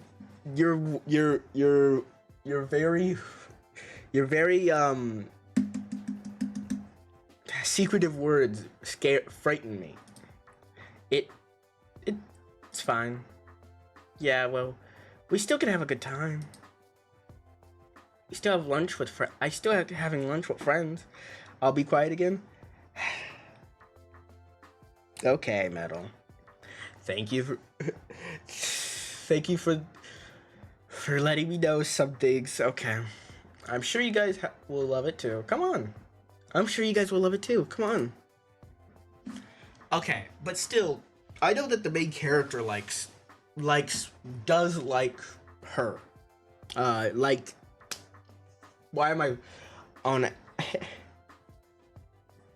Olivia? I know he likes Olivia, mainly because he stated that he was in love with her.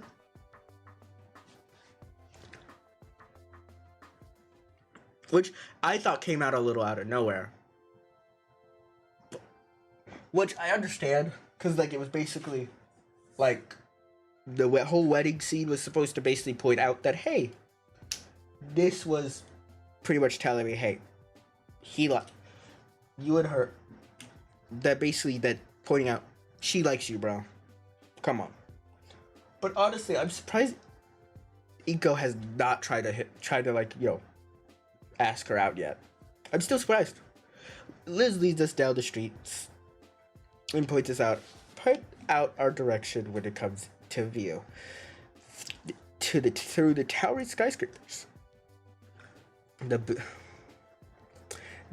building is more akin to a narrow spike aimed skyward, and with a large disc room near the top. Wait a moment. I know that place. That's similar to the one that's in Toronto. The Needle, I think it's called. And you see that space near the top? That's the restaurant. Oh God, it's the one I fear. The one that Final Destination has made me fear for the rest of my life. Cause that makes me wanna jump. Put my hands up and shout. Put my hands up and shout. Come on now. Cause I already hate glass floors looking down. Cause oh my god, I have. Whenever I get vertigo, it goes bad. And I also have a massive fear of heights. But if anyone asks, you didn't hear that from me. I don't have a fear of anything. They built it in a way that the whole thing slowly rotates, so your view changes while you eat. You can see the whole city, the ocean, even the mountains. Whoa. I've gone here with my parents all the time as a kid, and I daydreamed about going, bringing friends, bringing an important guest here. Well, business type stuff. Yeah, that's what you mean. Important guests. Not like your boyfriend, Damien. It'll be my first time on my own. Well, Yeah. You'll see there's a... Whoop, hold it. We lost Olivia. Turn around to check our Gator, who's a farther behind, grimacing. She slowly rolls in, fighting the hide, the split wit every time she pushes herself. Oh, sorry. It's fine. Sure you don't want help? I can manage on my own, please. All right. You want to lead the way? All right. It's a space needle place, look right. She rolls ahead, Lid and I follow behind. Continue our conversation. There's the restaurant. The restaurant here is a impressive spire with an actual seating area 30 floors up or so up. After Liz verifies her reservation, we're let into special elevator with glass front. After a minute or so, rising above the city, oh god, I'd be horrified. We stop at the doors slightly open, revealing the restaurant.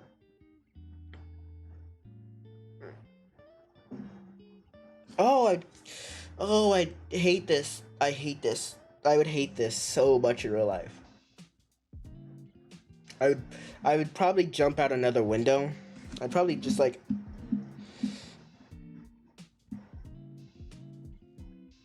I remember when I went on one of these, there was one of these closer to where I used to live.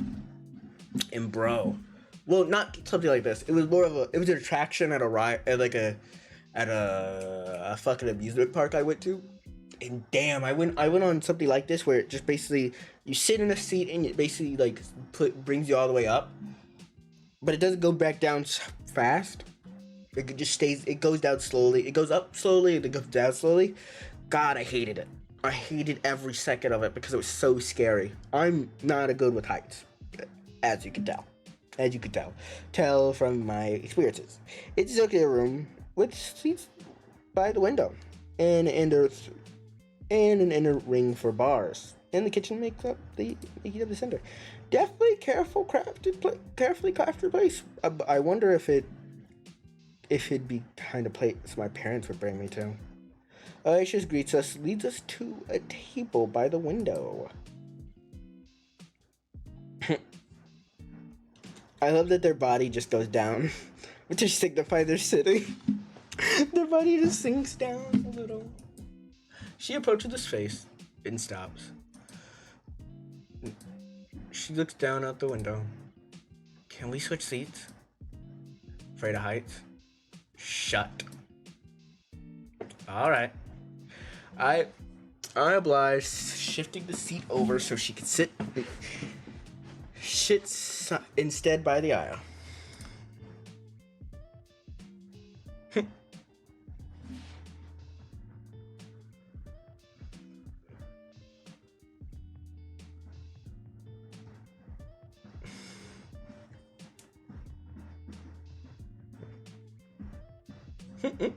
Okay, sorry. I got a text message.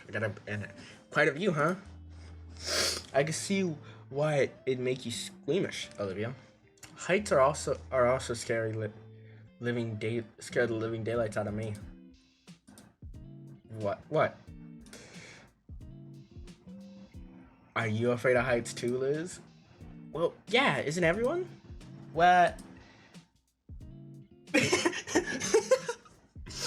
Let me get. How do you know?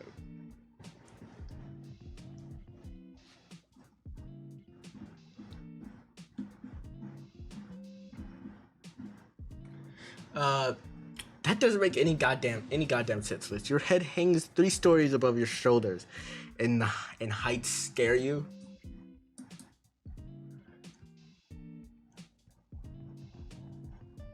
Acrophobia is an irrational fear of heights, okay? So of course it doesn't make sense. But still.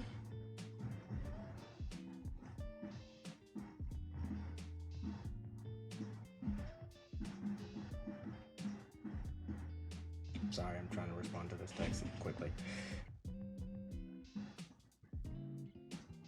Okay. Okie dokie. Of course, it still doesn't make sense, but still. Whatever. Heights suck. We agree on that at least. So, what do you think? It's very nice. I can see why you wanted to come here.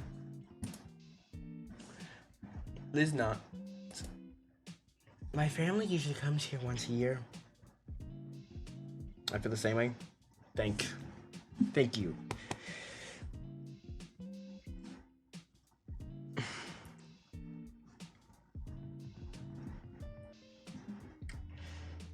Acid is wet. Acid is wet.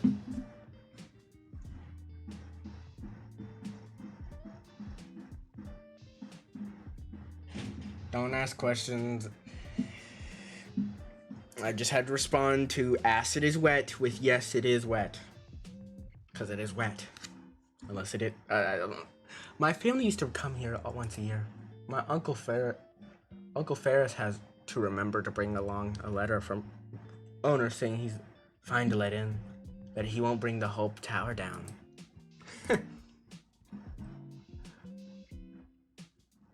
What the hell is a biscuit?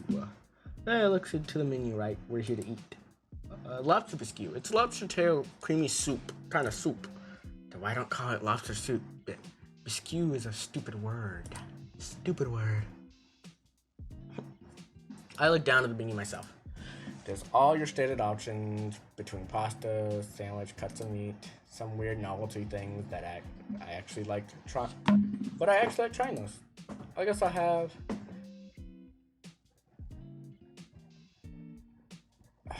God, what the fuck do I choose? Entire leg cow section, carnivore section, samey. Yeah. Wait, I gotta. Sorry, message on Discord again because fucking, of course they did.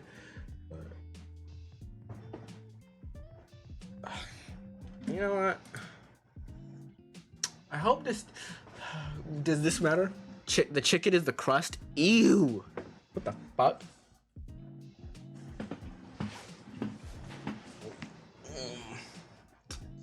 With pineapple sauce, a double tropical. I'll go the same as my girl Olivia. You sure? With 1 onion ring. If you want it, I'm buying. They serve breakfast all day too. I'm going with the pancake batter. Lives way over a waitress. Nothing to pick. You got me. It takes me way back. Stare out the window. Looks at the horizon as well. The view has shifted a bit to show the mountains. For some reason, people on Discord can't stop texting me.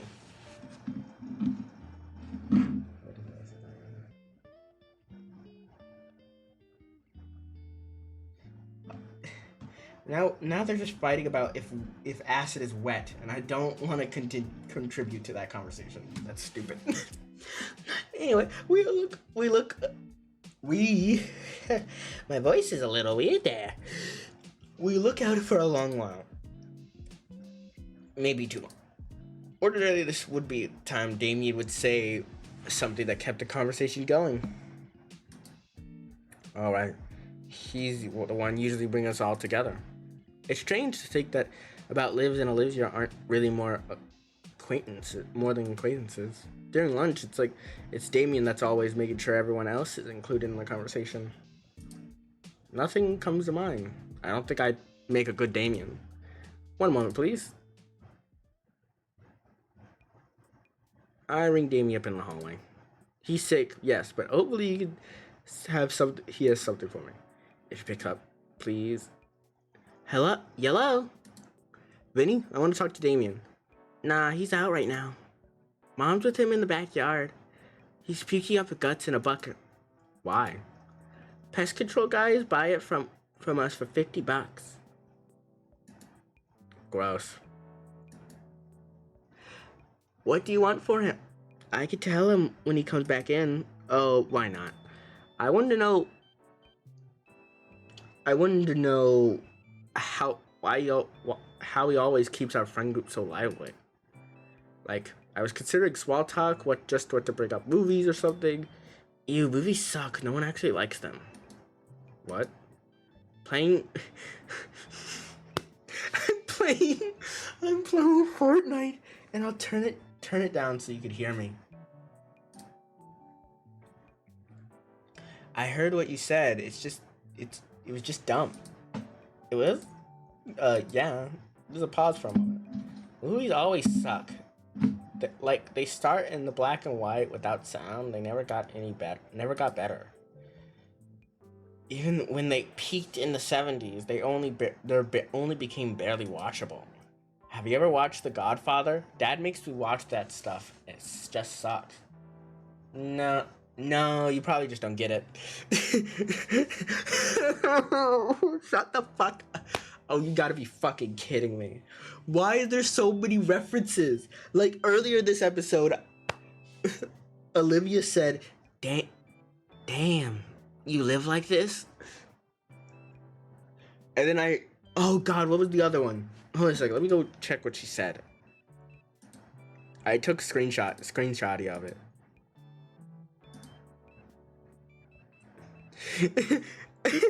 Clearly have an air fryer. Like, they made the air fryer joke. They made the air fryer fucking joke in my alligator dating game. What the fuck? My alligator dating game. They made, damn, you look like this. Damn, you live like this. And then, clearly you don't own an air fryer. Like, come on. I mean, to be fair, this game was released in 2024, so it makes sense that it would have up-to-date references, but come on, guys. Dad explained the whole plot to me in ins and outs, and it was really just mid-trash.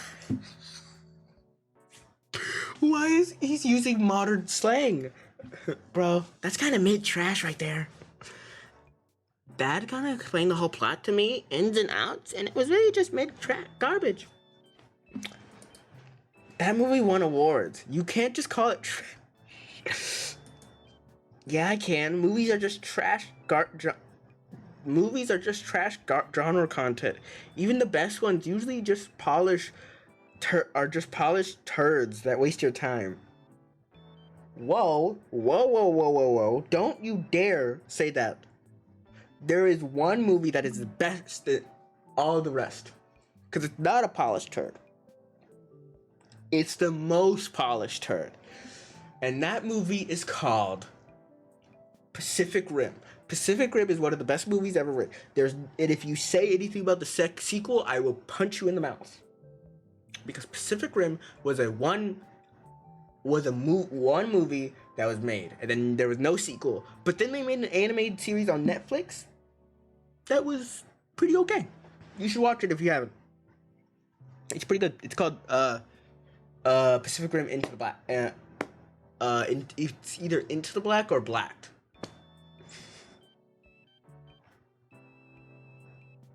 Something. It's like in the Australian outback, and they're fighting with a giant robot. Pacific Rim.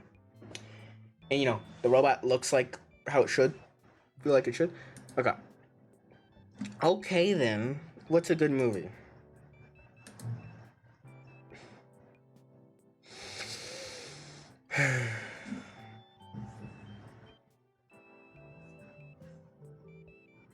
I hate you. I hate this. How about storytime animations?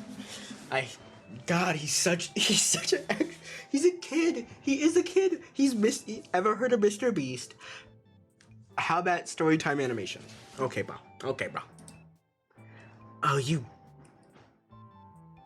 gotta be kidding me. I'm not. Any popular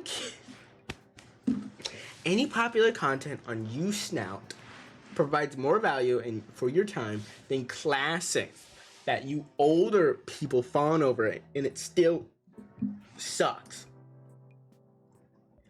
Those aren't even movies. They move. I watch them. Not my point.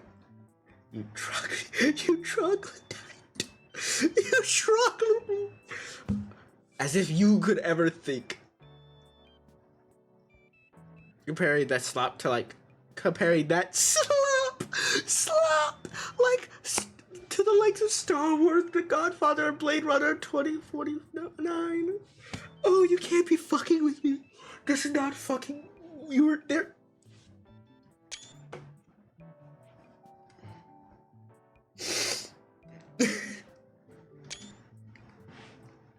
I all I can think of is the rage bait image, like the where the monkeys is doing the is like rage baiting.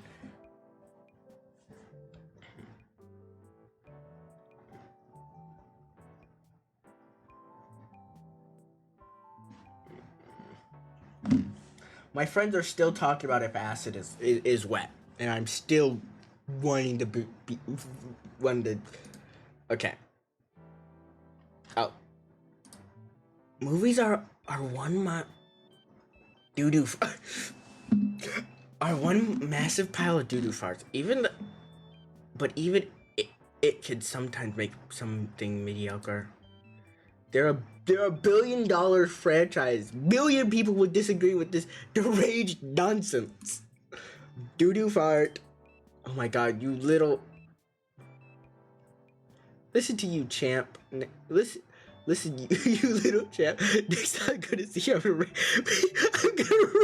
ring your neck like a raw shrimp.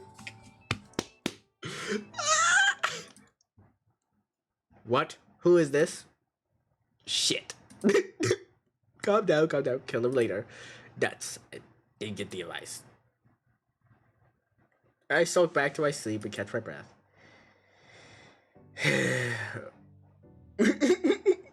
Whoa, you all right? Your eye is twitching. Hey, you all right? Your eye's twitching. I don't think I've ever been more angry in my life. What happened? I don't want to talk about it. I love the tension from my bro got rage baited by a fucking 10-year-old, by a fucking kid. Kids are best at rage baiting, by the way. Fine. I can be good Damien all by myself. So, Liz? Yeah? You mentioned how you first wanted to be an art dealer. Getting the right people, the right painting, right? How's that going? Oh, yeah, it's been going great. Going great. I just got accepted into Marshland U, actually. Oh, snap. Yeah, I finally got everything all worked out for myself. I'm going to hit the ground running once I graduate. That's pretty cool. I'm still figuring these out. You too, Olivia? Right? You too, right, Olivia? I've only got short-term goals right now. But I'm interested in what Liz was talking about.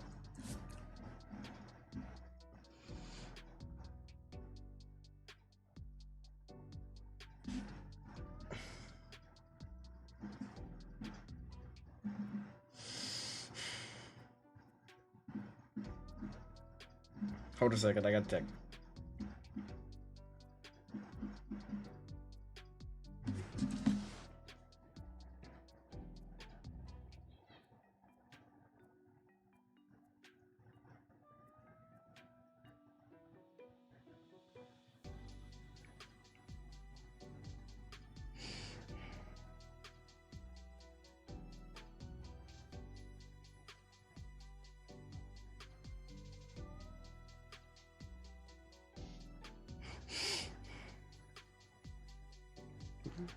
Maybe the wetness was the friends.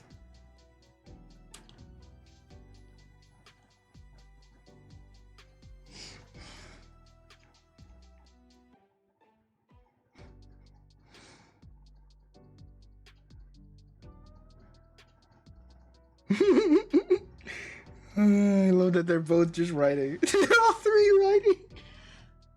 What the what? What was the what?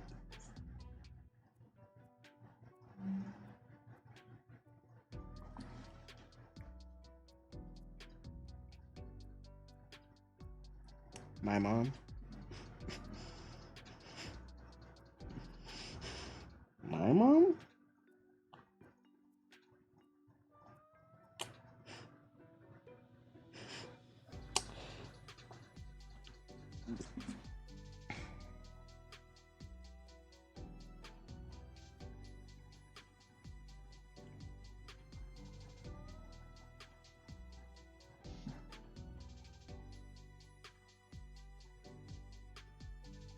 Hold a second. I'm so sorry.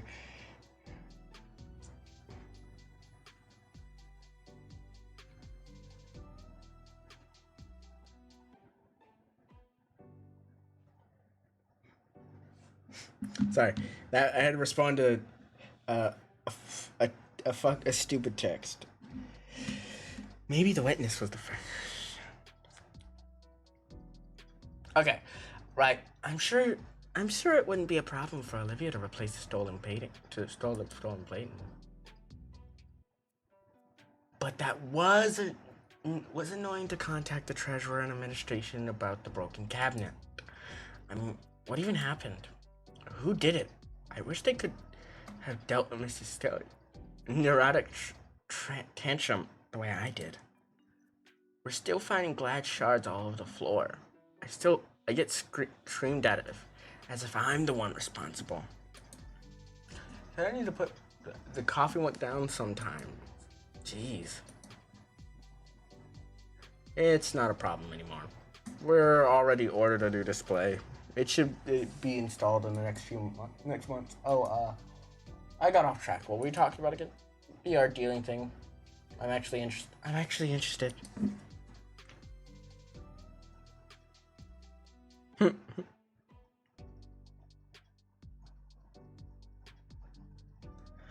Okay, back to.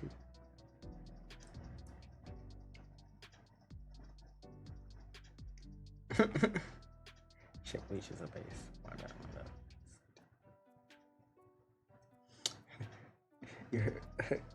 Okay, back to the you're all animals thing. You're a terrible influence for a bunch of ace people.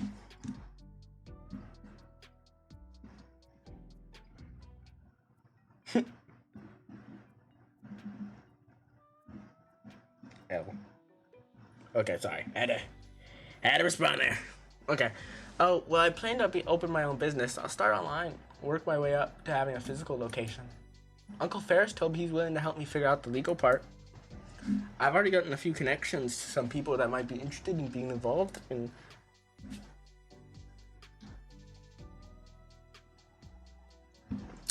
Some connections that might be interested in being involved in that.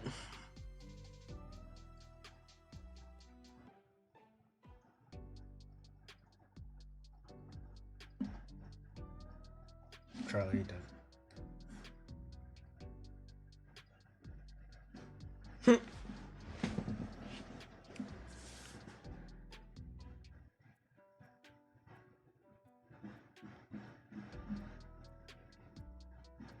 Yeah.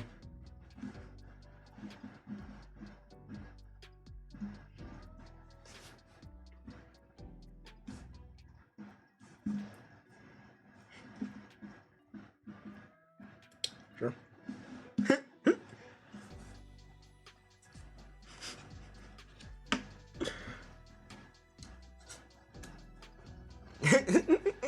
Sorry.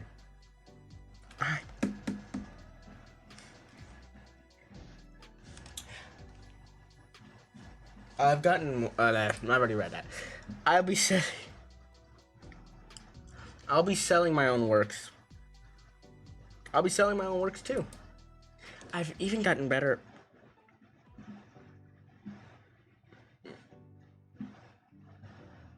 Blah. I even gotten better since the start of the year. Have you noticed? I think you have. I think you have. Although some. Alright, since I'm no artist, I'll admit some details are probably lost on me. Ms. Nods. Maybe I'll buy one someday. You'll give me a discount, right? Maybe. Olivia, have you painted anything good recently? No. No. Oh, sorry. Oh, sorry. It's fine. Well, I got one I really wanted to be doing. Why don't you? Because I got dragged here instead. Dang it, Olivia. I mean, not that I'm mad.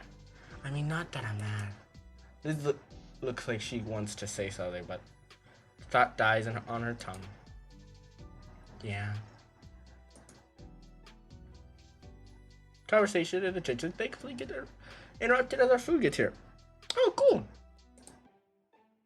The social media influencer in me aches to take a photo of especially how good the presentation is. Dang, I should have brought my camera along with me. Wait, I have my phone. Say Olivia.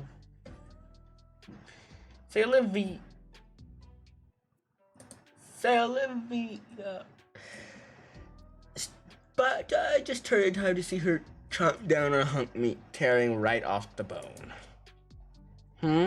Harf?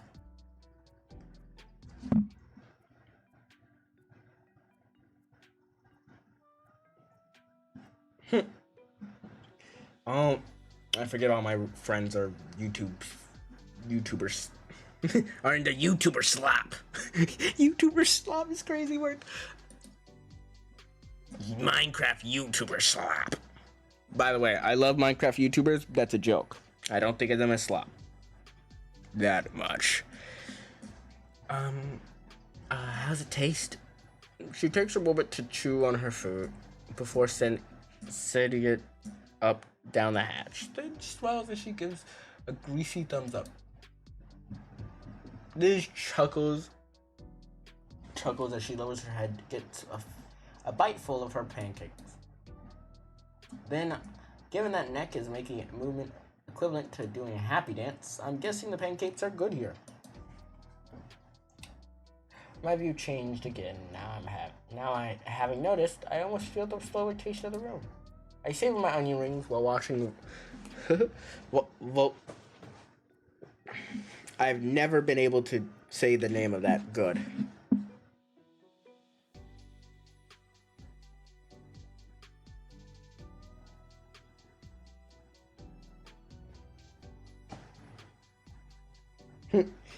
Because I'm still getting better at the at trying to say some of these words. Volderkander, Volcandura,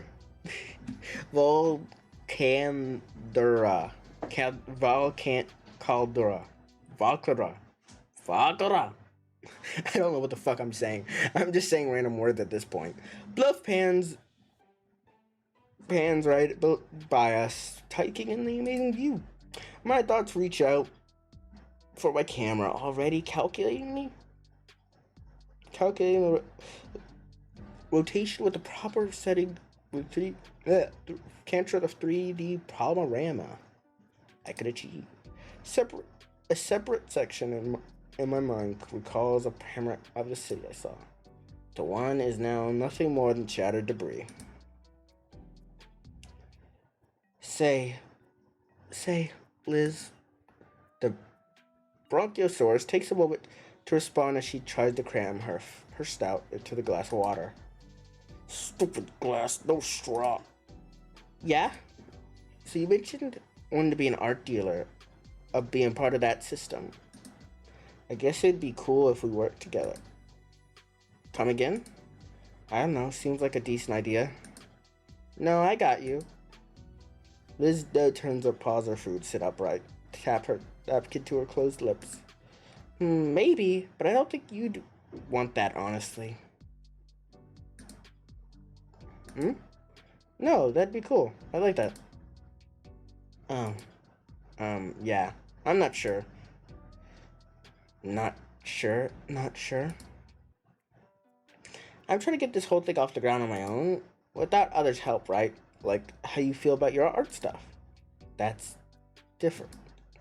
The point is, it's important to me to make my start off by self-stating as possible. But you just said you had connections, and your uncle. Yeah, family and such. Not Lilio raises an ironic eyebrow. Friends, or is it just me? Eh, Olivia. Uh oh. Olivia, don't start to make a scene. I have to do something.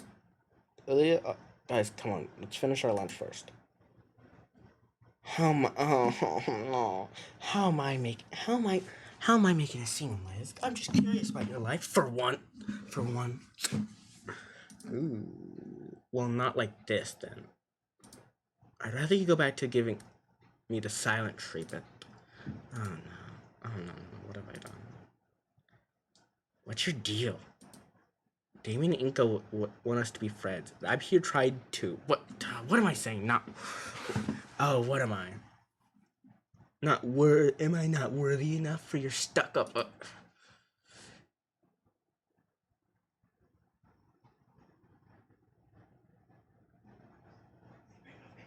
It just. You just didn't want to. You didn't want my friendship before, or Damien's for years. Now it just sounds like a bit like you want just to be friends now, so you can get something out of it. I want to be friends, just not like that. I thought things were started to get good. Olivia, there's a lot of people less fortunate than you. You support a lot of your friends, all the offers. I can't blame you if you just ignore both. You can't blame me if you just ignore both. Liz, let me finish, please. I'm not mad. I envy you. I'd admit it. Everyone would. Effortlessly getting attention and help. I hate it. I know it's wrong, but I've been thinking for a while. Seeing all the things you have available all these years and you just take them for granted. I think it's a wasteful way to live. Look, I'm sorry, I appreciate you guys.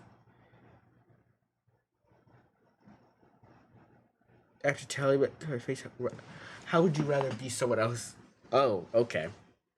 How, after telling me to my face how you'd rather be elsewhere and not here while eating my expense. You know what, Olivia? This is the most nice thing I could do for you at the moment because you really don't deserve anything else. Liz crashed over her mouth. Doesn't respond. She just looks down at her plate. I'm going to use the bathroom.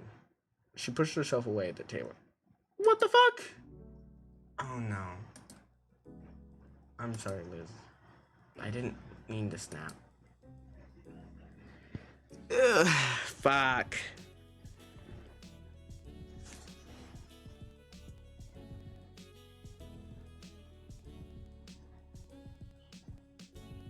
I wish I could have helped her anyway there.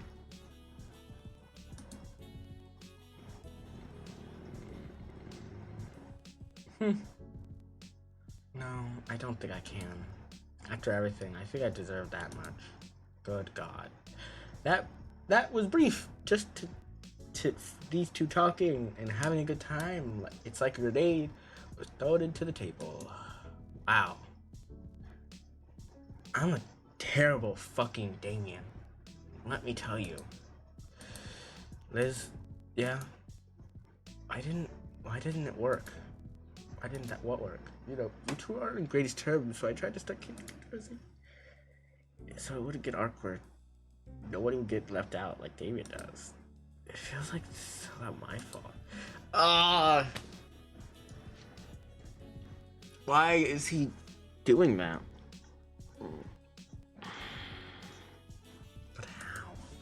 I really think I was supposed to. I don't think you did anything wrong. Why does it never happen around Damien? Good question. I don't know. Start popping the yolk. She's probably not in the mood if I pushed any further or said anything right now. I'm prodding anyway. There's no options. What? I feel like that's hinting at something right there. Because saying there's no options is a fucking weird way of saying that. It's weird way of saying this. Try to think of something, but nothing. I can't think of doing anything at all. I would stop making someone uncomfortable, or worse, getting them mad at me. Never ever anticipated something like this from happening. It's frustrating. Can't do anything. I can't do anything, but I can't do nothing, obviously. Not if I want to smooth things over. Right now, Olivia's in the bathroom. Actually, she's just folding around in the hallway, but the point, the two separated. I could work something out. Should I keep trying then? But I don't want to make everyone uncomfortable. I think I'd rather if you didn't. Come on, Liz, help me out here. I don't know what to choose, cause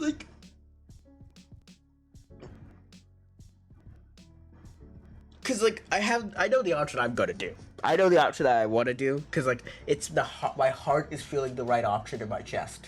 I feel the bum bum bum. You know the feeling in your head that you go, yeah, I know which one I'm gonna choose. Love straight gold. That's it.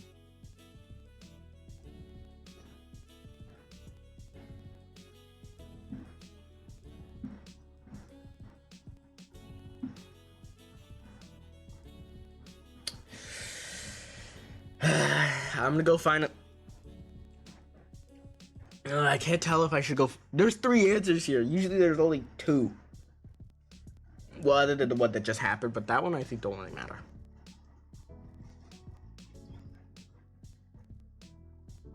I don't know, man.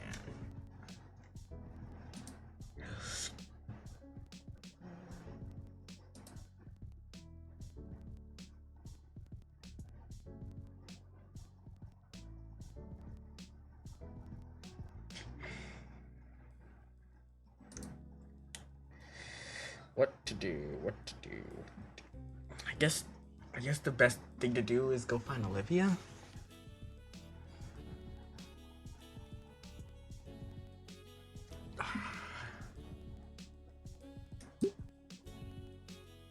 Heavy breath escapes me as I stand from my chair. If you excuse me, Liz. Her head tilts comedically further than needed. In question. Just want to go check on Olivia. Oh. She waves me off as I turn. Okay. Making my way through the restaurant, a part of me marvels at how I don't even feel the room spin. Kinda makes me dizzy, but it's mental busy work to distract myself. After all, I have no idea what we're going to say to Olivia. Hey, should I ask her how she is? Okay. Oh, I'm on the spot now. Hey, just give us how you're doing. I thought I had more time to think about these things, but instead, being by the restroom was. Why are you here at the bar? By the bar. I wanted to see if they would give me a mimosa. What? Mimosa. Like OJ or champagne? OJ? Didn't that guy kill his wife? Olivia, you can't drink. Says you. She takes a long sip of glass full of orange liquid. I slap it out of her hand, but her tail stops me. I'm joking. Jeez. It's like you, Inko, a virgin. She grins at my scowl and continues sipping her drink. Also, I have a question. I really do have one question. One question. Okay, I see this in options. Is there actual naughty stuff in this game? I see this in options all the time. Whenever I have to whenever I turn down the volume for music and stuff. Sometimes before stream, I turn it down a little.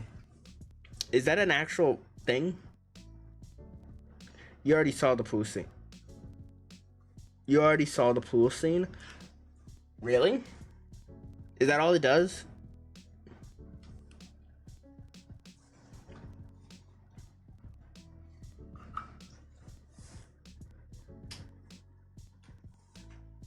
There's one more scene though later.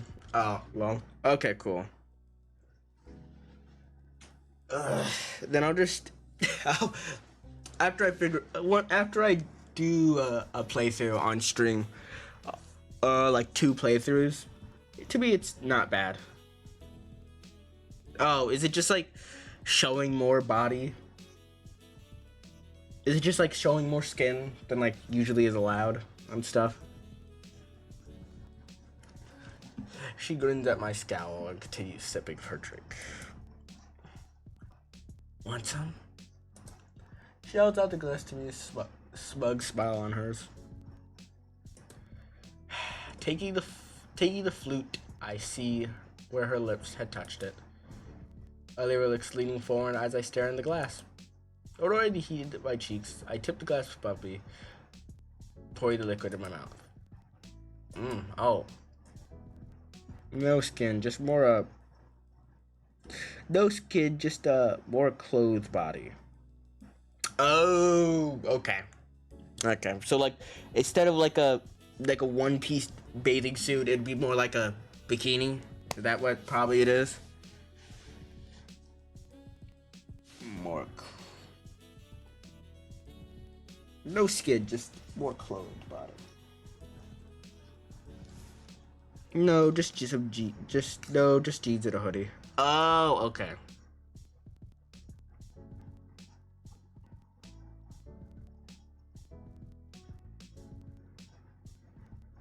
Okay, cool.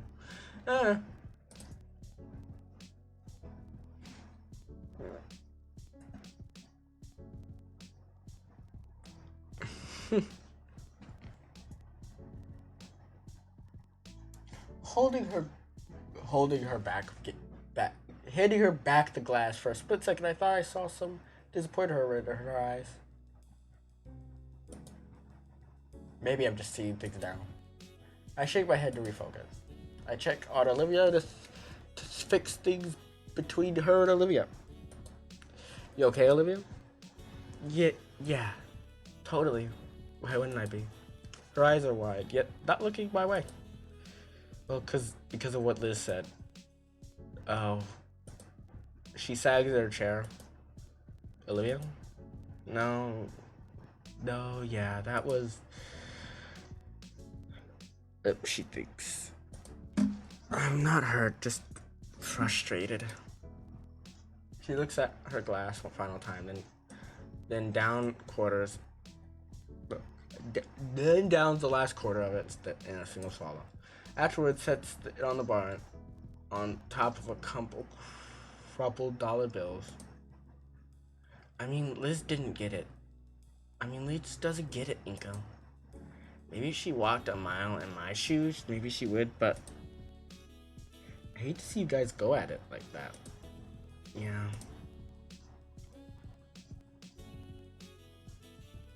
Maybe it's just been a long time coming for me. Who knows? A long time coming? I know she's a bit frustrated for a while. She's been a bit frustrated, probably holding that in.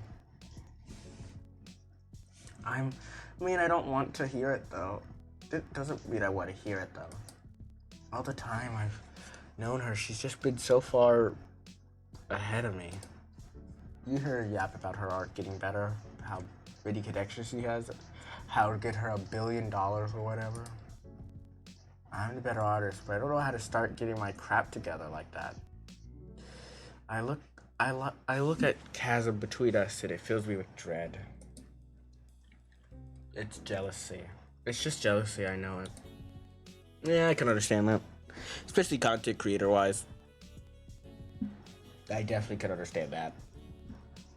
But it's the thing of I'm technically just starting. Well, just starting is a very wrong statement. I should say I'm starting to be more serious about it. That's what I mean about it. But, doesn't mean that I'm not, I understand where she's coming from, at least.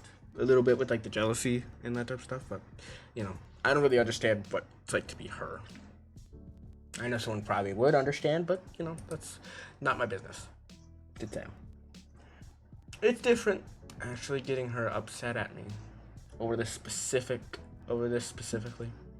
I just mentioned being someone she'd consider a real acquaintance. And then she blows up like that. You want to talk about it? No. You sure? Is that what you wanted to see me about? Partially. The other part is I'm a bit confused. I hadn't expected things to go the way they did.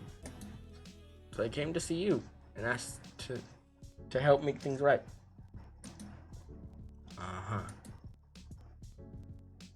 I'm not apologizing if that's what you mean.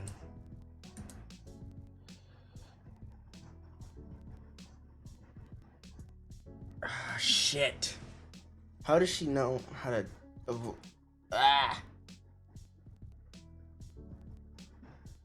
What the fuck should I choose? Come on, Olivia, help me out here. Ask Olivia for help. How does she even know how to deal with avoiding upsetting other people?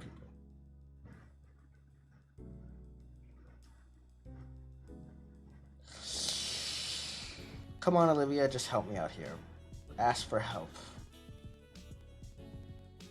How does she deal with avoiding upsetting people?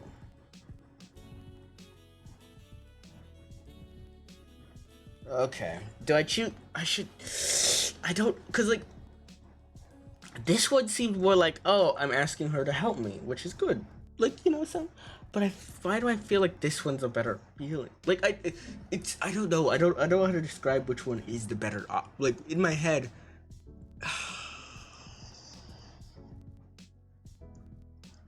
because these are very similar choices to what told me about Susie. God, I've been playing Deltarune too much. About Olivia. And honestly, I'm kind of scared that I'm like gonna choose the wrong one. I'm really scared of this game to choose the wrong one. I want to give them a happy ending. Well, like the happiest ending I can get them. But like, I know. But I know, I'm just probably complaining.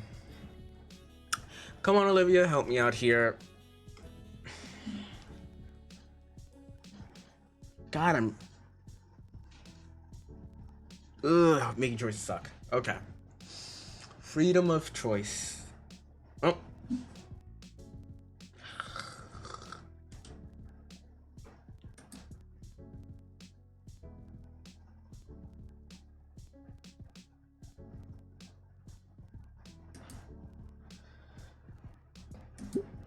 It's not my fault. It's not my fault they reacted like school children.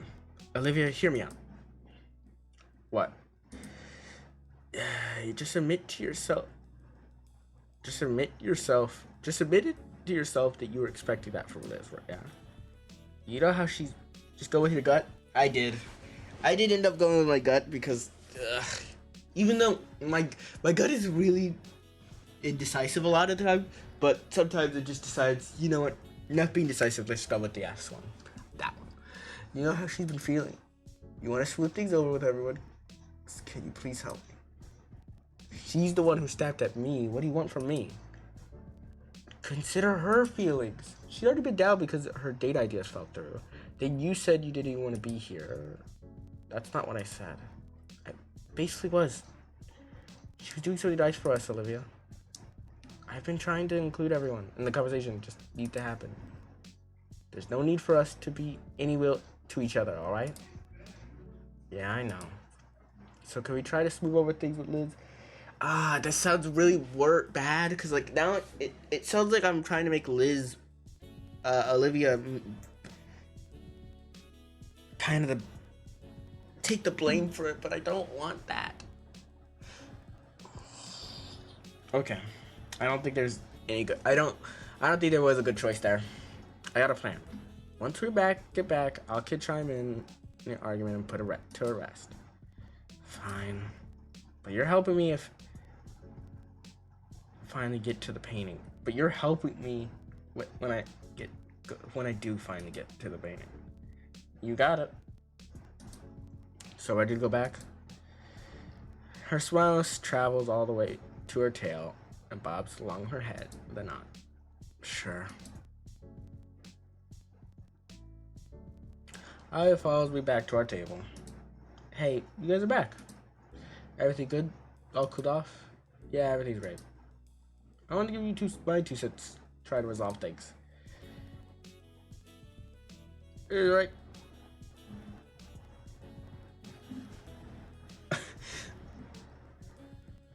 Well, okay, because I can't go...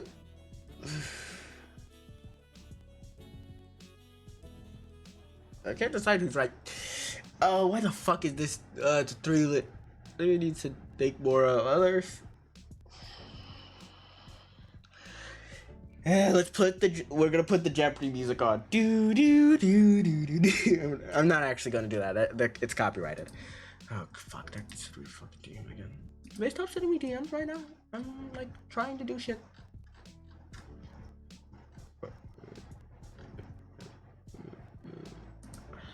Someone fucking DM me again.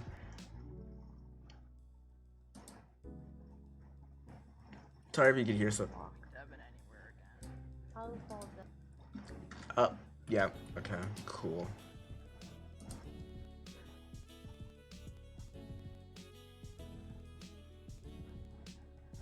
Okay, I'm just gonna go with, sorry, okay. Cause, by the way, my friend was texted me a clip of one of their streams. It was stupid.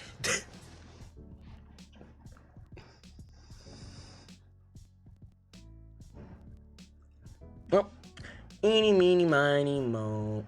Eeny, meeny, miny, mo. Catch a tiger by his toe. If he hollers, let him go. I feel like this is just the best choice. Fucking course. Okay, I guess this one. Please don't be the dialogue option that fucking makes me feel bad. I think you're both have some good points. But there's a bigger picture we all need to see. Deep down, both of you want to be friends. So why not overturn a new leaf starting today?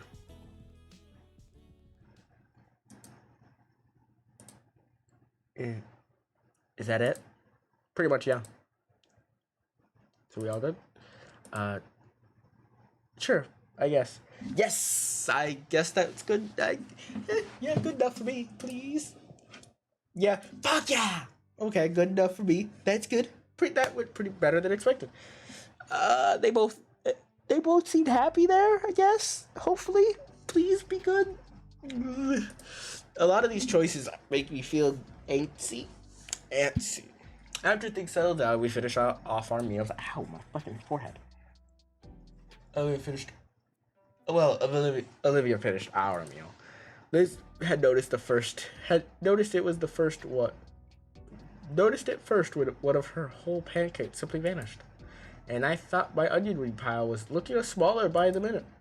Looking Olivia's way, she simply had waved us the most bizarre concoction of onion rings, flapjacks, syrup, and beef on her plate.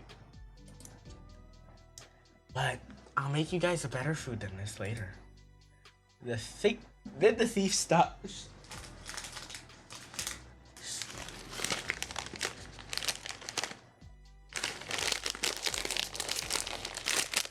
Making me a little hungry.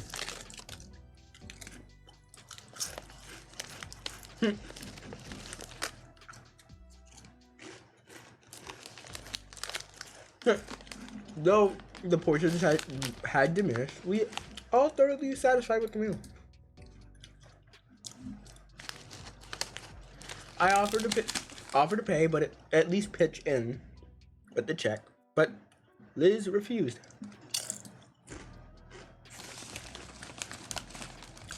She insisted since it was her idea to begin with. But I figured it was the man's place to pay for a date. This was a date, kinda.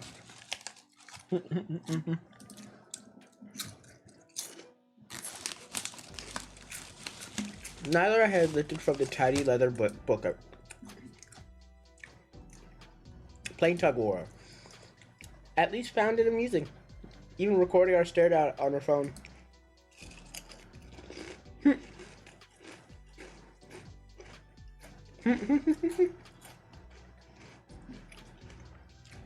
Victory is mine.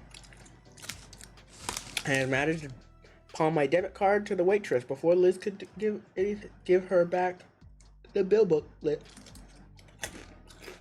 With all that done, all that was left was for us to make the most of the view. Olivia led the way to the observation deck on the floor beneath the restaurant, and she immediately regretted it as the blast of cold air even had me shivering a bit.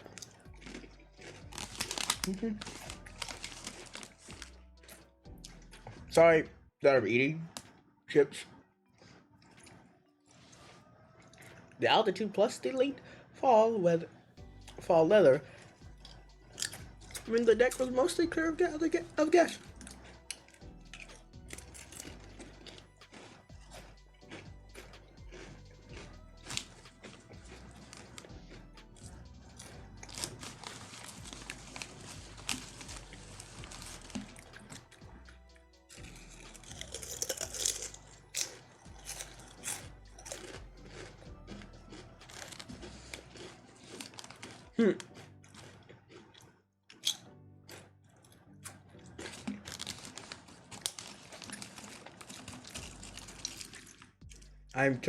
I made a mental note to come back here one day with my DSR. I slowly moved to the rally so we could fully take in the skyline, but the bluffs and out ocean along the sky dwarfed by its spire. I mean, oh no, because what beautiful is, brr.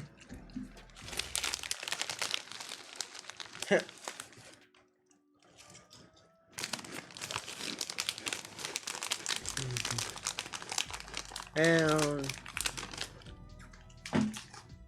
last of it.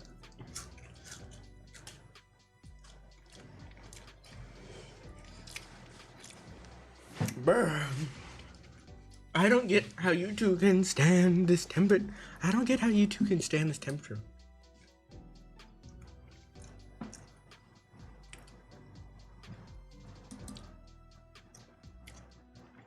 I'm gonna be by the elevator, okay?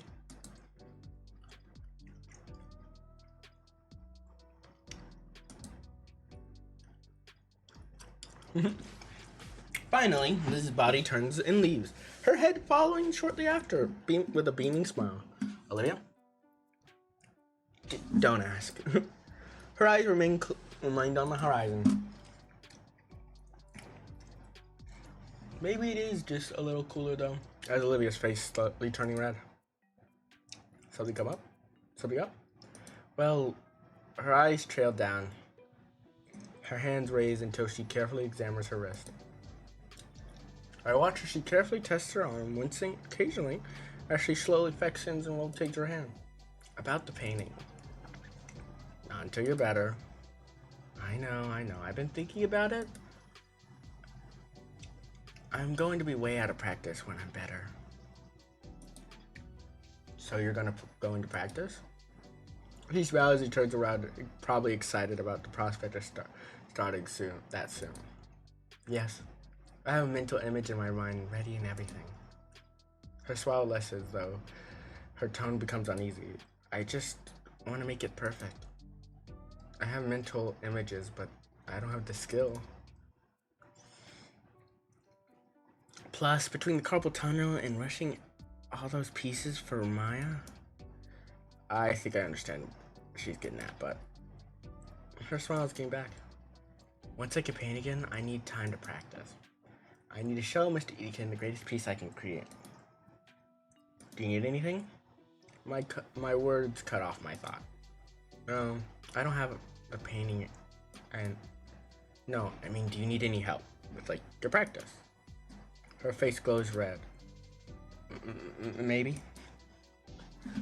Well, I don't know how much help I could be, but with what a complete lack of painting talent. But otherwise, I could help you do. I could do whatever for you, Olivia. I promise. I said it with a smile and a thumbs up. Thanks. Just say you love each other, you dumb fucking teenagers. Damn it, bro. People piss me off. Sorry. I'm sorry, guys. I'm not really a slow burn type of person. I'm playing a game about trying to get to hug an about dating an alligator, and I'm not into slow burn. You know, maybe this wasn't. I do love this game. I do. It's not. By the way, that's not an issue with the game. It's an issue with me. I need to get better at slow burn. I think we only stood on the viewing deck for a few more minutes. Cold drafts had swept us. Figured that she had enough of chilly air. We made our way back inside to the elevator station where Liz was standing idly. She and Olivia looked at each other for a moment. The two held stare locked into each other's eye for half a minute to look to the side. So, what is there to do?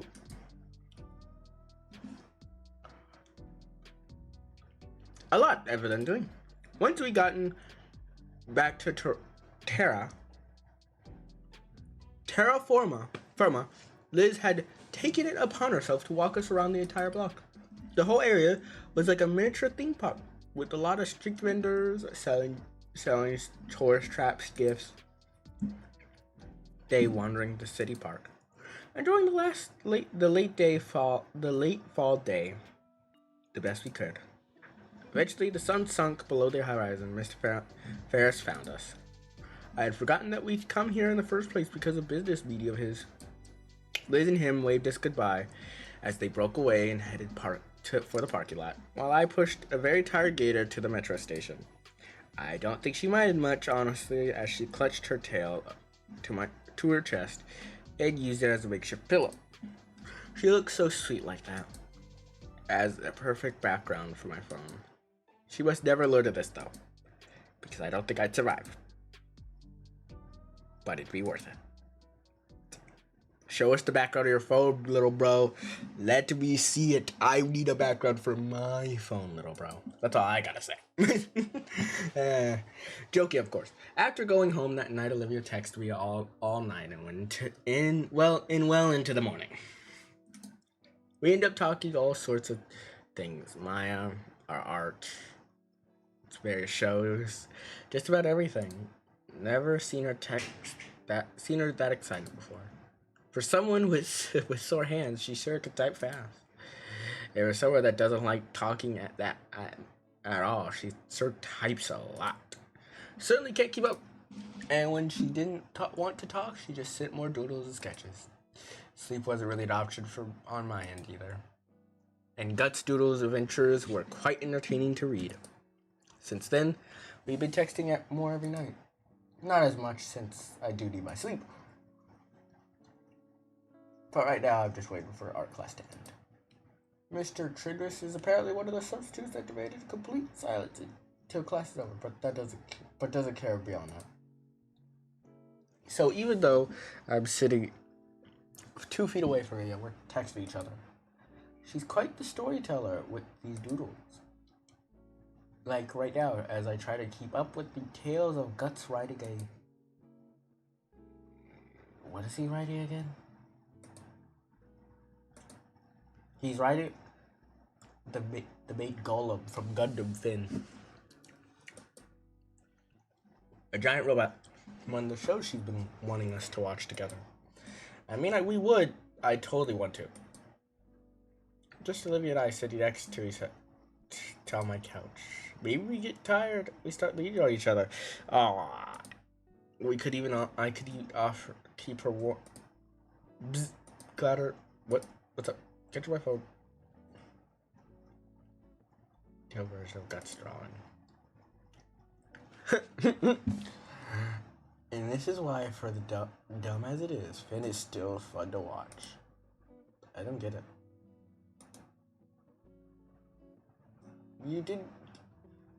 You almost didn't get your phone just now.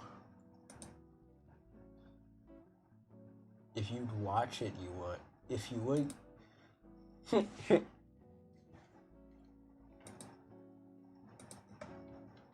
Wait, how far can I? Oh, hey, whoa.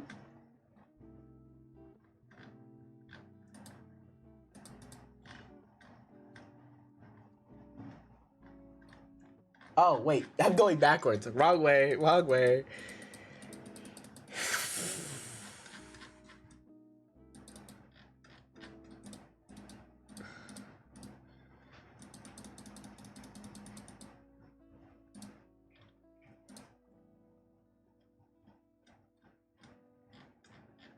One day, maybe.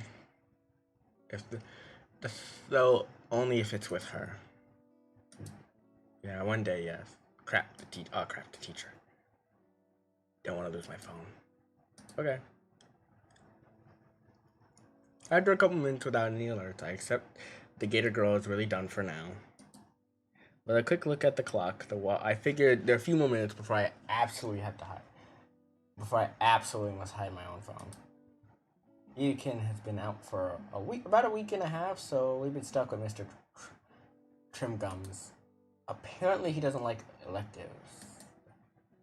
Swipe back, looking through the pieces she sent me a couple of hours. A lot of references go over my head, but a few that don't earn a heart. We chuckle. Then there are more detailed ones, drawings that are good enough to be actually rendered. I smiled as I saved those. She finished one, but back when she started doing this. But I never got around to it. Simply saving it in a folder. A phone that's grown to a couple dozen. Would Jerome Clarkson come to the office? Would Jerome Clarkson come to the office? Thank you. Reek. Did not just make me nearly drop my phone again. They've been going all morning calling random students to the office. A buzz for my phone checked to get a seat note for the Gator girl. Never mind. Teacher's acting weird today. Weird? Look at our substitute. I looked at her. Not paying any attention to us. In fact, he's just kind of looking through the desk he sat at. Weird. Same. I think he do with the office thingy. I don't know. I was thinking it was the short day, maybe. No, that's another thing. The entire class realized something was up with how fast class periods were going today. God fucking damn it! Oh man. In the corner, it chipped away. Picking back up before my classmates step on it on the way to lunch. I also noticed that Ben wasn't in here either. Hurry up, short day means lunch is earlier. Heading to lunch, I realize I'm not that hungry. Strange, but I guess the internal clock thing, I'm used to eating at the same time every day. Oh, it's snowed outside. I like that. Looks, I love snow. Whenever it happens. Like once in every blue moon it happens. Recently it's been happening more.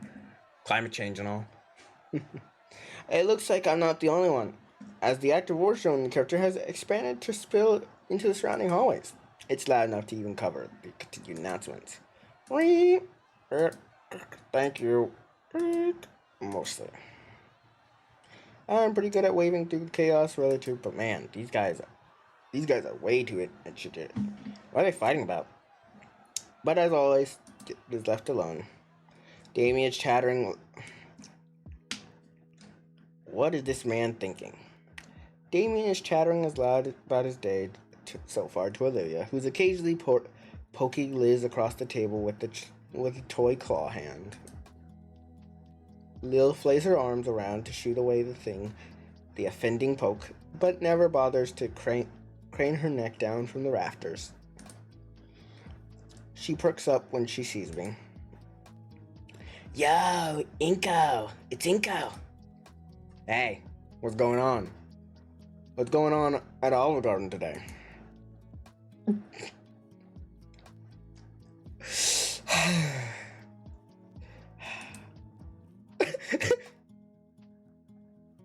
Whack his noggin. The meter stick falls on my head. Gah! It was a joke. A quip. How long did it take you to come up with that one? About two in the morning last night. Whack him again. Wait. It was about 2 in the morning last night. 2 in the morning last night. Why are they whacking him again? I don't get why they're whacking him. Is it because he was up that late, or is it because like he said something stupid?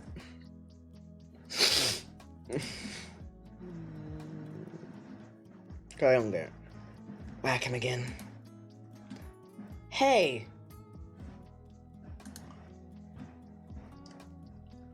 Best $10 I ever spent. It looks a little familiar, doesn't it? Yep.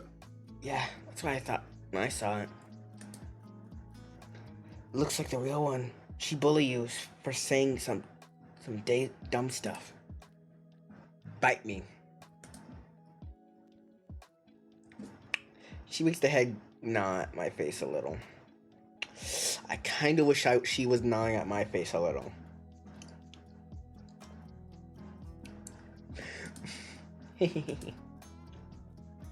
I'll go sit somewhere else. Do it. I got a new friend right here. Oh wow, I have an actual friend that isn't addicted to makeup hormones.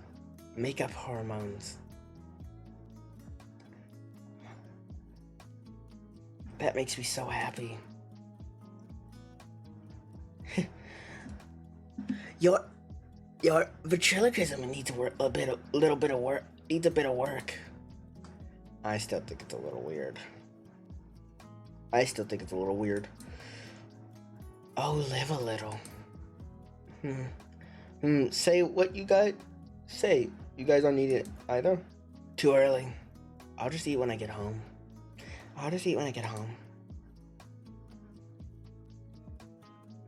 The lunch ladies don't try on half days. Don't they not try normally? The difference makes itself known.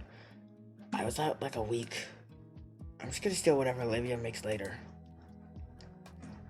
Get your own. I've changed my mind. She has too much power. This is great. I reach over on Damien again. Who's that out there?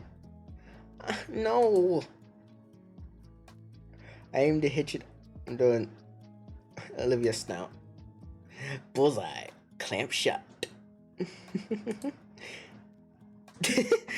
The evil has been defeated.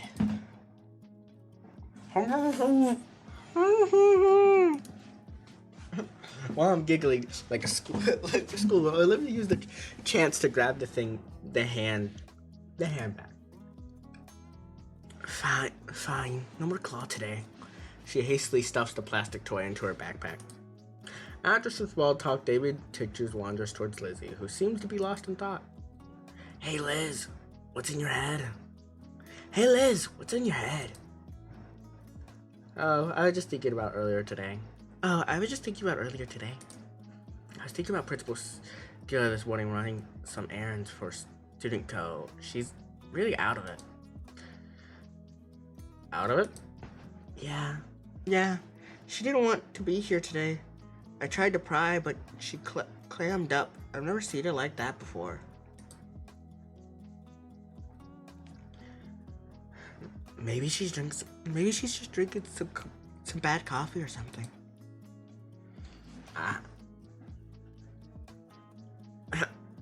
don't think that makes people sad. I can tell you from experience, it just makes you really have to.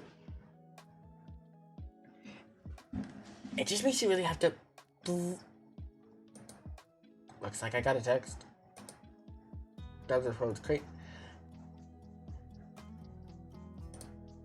It's from Ben. It's from Ben. Come, having a student council meeting.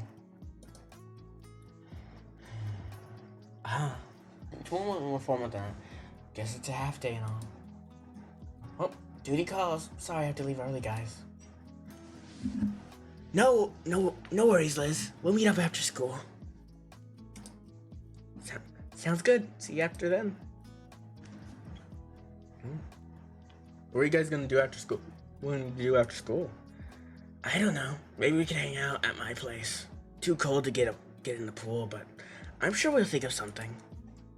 I look over to Olivia, who doesn't seem to have any objection to the idea, but no input of her own. Gonna need to use Liv?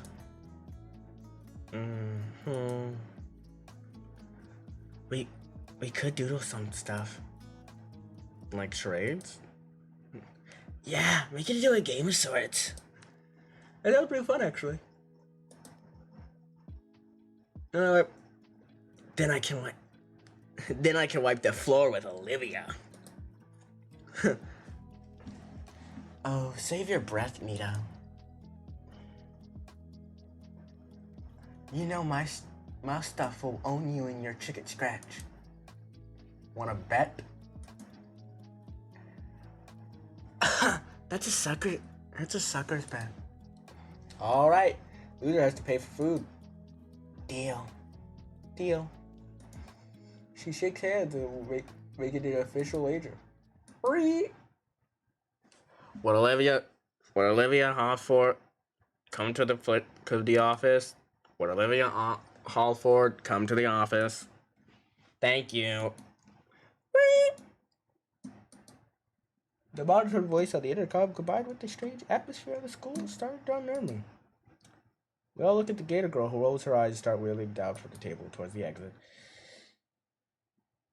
They got a call for me next, aren't they? When it came to end, the school day was closed. Same. Just a couple more periods before we could hang out somewhere with all the extra free time. I look at Olivia's desk, still empty, 5 minutes into Miss Proctor's class. I mean, yeah, she hates this class, but it's really become a habit at this point. It's how it's become a habit for me to write extra sets of notes for Olivia. I look at 2 blank pages in front of me. Like with our teacher, there's something off with Miss Proctor. She barely said anything. She just asked us to read the chapter on the Great War. I do just as I asked. I wrote 5 pages, and I can say without a shadow of doubt that this is the stupidest reason to start for a war to break out. Yep, pretty much. A bunch of Europeans unhappy with rule by a bunch of other European empires deciding to revolt and dragging all their allies into a quagmire. I'm only trying to make sense of this information, and made worse with how outdated the textbooks are. Seriously, they're written so bad it ought to be a crime. It oozes pro-Gilded Age corporatism, and that kind of genuinely, and that the kind that genuinely believes that anything bigger than a gathering of 10 people was a form of unionism. Well, aside, busy myself taking notes. From myself and Olivia. As I do, my eye continue to wander the classroom. Everyone looks disinterested and sad about her. I look over to Miss Proctor, and she herself doesn't seem. In fact, she's kind of staring into space. How unusual, because how emphasis she puts on proper class. Yet there she is, spacey out like there's no better than teenagers teach on daily. Almost tempted to raise my hand and ask her a question about to stab her back into reality, when the room speaker comes to light. What incognito? Please report to the principal office. Nico Ito, report to the principal office. Oh, who fucking could have guessed that I would have been next? I looked at Miss Proctor. I got called, but she's still an arbiter of who leaves her class. But she doesn't meet my eye at all. If anything, it looks like she's actively trying to avoid eye contact. I pack my things and shuffle out of the classroom, all the while stares and murmurs from the other students grow more intense. Mine immediately begins to wonder, why am I being summoned to the office? They're sure calling up a lot of people. It's related to 2 weeks ago. The only thing keeping my company is on my march is no sign of rubber sole on the tile. It's not long before I notice a pair of footsteps coming from somewhere ahead of me. I skip my eye to figure out how it's been.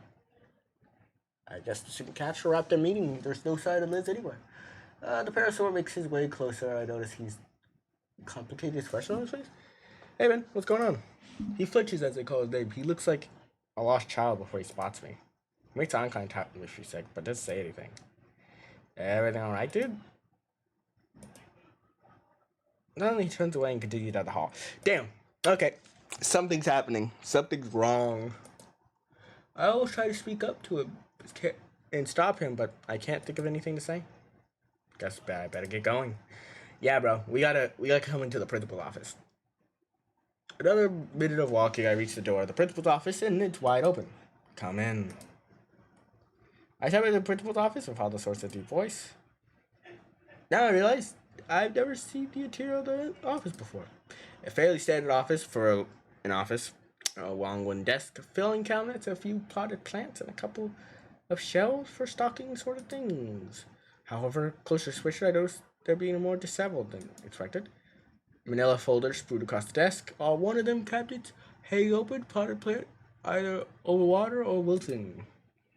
Is this really Coulter's office? Mr. Nito. Mr. Nito. How did I do this fucking voice?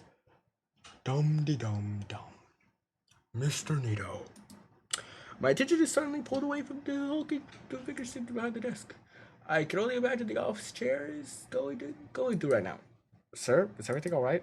Have a seat, please. Have a seat, please. How have you been, Inko? What the fuck is happening? He obliges Trace taking a seat and trying to suppress my anxiety. I think I'm doing well. He nods himself, holding his eyes closed. That's good to hear. The whale looks down at the full... I have some news regarding your old instructor.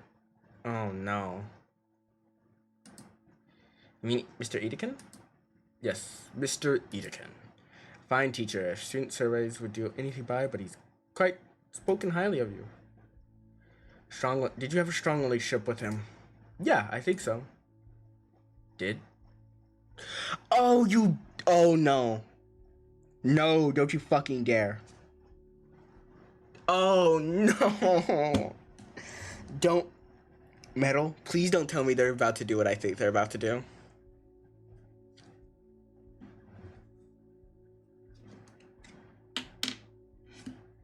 Metal, don't. Am I wrong? Please tell me I'm wrong. Did something happen? My heart drops as Mr. Bros lowers ever slightly. Suddenly, his tone is completely shifted, more clinical. Over the last 2 years, Mr. suffered from a rare carcinoma that originated in his vertebrae. His tone is heavy. No, what element he just named? By no means, he's a fragile man. But tiredness tries to hide it, barely concealed. Every student he broke the news to has been taken more from him. Tensing himself slightly. Oh, you fucking dick! I hate you. Many times already, he can't muster much. Analysis doesn't. Analysis means nothing. I'm just distracting myself from the reality of the situation, although prolonging the confirmation of what happened. Mr. Ferris noticed my subtle confusion and clarifies he bone cancer. Was well advised by medical professor that treatment was available to him in district, offered him an generous medical leave and accreditation to his tenure at St. Hammond. He turned down both of these. Time passes. I'm not sure how much. I still can't grip my own mind. Ferris calmly waiting to say something, but I can't. There's only one thing I can muster to ask. Why? The whale grimaces. I wish I had an answer. I wish I had an answer. The reflection tells question thoughts. Exchange seems to give And he continue, however. On Sunday, was hospitalized due to complications with his illness. He passed away on the following morning.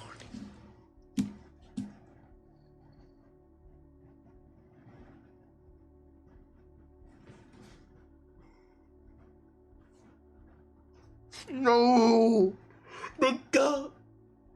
No, no, you're joking, right? This is a joke. This is a joke, right?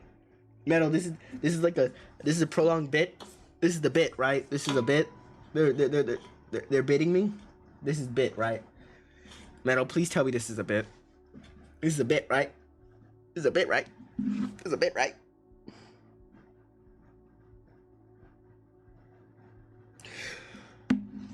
It's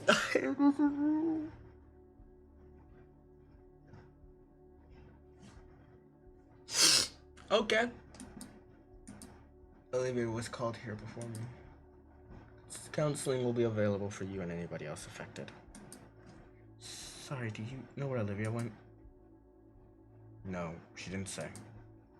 I'd like to go, Mr. Ferris. Yes, feel free.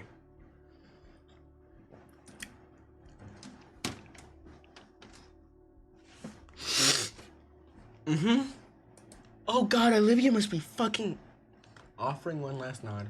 So, superintendent, I let myself out of the office. As soon as I heard the deal click, I started running. Shit, where would she go? The studio room, maybe? It's the best lead I have. Thanks to all those gym classes, I have no trouble getting there quickly. New destination takes up my main staircase. Wait, I didn't read that one. God, what do I even say to her? What am I supposed to what the fuck am I supposed to say to this girl? Her favorite teacher. Like, what are the only adults who had believed in her?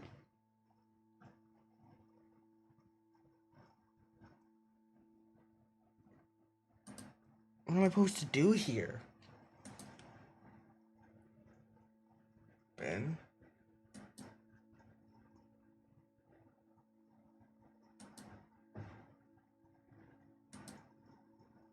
Ben is mourning too, but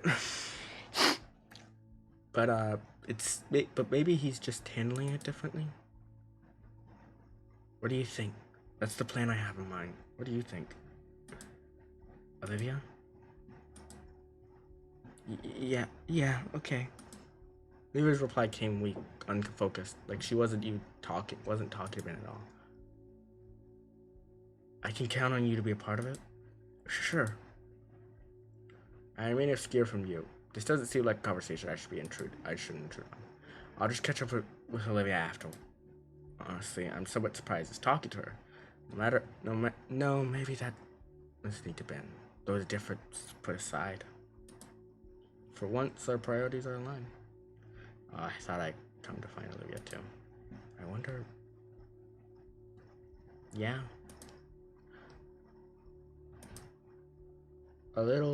All the little things that make you anxious or aggravated are gone in an instant. It's reality. Why bother with dramatic garbage? If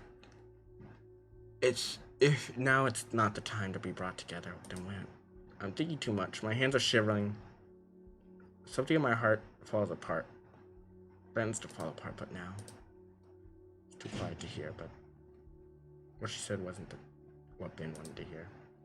Olivia, I need to know you're with me on this. I need you to know you're with me on this. Yeah, Olivia. Ben kneels, putting two eyes level. I need to know you're on this fully. What the fuck are they talking about? Please tell me this is like something nice. And it's not like a suicide pact, right? This is not like a suicide pact. I highly doubt that it's a suicide pact, but like, gotta ask. There's a strange panic in the Parasaur's voice. Please, what the fuck is she trying to do, bro? Please, Olivia, for him. Finally, after what felt like a few minutes, despite it only being 5 or 4 seconds, Olivia looked back at Ben, giving him a meek nod. I'm going to take that as a yes, then. The Gator girl gives no other reply to Binrun. The only side that his words have registered in her mind was her hands subtly but shaking while her claws dug in deeper into her wheelchair armrest. Her bulwark broke at last. Seeing a droplet, my pain go into her chest. My instincts drove me forward. Snap. It's making eye contact. Different. But what are you doing? Oh, I see a lip. Tend to shatter a hasty heart. See, smile drawn across her face. Nico, hear me out. I'm trying to No! Okay, it's just a eulogy. It's not a suicide pact. Thank God. I didn't actually think it would be, but like, you know. If I was writing the story. To be fair, if I was writing the story, they would have already gotten together by now.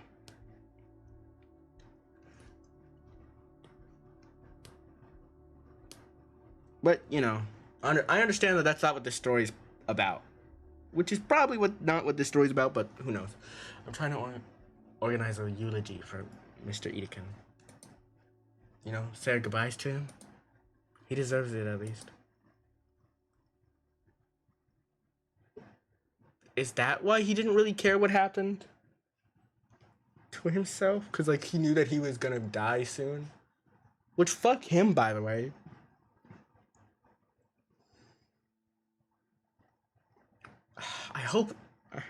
I'm hoping he didn't do it just because he wanted Olivia to, like, he wanted to keep seeing Olivia. Oh, wait, no. Why did I do that? Olivia, me, and you, he helped us. That's what he needed you to do. Oh my God, that's why he needed me to carry stuff. I didn't think about it. I just thought he was old.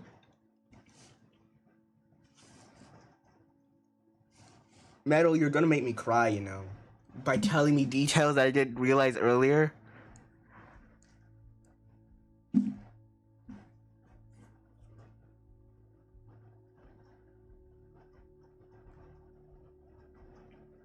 And that's why he asked us to do the camera stuff probably at the wedding, because he wanted to actually spend time with them instead of.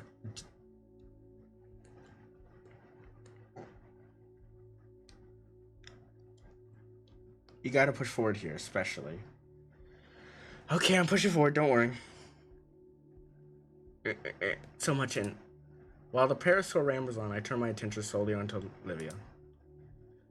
I push past Ben, kneel next to Olivia. Now I living with her. Ben finally stops talking. I can feel his stare boring to the back of my head. He wants an answer whether he wants an answer for whatever he was just talking about. An eulogy for Mr. It's so surreal to think about. Okay, I'm pushing forward. Thank you, Metal. You gave me a new vigor to push forward. To think that I just spoke to him only yesterday, and today he's just gone. A eulogy. Yeah, it's the least we could do for Mr. Edekin. As his pupils, he deserves more. So much more, though. So much more. Right now, right, yeah, Olivia probably feels what I'm feeling right now. This fight between reality and emotions. I felt this before. At least I know how she feels.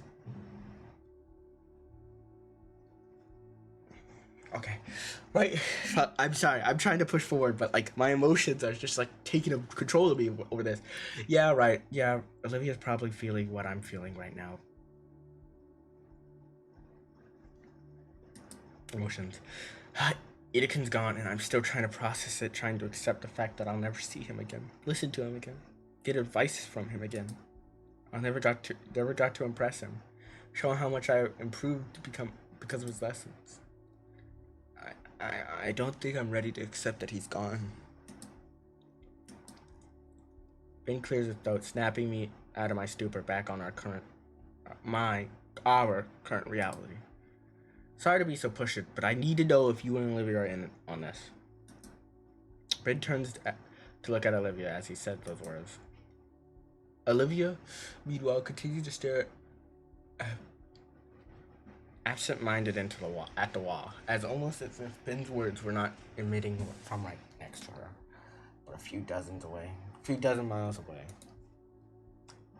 Ben, I suddenly feel a cool scale fall on top of my own. I turned to Olivia, pain-stricken eyes. They gaze deeply into my pleading, begging me to make the pain vanish. I don't know what I could try to do.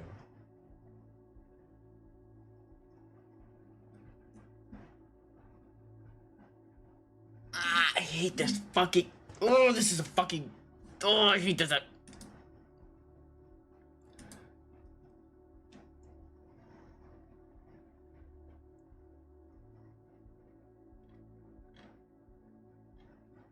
What choice do I make here? Oh no.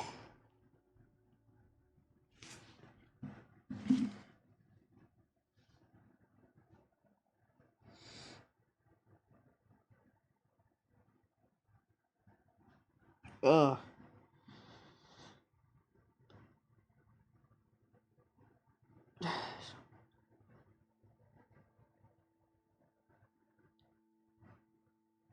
I don't know what to choose here.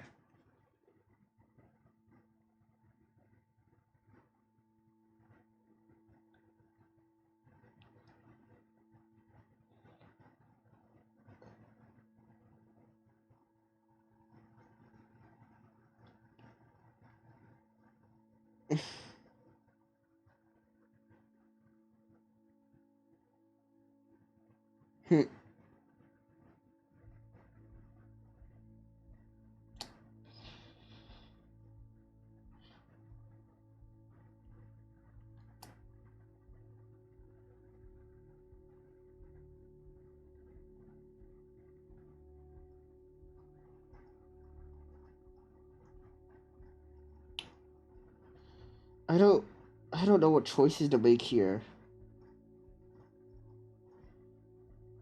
Trust your instincts. Oh.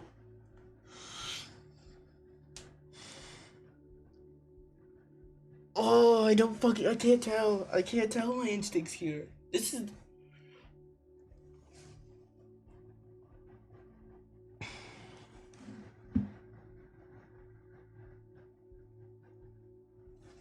We're not. I wanna do. Cause I want to make the right choice for Olivia. Cause Ben.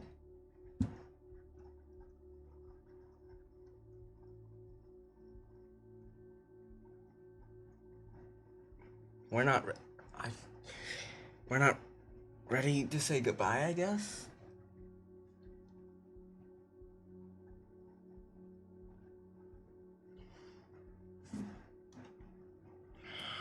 I can't think of something. I can't. This one's a toughie.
Oh, I hope I don't.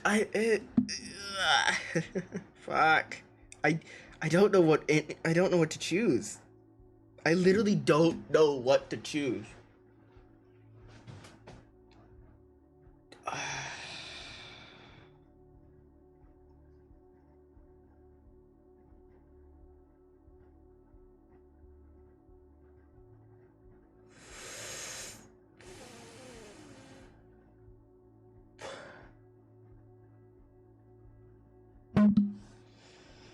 Flip a coin.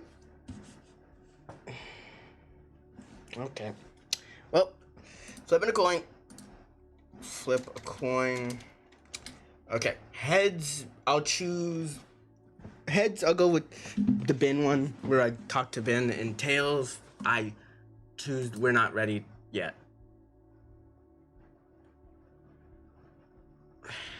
And it's tails. Okay. Can you give us some time, Ben? The student counselor taken aback by the words. But Olivia, his frustration seems to grow at us with each second. Ben, look, no! No! Defensively. Ben, listen, we need to do this. For Edekin. For everyone who cared about him. For us. Why don't you help me? We really want to. But can't you see Singapore is way too soon? Damn it, we just found out. His breath haggard now. His composure completely blown. His pain plated across his face as he allows his glasses to slide from his puffy red eyes. Just Ben. Her voice soft and gentle. Ben. Her head turns to me, her own pain still in her eyes, but sympathy too. She looks forward with her more resolve. Ben, I understand. Paris or boys with hitches. You're right, we should do this, and I will. I promise I will. But too soon. Okay. Whew. I thought she was gonna start agreeing, and I thought, no, I made the wrong choice. But no, she said too soon.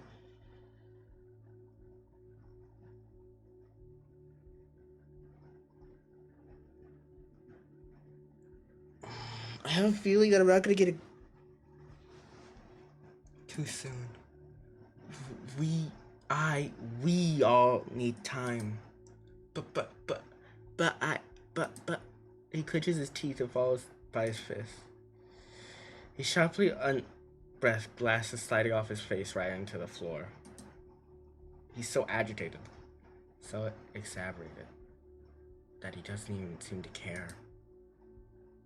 My free hand finds itself on my friend's shoulder, for me to eke a link between us.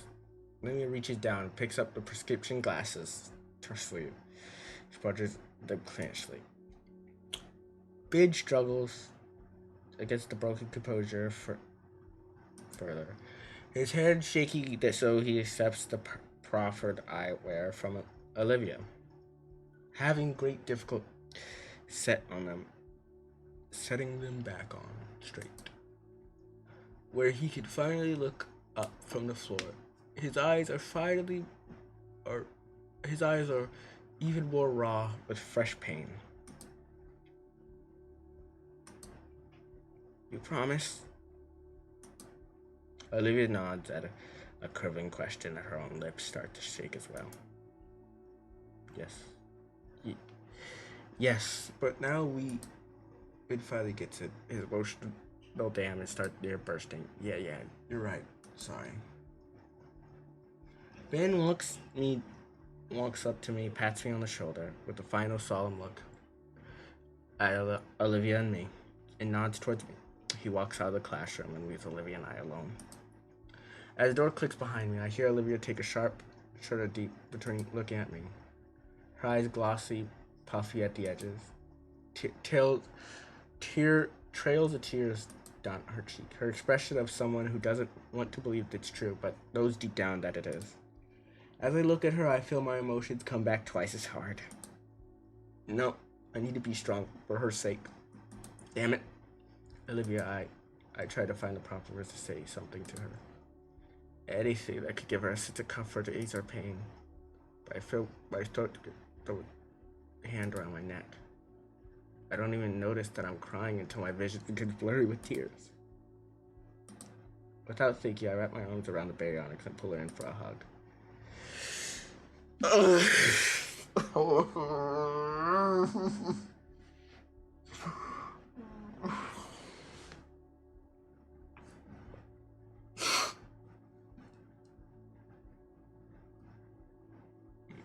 Olivia seemed shocked, frozen by my sudden reaction. But then I feel a pair of arms wrapped around me, hands clutching my jacket.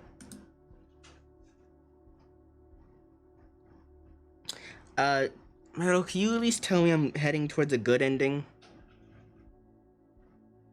Well, actually, I don't know if I should ask that. That's a bad question.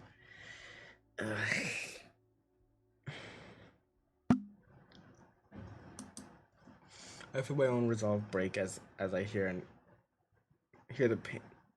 I'll after this section. Oh, I hate you. I don't hate you. I understand why you're doing this. It's completely normal why you're doing this. You're trying not to spoil me, which I do love. I do appreciate.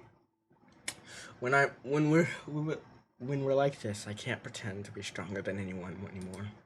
Maybe I could bear the pain of Itakin, but seeing Olivia like this, I hold tighter.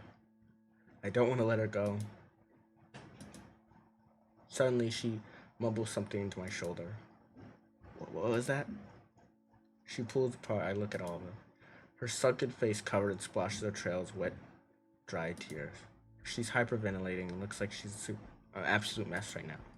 Despite this, her eyes are fierce and lively as they meet mine. I need to do something. Right now? She doesn't respond, hurriedly rolled down the hallway towards the elevator. Where was she? The fountain. Only place she could be going. I step to follow her, but stop. No matter how much I try, I can't continue. This is Olivia's promise, not mine. I'm not right to intrude like that. My hesitancy robbed me of a choice in any matter she went alone. I'm a fucking idiot. Alone? In a freezing weather while she's going through this? What the hell was I thinking? I start silently marching down the hall out of the building, the folding wilderness. It's cold out, freshly to snow. Oh no, I swear to God, if I got a bad ending. Oh, I'm gonna... Cause if I did, I'm getting the good ending tonight. Fuck you. Fuck anything. I'm getting a good ending. I don't care. I'm just gonna look it up. Which will probably be a bad thing, but I don't care. May I say something? Sure.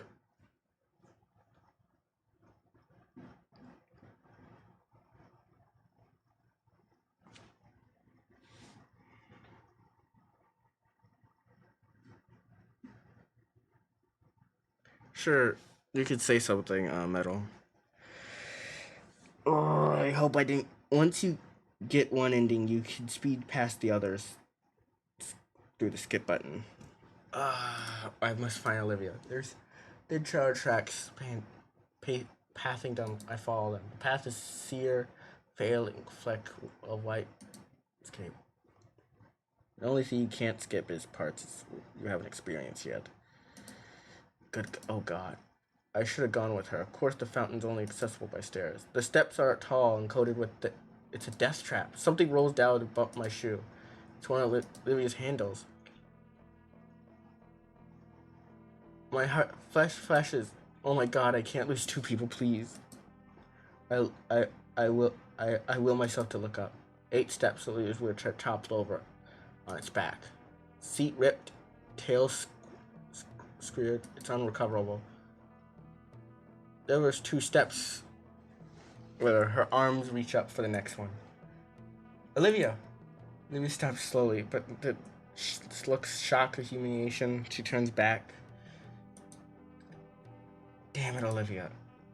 I take a step. I step up and catch myself. I wonder if she got how. It's a wonder she even got this far. I find my balance. I start marching up towards her. My arm slips on the ledge and she falls back. I catch her in my arms from behind. I didn't make it. She looks in my eyes, tear filled. I carefully set her down on one of the steps. She hides her face in her palms. I felt it again. Chokes back a sob. I'm such a stupid fuck. I'm just a stupid fuck. Fucking chair. Then I continues to weep. I sit there staring for a moment, try to figure out what to do. I really haven't been in a situation like this before. The poor girl shaking. It's rather cold, situation I don't know. I instinctively wrap my arms around her, pull her close to me. I fucking hate you. I hate this goddamn fucking game. Oh, there's my roommate. Howdy. Why the fuck? Her sobs calm down just to an occasional hiccup from her body. It's no longer sapping in the heat from me. I'm sorry, Ingo. Sorry for what? Everything. Being an asshole, being a failure, making you waste your time on me. Just awful. Don't say that,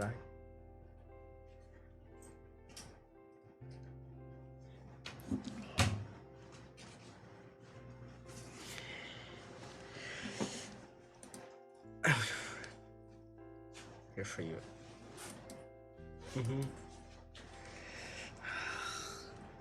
Lily breaks away from our hug, face tear-stained, but she isn't crying anymore. She's looking down at her wheelchair. Do you have a spare at home? No. I stand up, look at the stairs, the fountain towards the back of the elevator. I can tell Liz if you want. She could pick us up after we're done. Sure. A failure, Olivia. You're gonna make it to that fountain. I reach my hands down towards her. Olivia's confusion erodes into a soft smile as she stares at my hand, then back at me. Come lower. Let me grab your shoulder. I've done this a few times before. I lean in closer as Olivia pivots the best she can. Once more, she uses her tail as an anchor in her place of her legs. Holding up pretty well. Never considered it, but the tail must have been pretty muscular. Let's go. I want to make it eat a good plan. I climb up to the next step, planting my foot on solid ground. Olivia waits for me to stop before quickly moving her tail to the next step. It's sort of like we're each one leg. Simple enough. I only press to read out how close we are. Close, I mean practically cradling on my side. Up another step. Eventually, we make it to the top. I managed to shuffle to the fountain. Just put me down right here. All right.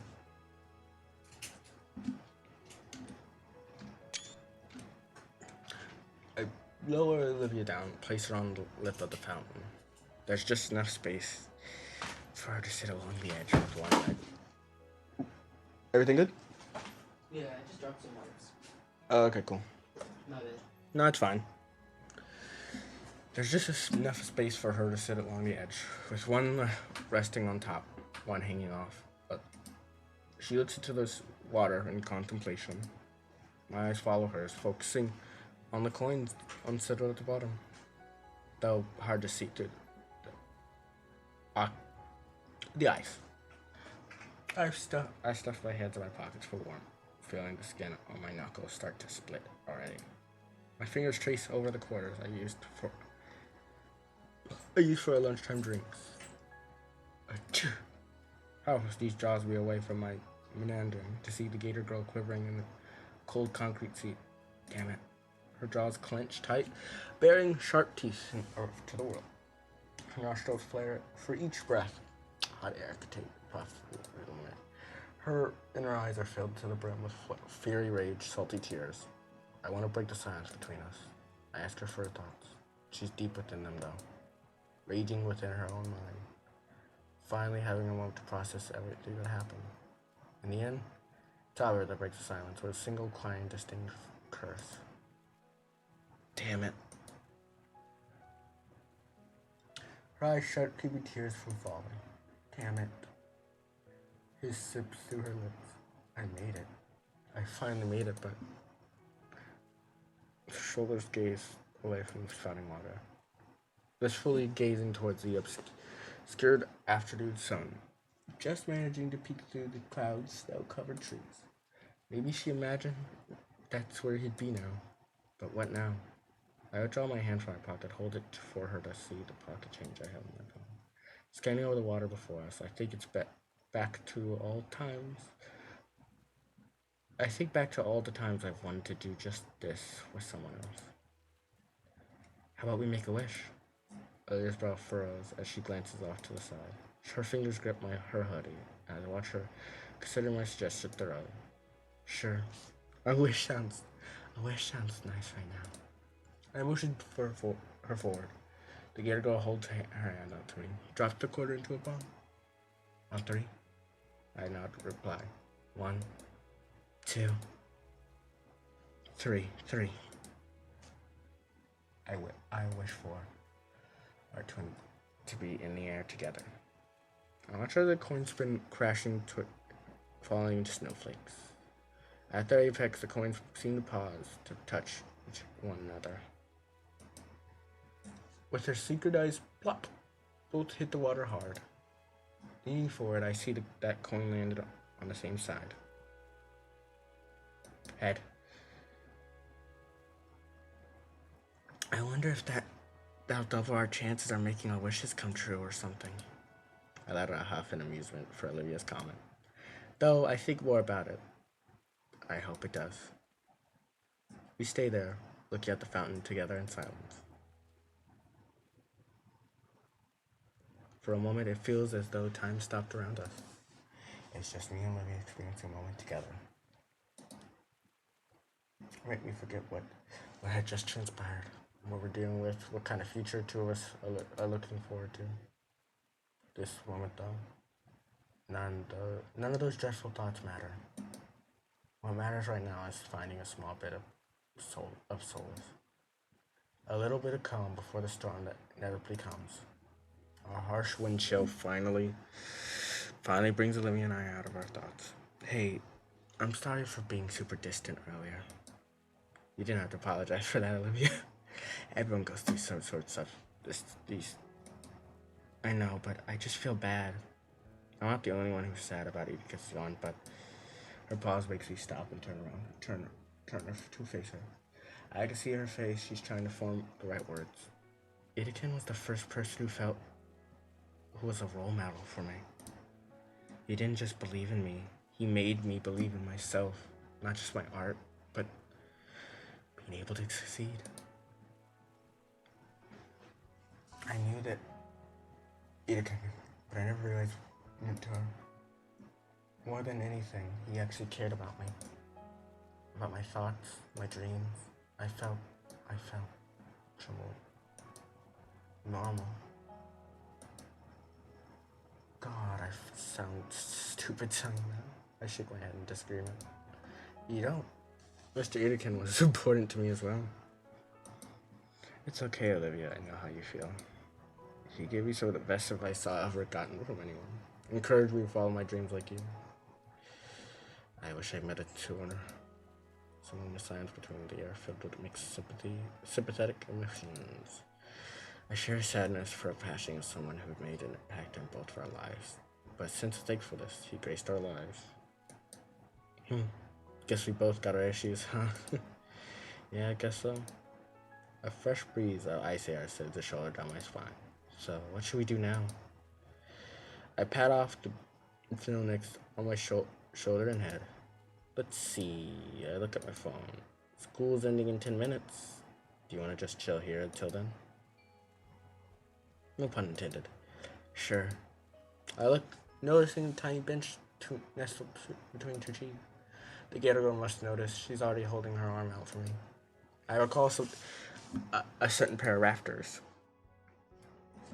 I kneel down, facing towards the away from Olivia. I can feel the ice flakes melt off me as Olivia leans against me. Her powerful arm wraps around my shoulder, digging into my jacket. My fingers locked together form a makeshift seat behind me. With my passenger secured, I beeline for the bench, lest I get caught in what I'm pressing into my back into. Oh. Taking a page from the book of Olive, I drop uncaringly next to her. Glad to have some shelter, increasing snowfall. So here we are, mission accomplished for Olivia. Now what? My curiosity compels me to ask Olivia something. If you don't mind me asking, what'd you wish for? I don't think you could tell. I don't think you could tell someone what you wish for, or else it won't come true.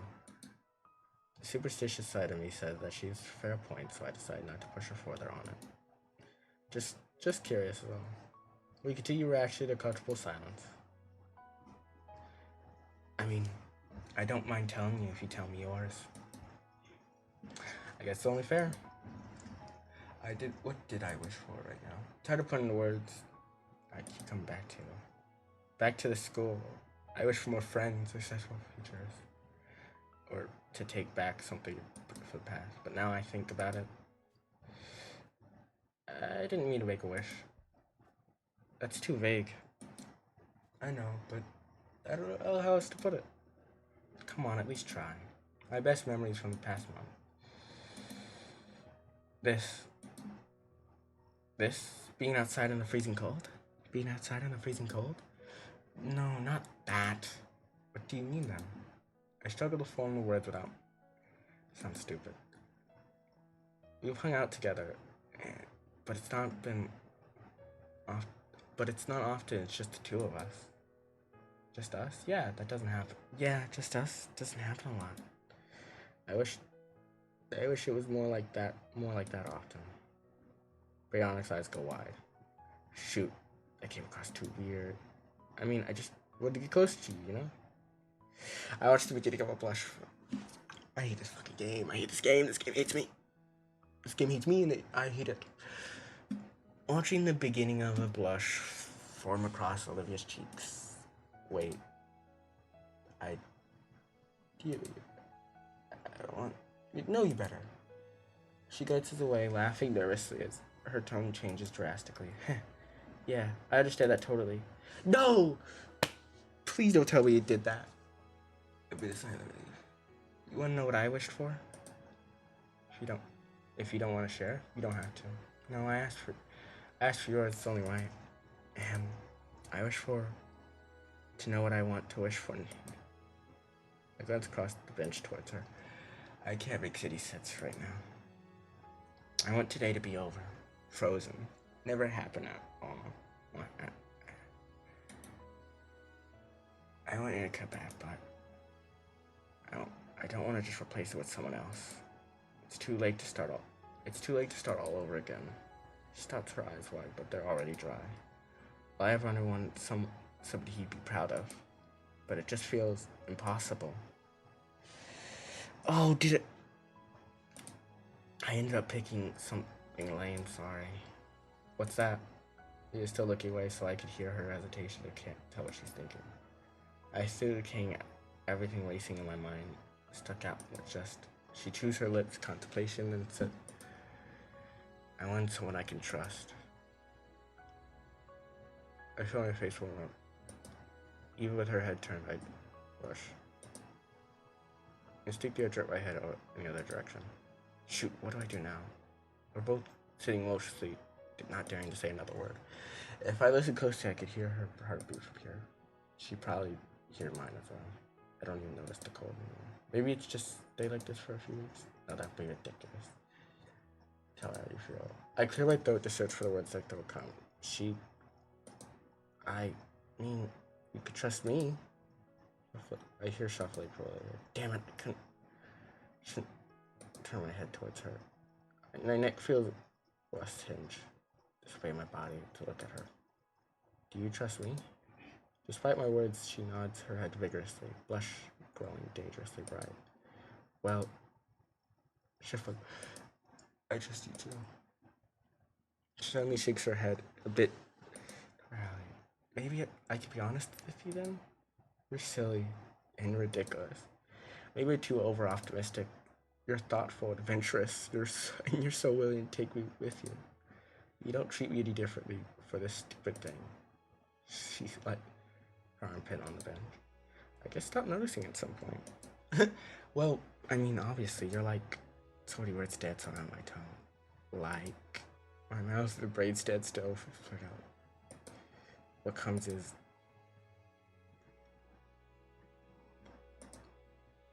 a furious snort. It's followed by a peal of laughter. Out of embarrassment, I cover my face in hands. What was that? I cursed, like embarrassed to protest her. Continued. Come on, Olivia. I was really trying. Stuff like that. It's just. Yeah.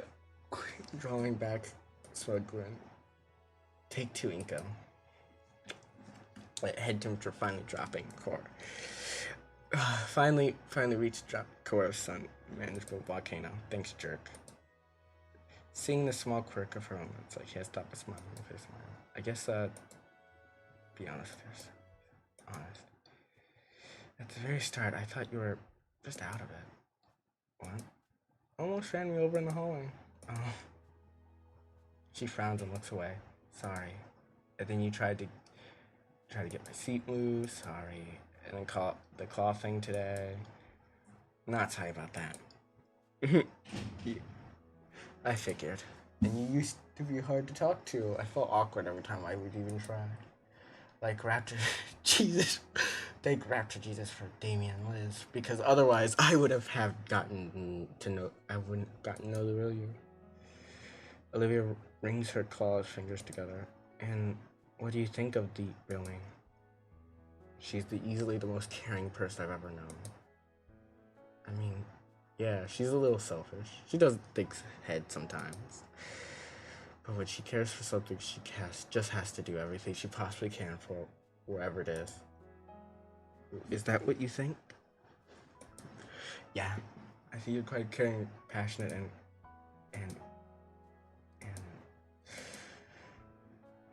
I know. Mr. Edekin saw that in you too. Maybe his eyes. I hate this. Sorry. Thank you, Inko. And now that time to say it. Hey, Inko. Say it. Do you like me? Say it.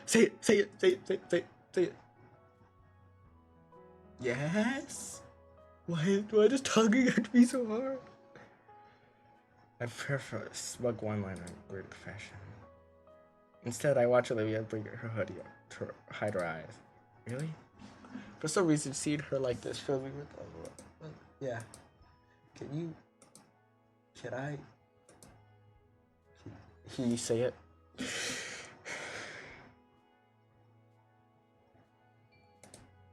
I like you, Olivia. I'm not a slow burn, but I think this was worth it. Only took me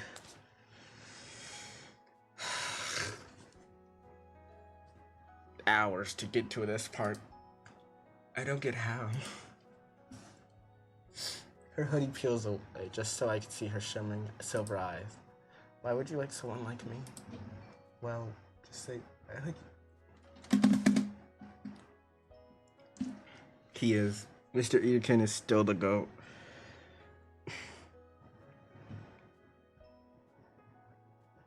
I like you too. Wow. Olivia brings her legs to her chest, holding her limbs tightly to her. Her hoodie hangs over her legs, transforming her into a crocodile-shaped igloo. Olive goo. Olive goo. Slippers were a bad idea. Oh crap, you okay?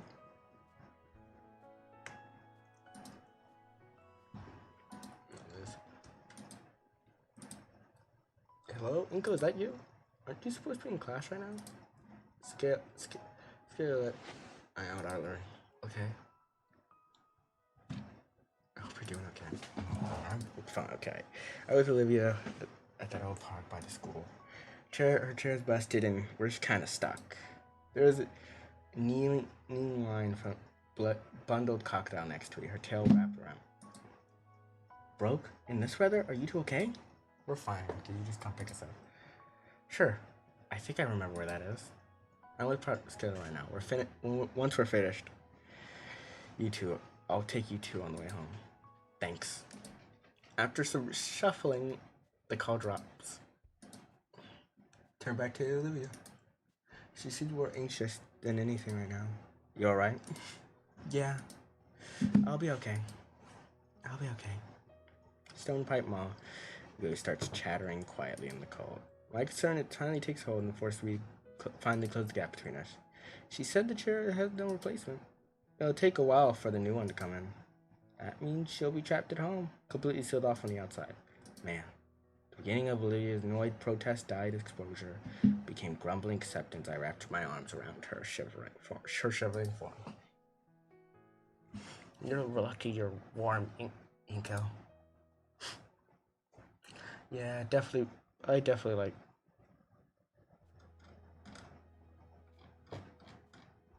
liked it more as her body shifted, nuzzled close to against me. Late on my lap, shivered ever. I laid my palm atop it. Wait, what?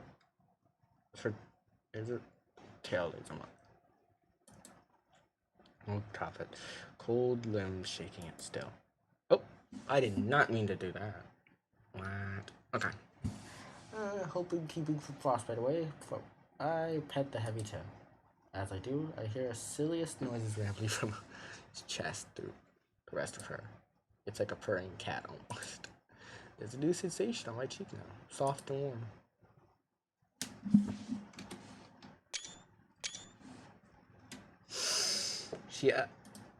Her lips planted firmly on my cheek, and this feels nice. I feel the warm I continue to warm her tail for her. I feel her warm lips pressed more and more against my cheek. I don't know if this was supposed to be this long. Be this way.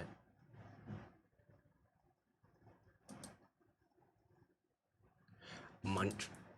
And that's her teeth. Let's see what's going on my cheek. From her non-lethal bite. Oh fuck, I'm sorry. I'm new to this. I'm nervous. It's okay, really. I think next time I'm gonna have to do the good ending, because I'm pretty much gonna probably just do this and then end. And this. I had my hand to feel the damage. I feel it didn't faint, but nothing serious. So tomorrow probably. Just because, regular schedule and that. And we'll probably do the good. We'll try to get the best ending possible. And if we have time, probably the worst ending too. Almost even start falling asleep before we hear the car pull up at the bottom of the hill. Elliot perks up and leans forward, trying to see who it is. A few seconds later, Liz's head rises above the stairs, scanning like a submarine periscope. Crap. It's gonna be tough getting all the way down. I look at Liz, look back at Olivia, still huddled against her, clinging to my arm. You ready? Today seemed to drag on endlessly. Liz Ryle had ended our embrace, and she had quite the dire look on her face. She said she'd been meeting with the principal, and I could only imagine how faculty and student council were reacting to Edika's passing. The mood seemed to lift a little, at least when she saw Olivia and I both huddled together beneath a tree. Olivia's mood, on the other hand, plummeted, probably from the way Liz and I had to carry her to the car. The ride to the Payne household had been silent, save for Olivia's grumble and the embarrassment. I think I'd be in a similar if I'd like a stack of potatoes, and then, again, how else were we supposed to carry her? Battle style? Want my advice? Sure. What's your advice? What's the advice? I suggested more should leg works out for Coach. I suggested one leg workout for Coach Asali, just in case. Damien and Randy were waiting for us at the curb. The older man looked for Olivia with worry. He told us, when your friend told us, no matter what ending you get, I would try to go for the worst ending next, work your way up to the best. What ending was there? Was this like the second best ending I could have got? When your friend told us, go for the worst ending, and then work your way up to the best ending. Oh, don't tell me if I got the good. I want to see if it tells me what ending I got. When your friend told us, I would recite ourselves. I'm fine. Randy didn't even hear her. As an instinct, her car door was open. Her legal guardian pulled up to her in one hell of a bear hug. Come on, let's get you guys some hot cocoa. Kids some hot cocoa. Damien watched with a smile of relief on his file. Hold up. You guys want to stick around? Vinny's still at school, so we have the consoles to ourselves. It's still pretty early, all things considered. Sure, I'd love to. Some chuckle right now. Liz? I like to, but the council still needs to preparation for eating, cause, well, I'll come by after if I can.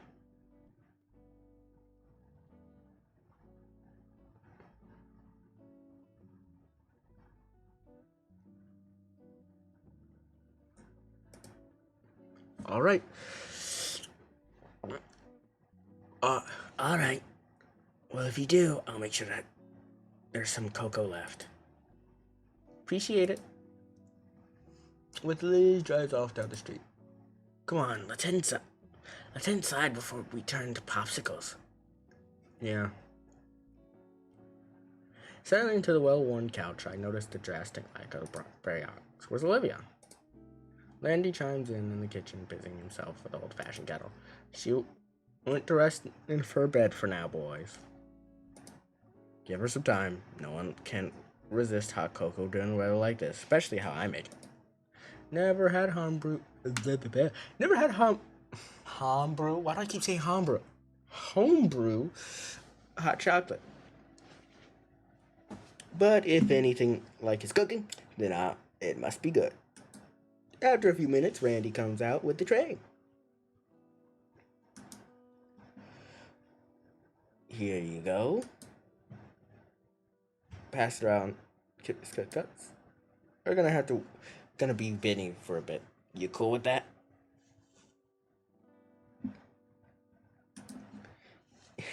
Yeah, thanks, Randy. Man, you look cold. Were you out there long? I can't do it. It's true. By now the snow on my jacket melted and my clothes are chilly and soaked. Feel free to take the load off until you warm up.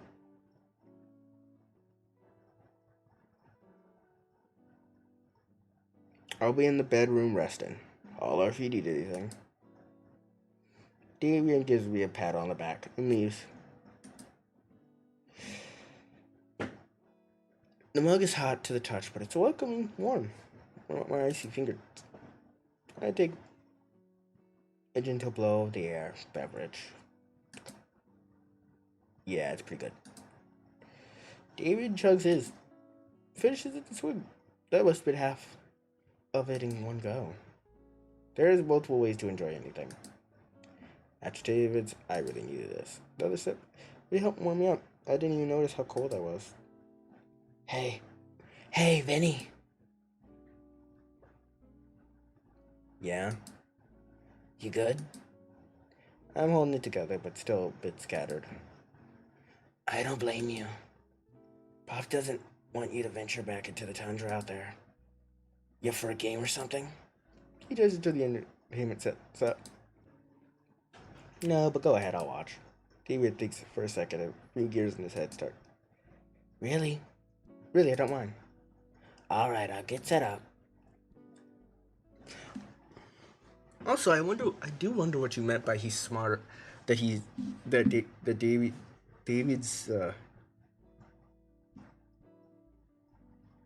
is smarter than he looked. That he's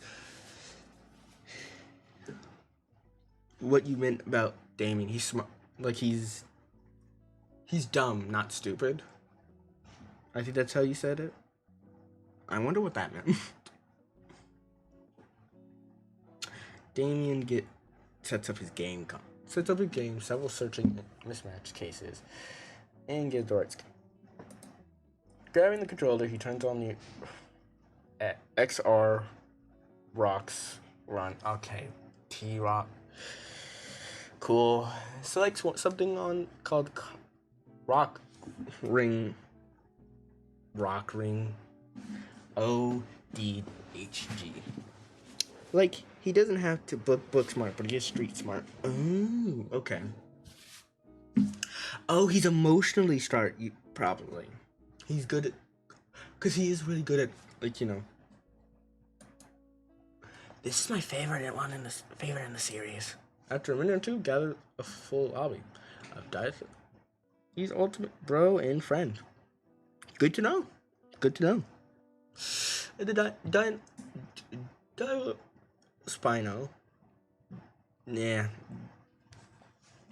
Picks up his class and gets a virtual rampage. Only minutes and he manages to get the first kill. I'm just a bit burnt out for the day. Getting pretty tired, actually. Hey, Inko? Yeah?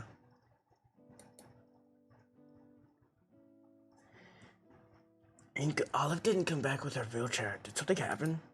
Yeah, she isn't taking Edika's passing, though. Man. I'm glad you were there for her. Mm-hmm.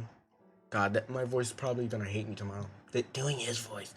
Doing voices right about here fucking sucks. Mainly because, like, especially in my theater speech class, I'm told, like, you're told not to do straining voices like that for long periods of time. Of course, do we listen to them? No, of course not. But, you know, young adults.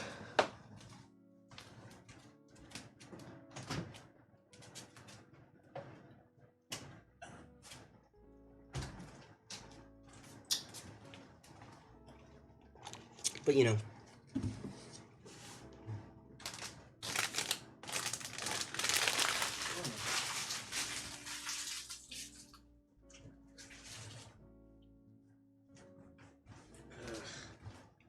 Also, it's gonna be so cold tomorrow. Also, I've heard that in certain places, trees explode if it gets too cold. I don't know how much I believe that, but you know how it is. I remain on the screen, lost in the private violence as in some video game. Hey, yep.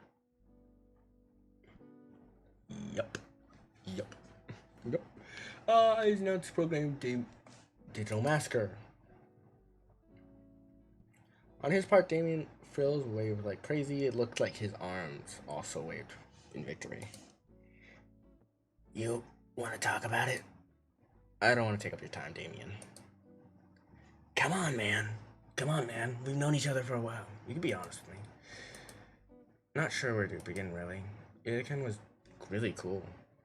I didn't really know. Alright, let's see. I think I would unqualified this week compared to Olivia. She knew better than I ever did. He's important to her, yeah. We talked about it for a bit, before Liz picked up. I'm worried I'm not much help. That's why we're here, right?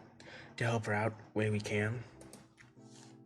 Best thing to do is to be ourselves and eventually go through the emotions with her. Go through emotions on our own. Yeah, that makes a surprising amount of sense. Slowly I look up from my mug to Damien. Yeah, you make it sound so easy, too. A brief meets my gaze before returning attention to the screen. I know I'm not the smartest guy around, but I do know Olivia. We don't share parents, but she's still my older sister. Older sister? Her birthday's first. Duh. And knowing Olivia, she'll be able to manage.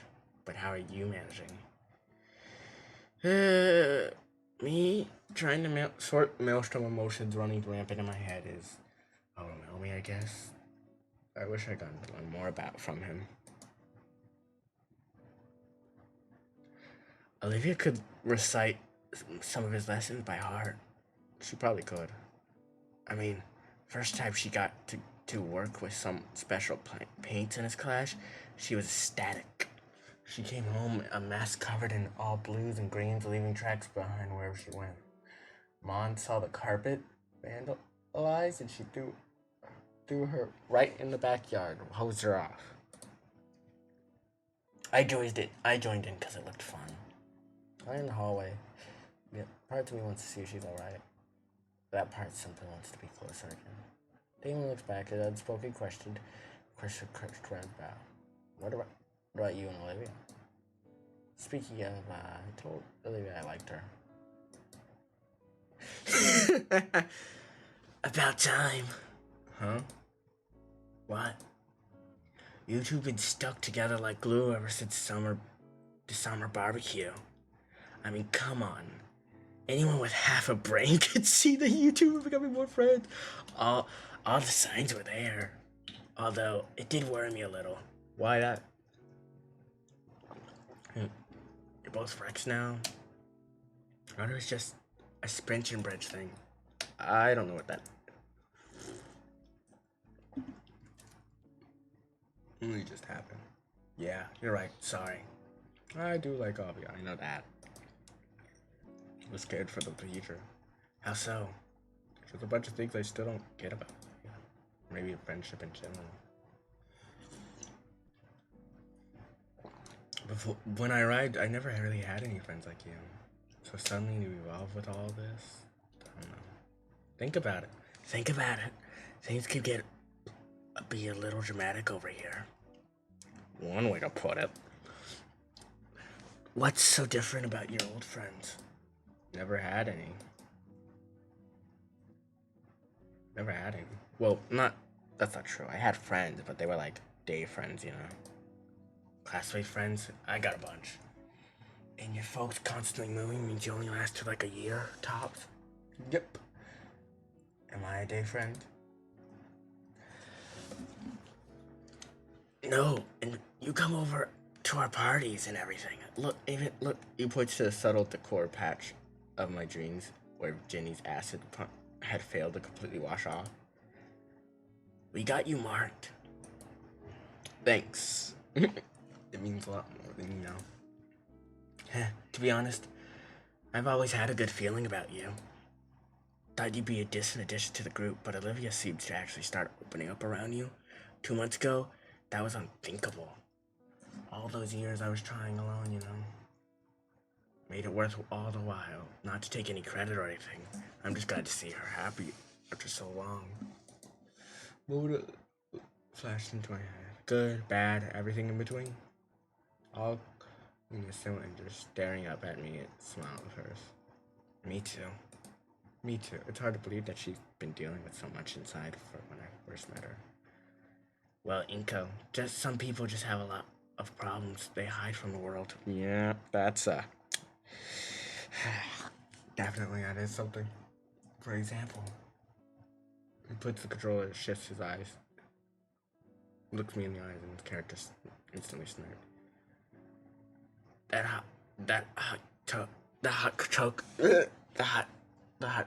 hot chocolate gave me a tummy ache.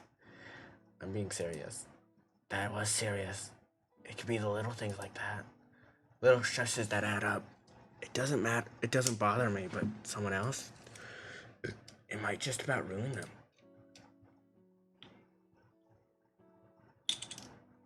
I'll give you, if you're trying to get with Olivia, I'll give you a nickel's worth of advice, Mike. If a girl you like asks to wear your shirt at 2 a.m. and bakes cookies. She's an absolute keeper. Pretty good advice. Just don't break her heart, yeah. Wouldn't dare to think of it.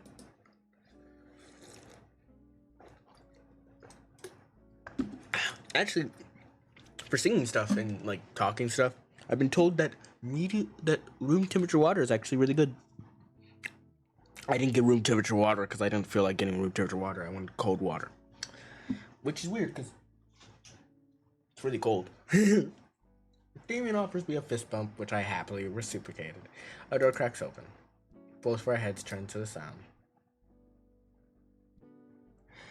She kneels in the doorway, leaning against the side railing.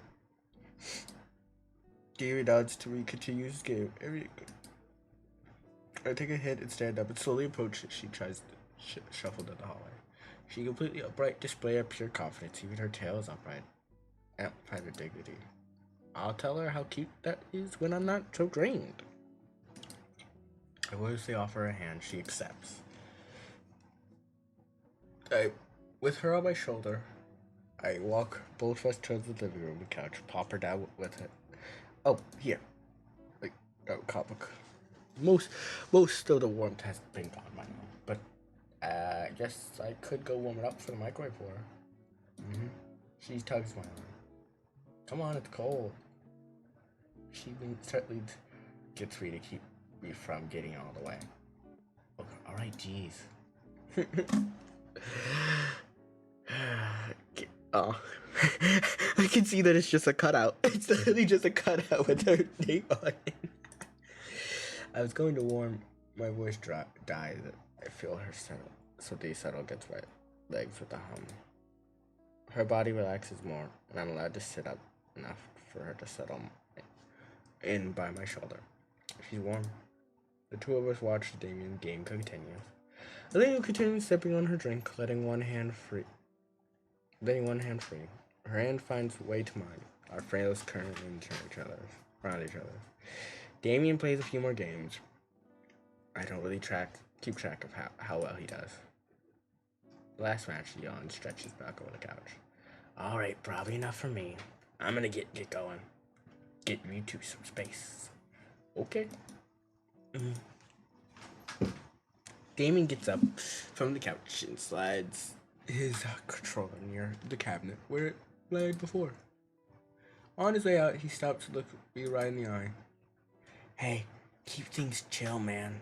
Don't do anything stupid, alright? Alright.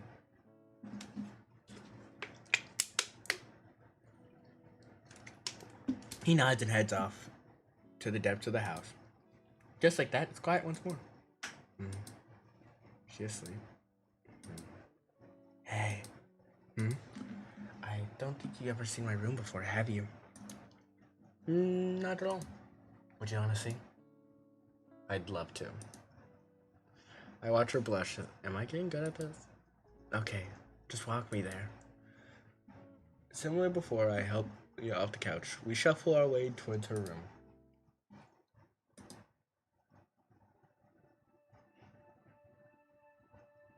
Wow. I'm not sure what I was expecting Louis' room to look like, but I'm surprised.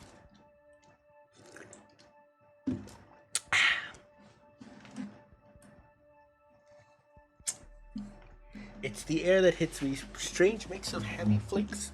Fake floral candles trying its best to cover almost nostalgic scent of art supplies. Band posters, painting of dinosaur covers.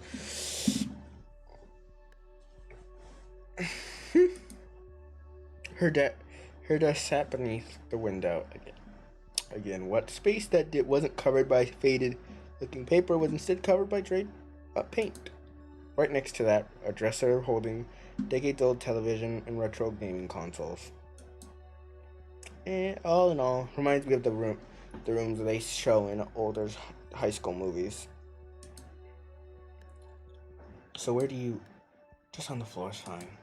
I gently lower Olivia on the floor, letting myself sit cross-legged.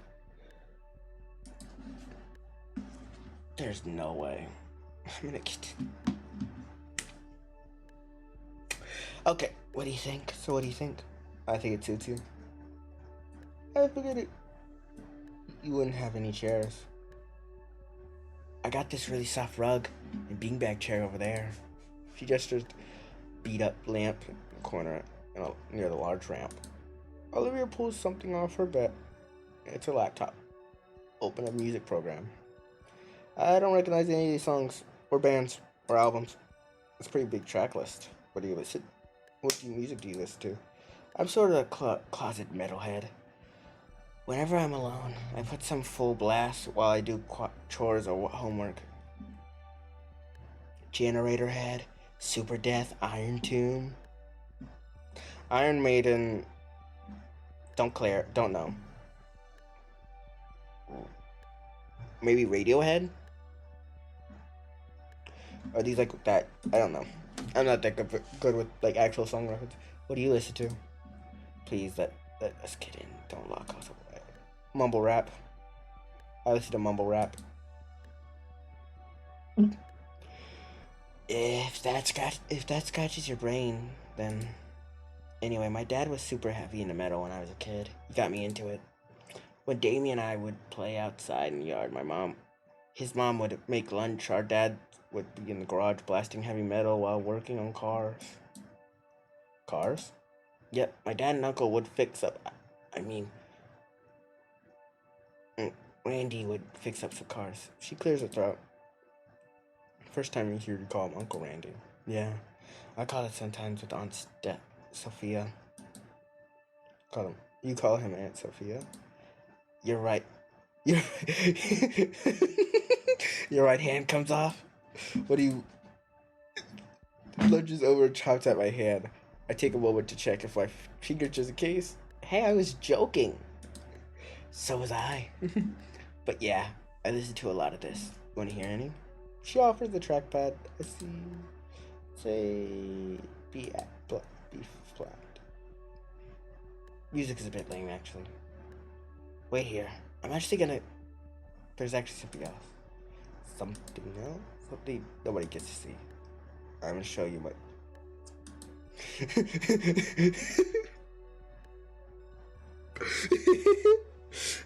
What? Here it is. Look. Oh, it holds a wooden box. There's 2 rusted metal lamps. Oh, thank God. I can't see quite well. The dim lighting, I can't hold it up. It's also been painted carefully with thoughtful attention to tones. What could be inside? Honestly, no guesses come to mind. It could be anything. What are you waiting for? Open the lid. Oh, it's cute. It's cute.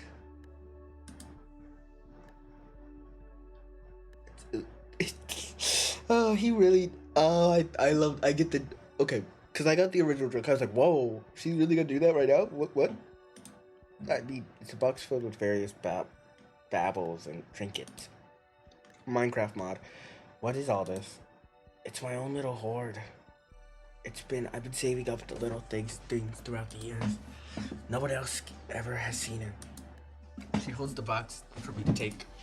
It's heavier than it looks. This must be high quality material. With the box in hand, I sit on the end of the bed. Leah managed to crawl her way up, sit up beside me. She reaches inside something to grab. A picture of Olivia's chest. I mean, Olivia at the shore. That was from last summer. My dad had the weekend off, and we went swimming together at the beach. The sun was just setting. Decided to take a photo, since it was a nice view. Plus, I felt pretty. Maybe we go together sometime. Maybe. Place the photo back in the box. I love this little guy. What is it? Let me show you. Images around the box. Plunks out the hexagon piece. Plastic ball onto it. Oh, it's a boctagon. I remembered that. A boctagon. Okay. Ooh, but I can't remember simple like math for my thing that I learned a couple weeks ago. I remember Bakugan, but I can't remember that. Okay. Bakugan? Yeah, Bakugan. And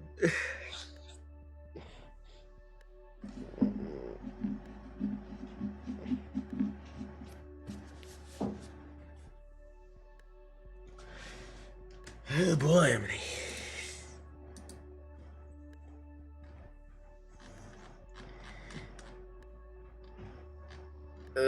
There's another one's gonna hate me. Okay, I'm gonna hate myself tomorrow. Okay. Okay. Ooh, oh. This is a Gabucon, a dinoid to be exact. I was hooked on the show when I was younger, and I always asked you to get the toys for my birthday and Christmas. Vinny got the rest of my old collection. This one was my favorite, so I kept it here.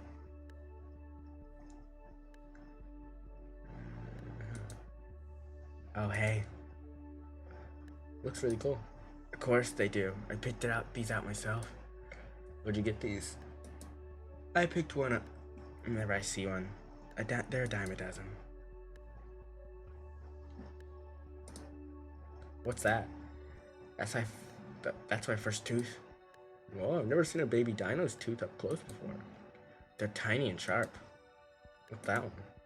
That's my 58th tooth. Teeth grow back? Yours don't. Humans. What are these? Just a couple of cool rocks I found around. Like how they look, so I kept them. Grabbed one of the rocks, gave it a close look. It's gray. Brown lines, smooth touch. Probably Skippy Stone. That one's my favorite. Tastes like salt. How do you know that? I tasted it. Of course. I'm gonna save the lighter for the last. A paintbrush? A very important paintbrush. I leave his lip turned upside down. Then she averts her eyes from mine. I could see Grease cheeks turn red. Sorry, just got sentimental for a moment. This is the first breath I ever had. My dad gave it to me on my 5th birthday. Dad always asked me to make him little drawings. Every time I finished one, I'd give it to him, and he'd look at it.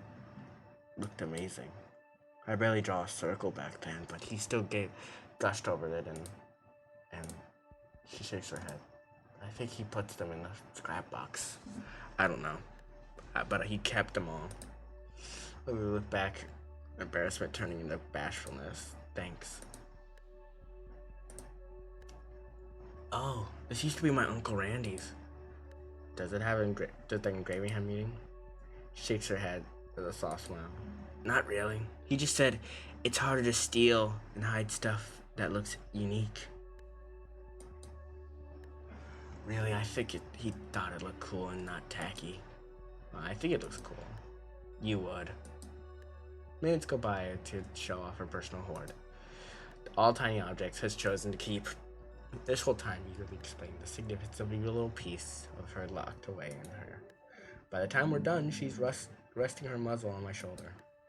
It's been a crazy long day. I'm pretty exhausted myself. Yeah. Can you put this back on the dresser over there? Sure. I move her off my shoulder, much to her muffled groan of protest. Then carefully placed the block back where it was on the dresser. A small friend pokes his nose curiously through the bars of his cage. Hey, little guy. Long time no see. Were you napping? The black and white Murd replied with a series of squeaks. I like to think he's glad to see me. Hey, Olivia.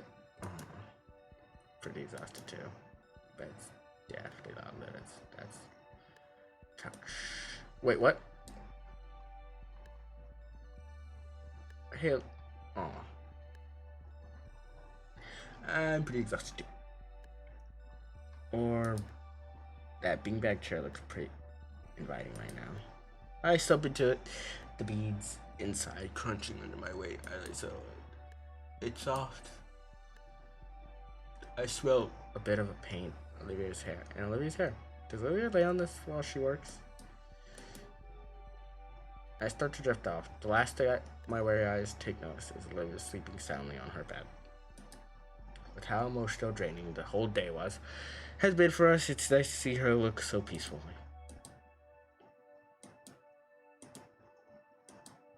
I begin to stir my deep, cushy slumber. It feels like something's heavy across my stomach. I stop. Need to move. Did someone throw a weighted blanket on me? Actually, it feels like something's vibrating. What is it? Olivia? She's on me. My antenna goes hot. My brain tries to process the situation. Where she's at, her chest is pressed close against mine.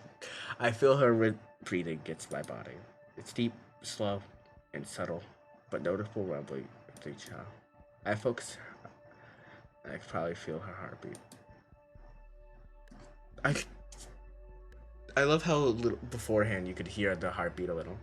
Maybe she sleep crawled onto the beanbag and didn't realize I was on it. I should probably wake her so she could get it. Anytime I try to move, her limbs cling tighter around my body like a boa constrictor, with all but tail wrapped around me. Attempt to escape or hold is fruitless. Olivia looks even more peaceful than she did at the bed. Maybe she does know I'm here. I'll leave her be. Last thing I want to do is make her a cranky gator. With my free hand, I managed to grab my phone. Checking the time, the digital clock says only 5 minutes past 4:30. Plenty of time to continue my nap. I nest my head back onto the beanbag, letting the feeling rambling lull me back to sleep. This is nice. My morning alarm lulls me from my sleep land of living. I end up spending the night at Olivia's. I would thought my parents would actually be worried I stayed with strangers for the night. My folks haven't answered their phones, so Olivia was left fuming. Mary didn't look by as bothered, though. The two calmed down after I made something up about a business trip. Honestly, I'd probably write it anyway. Okay, you had the setting turned on. Yep, I have. What? What's wrong?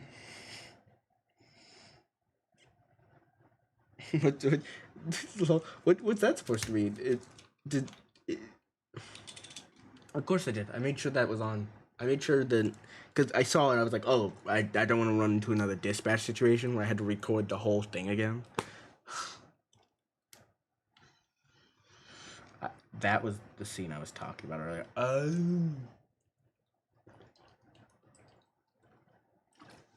That makes sense.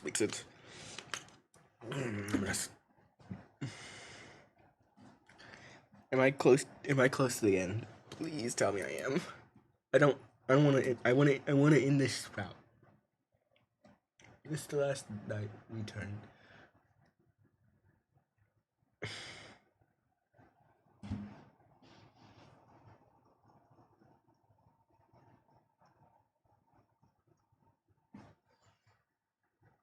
This is the end of this section.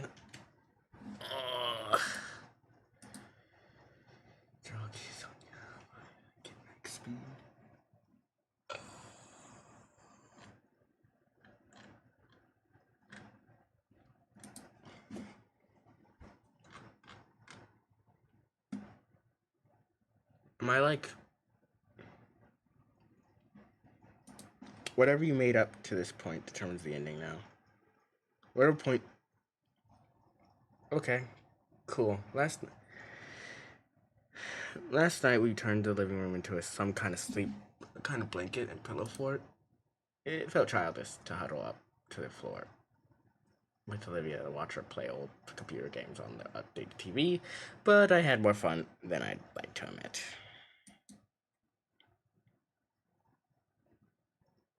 But Friday rolls around, time for school.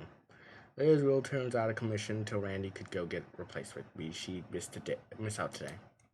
Given the state of both of her and emotions in a wheelchair, it pains me to have to go without her, leave her all alone. Honestly, I don't want to be alone in my cold, empty house either.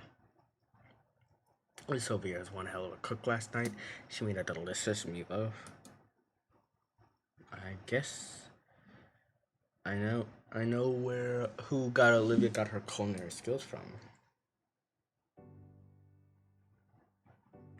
I rise from the couch, pulling the spare blanket off me.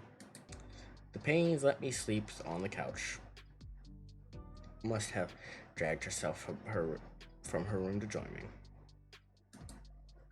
As I try my best to get up without waking her, I pull my phone to check the time.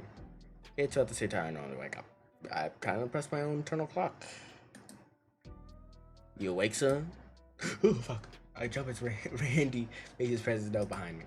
His hands idly button up the floor shirt as he motions ahead towards the unconscious Gator lying on the floor. Guessing he has the early shift. She wasn't there when I went to sleep. Don't worry, I'm not accusing you. Damien's already up. Kitchen's got cereal. Don't be late for school. I'm just hoping Can you at least tell me if I'm on the track to get like a good ending?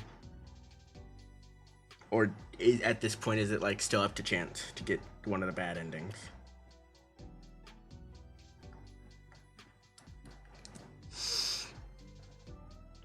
You won't know until you go to school.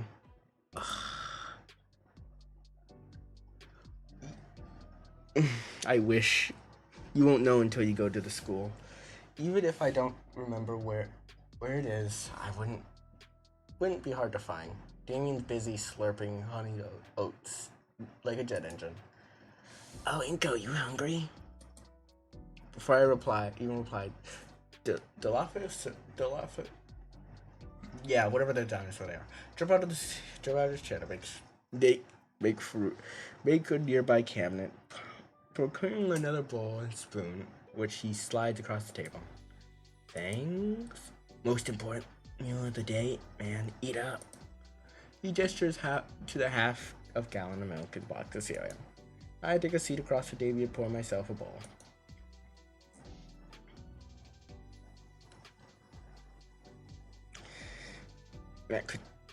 Normally I'd skip breakfast on account of my stomach during PD. Then again, that could just be my PTSD with the burrito talking. With the spoon in hand, I scoop out the cereal and begin to eat.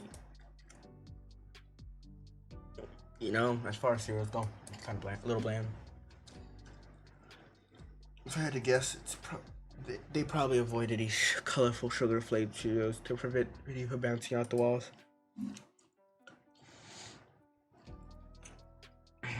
More than he usually does, at least. It's not long before we're both done, and Damien sets up intent on cleaning up after himself. Liz should be here any minute now, so we can wait outside. Sounds good. Take time to rinse off our dishware. Avery looks a little guilty as he realizes what I'm doing. He finally, with breakfast dealt with, get ready.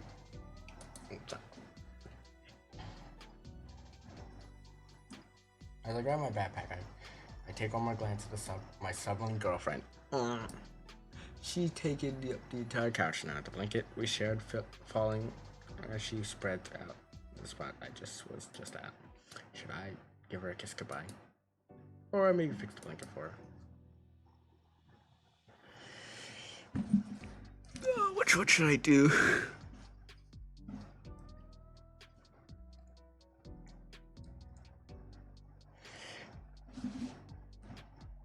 I hope this choice doesn't matter that much.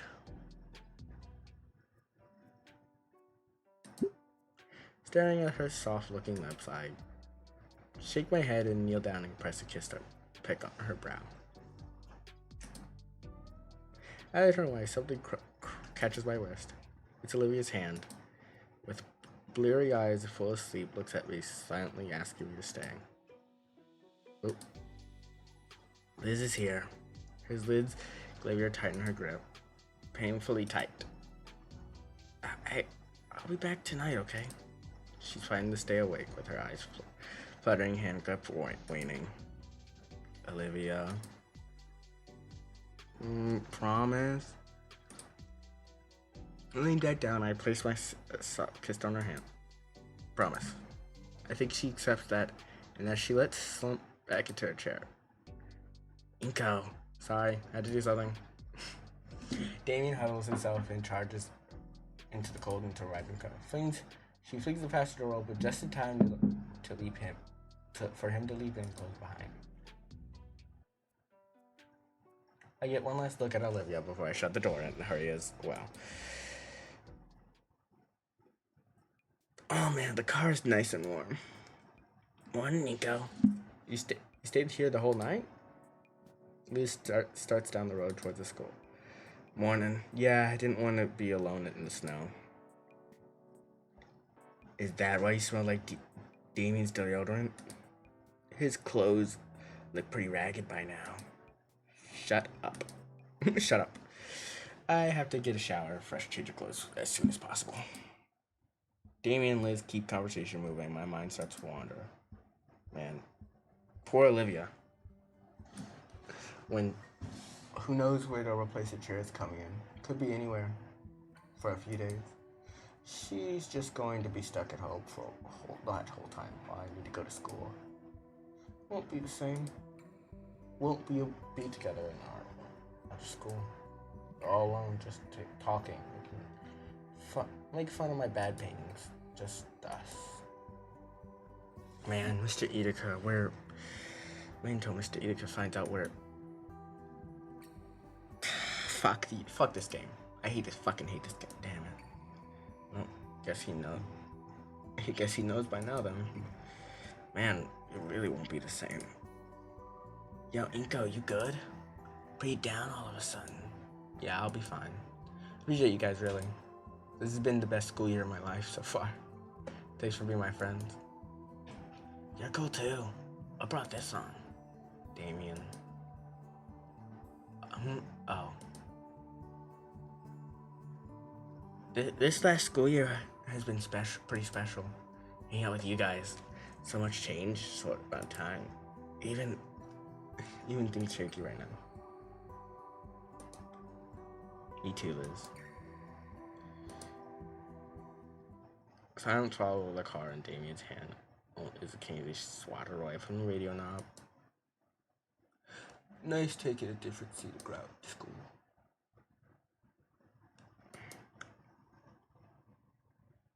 At school, the atmosphere is undeniably different. It's as talkative as rowdy as ever, but there's less of it. I don't know, but it makes my mind play with me. There's less color as well. It's betrayed just a little bit. A layer of snow blankets everything outside. It's partially to blame. I was looking forward to a snowman this year, making a snowman, but I'll make it later. Solly was as sturdy as ever in his class, whatever. It's just like he doesn't care. His own form of respect is beyond me, but his hat was on just a little more tighter than normal today. Man, I have too many feelings today. Moping is gonna do any. I'm halfway to second period, right? Crushed it because replacement strikes me. Will he just be getting off a few days? There's no way they would just let us find a new team, but I just can't. His name is still on the door plate when I enter. Inside, many students chatter with normally see no one else glance up to the teacher desk. I sat at my desk because period's gonna suck without her. Looks like all I got to look forward to today is lunch with Damien and Liz. Man, this whole day is gonna just drag on. I want to go back to Olivia. Bell ring. Unfamiliar suit walks in the clipboard in hand. She nods at all of us, starts reading. Substitute tries her best, but there's only so much you could do. Can get. Her tone doesn't help. Drawn out, empty. I feel myself lose focus. I look down at a half-taken note sheet. Shoot. It would kill me if she knew. Doot doot. Doot doot. This dude looks at the class cell phone in frustration as she walks over to call. They're both mumbling a few seconds before. We got a Inker Cogcheeto. Inker Cogcheeto in class. I raise a hand. The substitute thumbs towards the door. Office called, you're wanted. Weird. They usually went to the office one for me. Oh no! Hopefully this is good. I heard once that they made halls at a faculty lounge office longer on purpose to scare you. Although, sure, it's cool to school. The effect was there, however, as each cool. When I finally stood at the principal office, I felt uneasy. Shit. I slowly opened the door and inched myself inside. The principal was sitting behind her desk, disorganized desk, blanketed lower sheets. Between me, Maya, and Ben back at me in their old chairs. You wanted to see me, Prince Keller? Yes, Mr. Nero, there's a matter we need to discuss. She motioned towards her chair. Oh god, this is gonna be bad, isn't it? There has been no less than personal barrier between Maya. McKnight has informed me there was an incident between you earlier this month. One school property was severely damaged. Yeah, it was near the start of the month, so why now? It could have been a minor. Sorry, there's a more pertinent issue at the time ago. I had to keep pushing this back to handle things odd at paperwork and excessive heavy breathing from his mouth.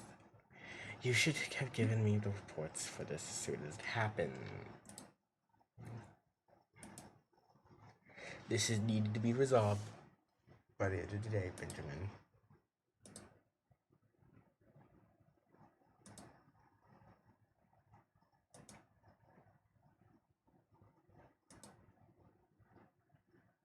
Told me you instigated it first place. Care to explain? What? Principal. Well, where she caused damage to the studio? Oh. The older woman leans forward to destimate what needs to know instigates the start in the first place. I think she first. Oh, you saw. Said she was the one damage after all. I was trying to talk to Olivia that day. When out of nowhere, Ingo shows up starts getting on my case. Tried to tell him that we and Olivia were working on a script project, and bam! He just went out of camera. Like, what? Did you slap herself in the face with a glitter bomb?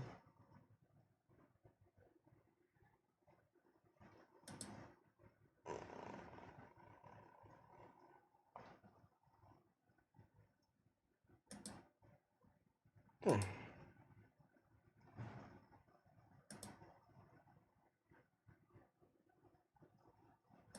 Oh no, it's fucked. This might not be the best.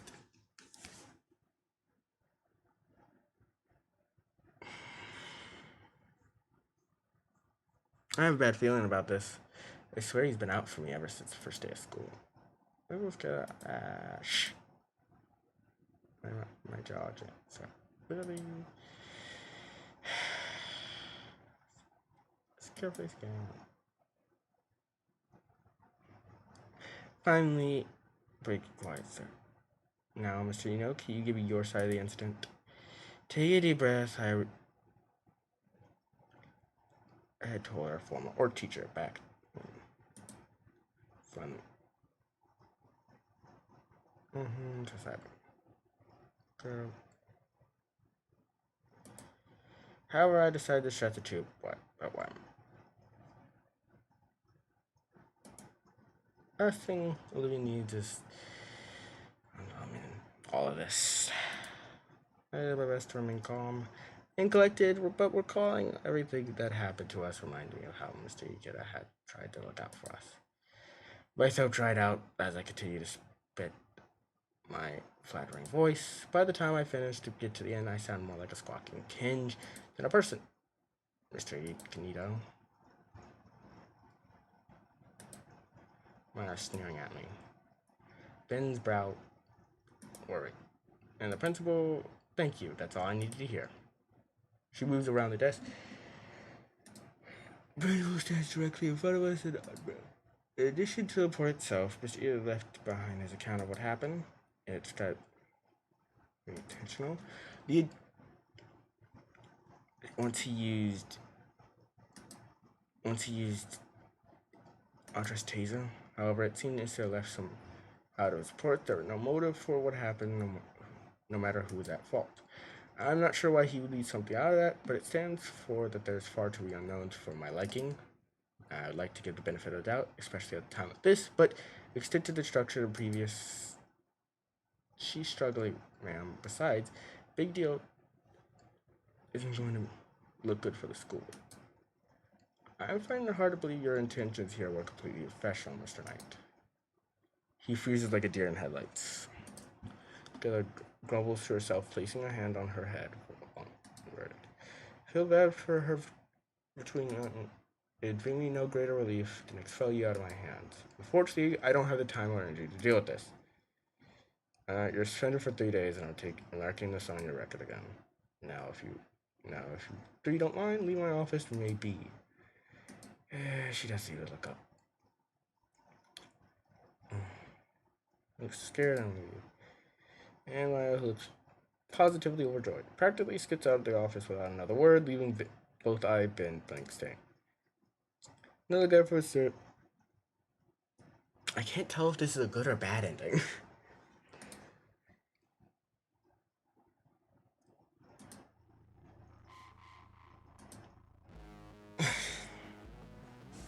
Move to her after everything she did to Olivia, just on her wrist. I watch as Wyatt happily strolls down the hallway a distance ahead.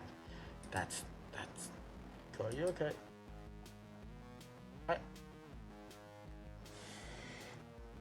Uh-oh. Ruh-roh. What the hell are you thinking? On top of everything else? Dying?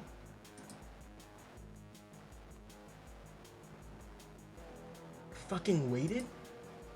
Look, no, it... Look, no, it... She crashed her wheelchair. She's stuck at home. She could barely leave her... Oh, I can feel that this is not a good ending.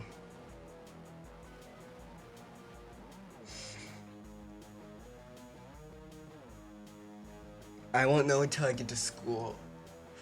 Because I'm at school and I think I got, like, a bad ending. This feels like a bad ending. She can barely leave her room, let alone her house. The personal drama like a school child. But Iko, I'm sorry. Are you, because you dragging me halfway across the school? Do you want the good news? Yeah, I want the good news. Because I really want...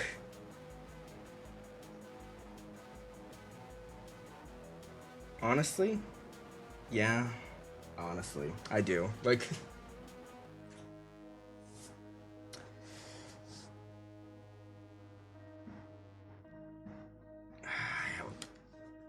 You didn't get the worst ending. Oh, did I get the second worst ending?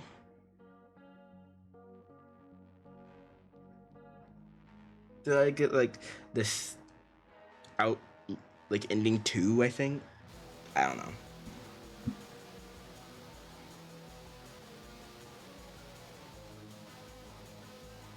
Do you really want to know? I'll give you a little bit. Let me get a little further into this, and I'll ask. And you're helping her by giving her a lawyer. Holy shit, dude! Look, it's not like that. Then how is it? It's hard to explain. You'll know for sure when you leave school. Nico, nobody actually is in trouble. It's fine. My withering glare does its job. Look, man, it's just for the best. For you, for living for school. I can't believe this. Cool satisfaction of my old worship. Get your shit together, man. Damn, what are we doing here? Go, please, you don't understand. I really don't. Yeah, I don't. Listen to me, okay? No. What? No, what do you mean, no? Nothing else to say. I leave without bothering with back. Now it's about lunchtime. Damien definitely needed all that time. After school, I took the metro home, showered, put on some new clothes. As it turns out, my parents were on a business trip for the weekend. It is good.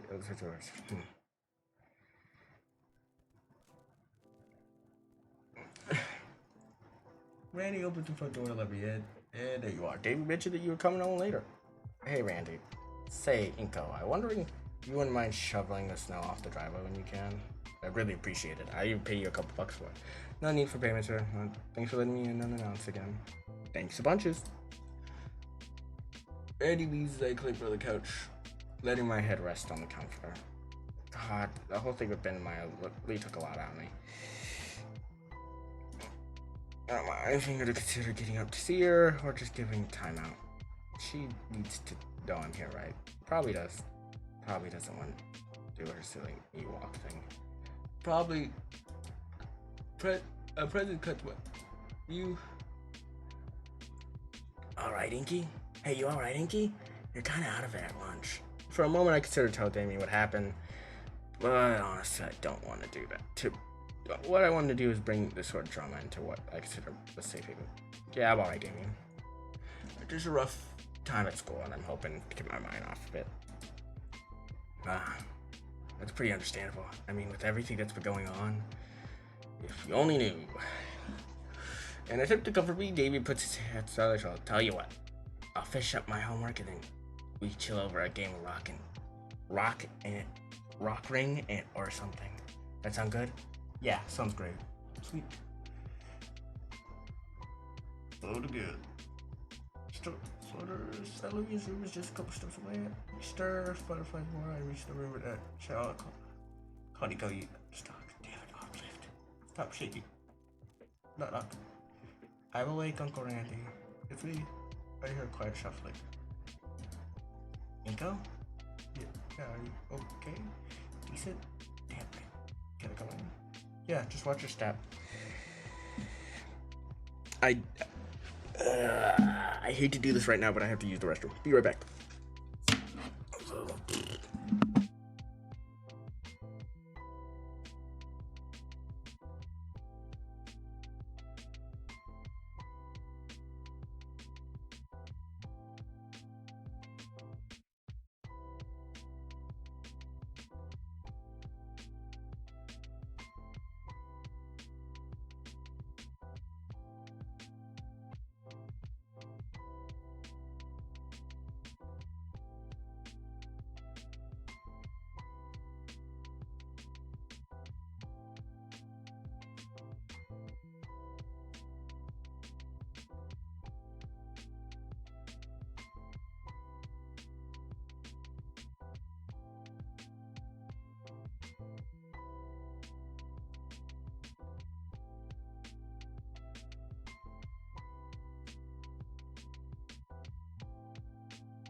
I'll know.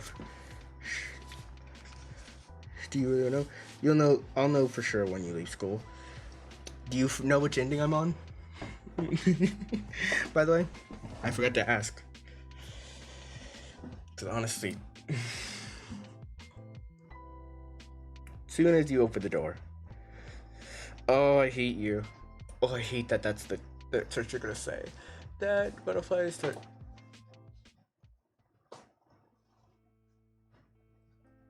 I see blackness. Olivia? The room is extremely dark. The only source of light covered for the entryway. See, I take my sunglasses off and attempt to see through the darkness better. Olivia? What the heck's in here? Why is it so dark? Shit, my bad. No reason. Just been playing games all day in the dark. I thought it'd be fun. I'm turning on the light. No, don't. You'll ruin it. Leg flickers still. As soon as you open the door, I can't tell it. That's Olivia's bed has been rearranged to nest blankets around her with a middle. eyes and curl, side mute. Quiet the setup. Hi. Hey. That's cute. How'd you get so... They shield herself under the covers. Is this paint? Ooh, did you paint over your window? Yes, I did. And I'm proud of it. You didn't get the worst ending. You definitely did not get the worst ending. Yay. Wait, did I get the second worst ending? Or like the like second word, like I got the, you did get the worst ending, but you got the but you did get a bad ending. Is that the situation I'm in? Am I in a bad ending? Last time I'll ask, do you really want to know? Oh, no, I don't. I don't want to know until I fully realize that I don't. I can tell that this is a good ending or bad ending. Why would you go do that? Because I know once I'll ask, I'll be disappointed. I'll be like, dang, I wish I could. Offended my blackened heart. My window became canvas to the new darkness of my life. I'm now my own greatest work, my living despair. Oh, Raptor Jesus. You're not a living art. You got sad. Painting your window black. It's performative piece. Now turn the life back off. It's not happening. You're right. It's better to experience it. I go sit by her on the bed, leaned up. She leans up. She leans up a little, offers a spot closer to her. Hey, you okay? I don't know. Take a spot, feeling the bed sink beneath me. Okay. Every time. Olivia takes the blanket and wraps around them by herself. What's all this paper for? Nothing. They're all for nothing. Come on, you know what I mean. I pick up a torn page. It's dated 3 years ago. Have you been looking through all these all day? Her head bobs meekly. Nod. There's sure a lot. There's not enough. I should have done more. Her teeth clench. Hiccup. God, I may as well just forget it all. It's all useless. Oh, the sheep. But maybe getting to talk about it will help her, but just a bit. I like to hear more. Sniffles a bit, reaches hand grasping air. One page of her. There's a soft whistle when her watery eyes scan over the page. Yeah. Seen this one? And shakily pokes through her blanket cocoon and lands on the crumpled paper page through a highly detailed palm. He sketched that one for me to show how he draws hands. I see. That's definitely his work. It is, isn't it? I never would have gotten anywhere without him. Now, I watch her bite back the urge. Hell, I probably wouldn't have stuck with art in general. I wanted him to be there when I made it. Made it? Yeah, made it across the finish line, you know. Now, he won't see you fail either. Her mocking laughter is hollow as tears. But, come on, you don't say that. What's this one? That one's from... This music says hopeful. Struggle with form. I'd go back to the fundamentals. Sounds tough. It was tedious, but he made it fun. How about there's a spiral dated to freshman year in her arm reach? This one. Oh, that one's embarrassing. I barely draw. I was barely able to draw back then. I don't judge. You've seen my work. How I can do. Silently pages through a bound notebook. Recalling memories associated with that page. Every turn, her voice becomes hoarser. Her arms tremble. Her breaths are short and harsher. When she comes sturdily white page, Olivia breaks. I draw her into a hug as she cries. The poor girl crumples completely after all her energy is going to her sorrowful wails.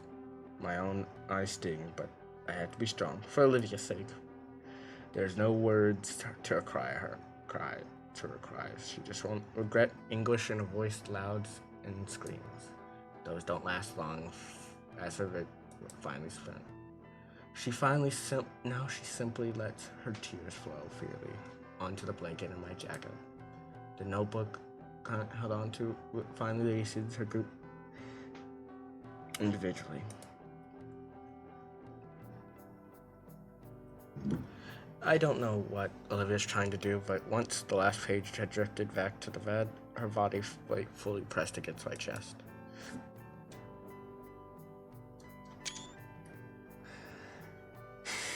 I love it. Probably you could hear that every time I take a screenshot. Even if it wasn't for the wall again behind me, I'd be on my back, held down, tired by the tired girl. With my head practically placed on top of hers. The last run to her shuddering gasp. This didn't work. I'm such an idiot. Why did I do it? She didn't want to think about becoming a moron. Okay, plan B. I clearly can't do this alone. Hey, let's go in the living room, right? No. Come on, it's dark in here. How long will you... forever. Come on, you can't be happy. You need sunlight. Leah protests by digging into my shoulder with her muzzle. Guts need sunlight too. Long sigh. She knows I'm right. Promise to clean up later. Okay. Thanks. Really, I think we should head to the living room. Will you come with me? No, I want to stay here. Please? Dang it. Okay. I can at least pick out a movie or something from the living room.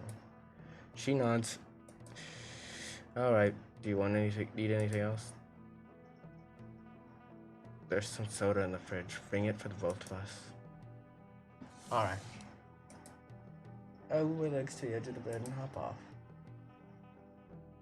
Gas breaking coats. Oh my god. You weren't supposed to see that. Are you alright? What happened? Hides her tear-marked face. I tried to walk. You what?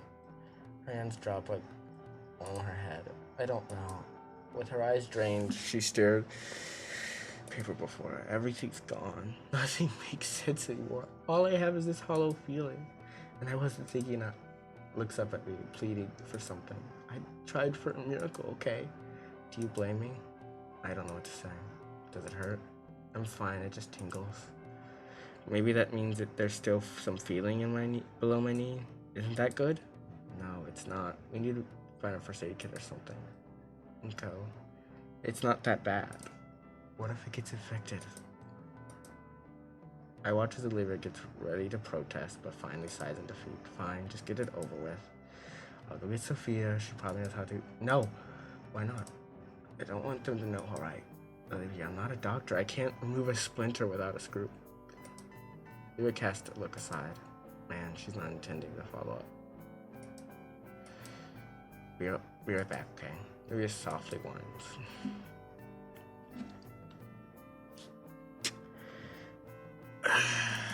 With haste, I quietly leave the room to search for anything that might be able to help. After rummaging through the house medicine cabinet, freezer, I managed to find an ice pack, first aid kit, and Nielsen. Damien's not around, he's probably still in his room still. Alright, probably be enough. I ran to find exactly where I left her. The first aid kit's placed the bed next to her. Leah had her gaze from me. I turned to her room. I dodged the medical clean of the injuries, but I applied. Sure, it's not today. Although my work is clumsy, it does take 3 or 4 tries to get it. Alright, I think that should do. Let me know if it's too cold or something. I like to see she's looking away from me, giving her best pouty expression. I know you don't like being taken care of, but I don't want you to get hurt. Yeah, it's still weird. I place a gentle hand on her side of her stomach, coaxing her to look back at me. Feel any better? She still tries to look annoyed, but even as I careless caress her cheek. It feels good. This feels like a happy ending. a bitter ending, bittersweet ending, I guess. Yeah, a bit. Good. I do hope I got I hope I got like the second best ending. Forgot the Nexus, yeah. I had to get her to the living room. She's definitely gonna do her silly knee walks. Not with her knee currently looking like that. Grape.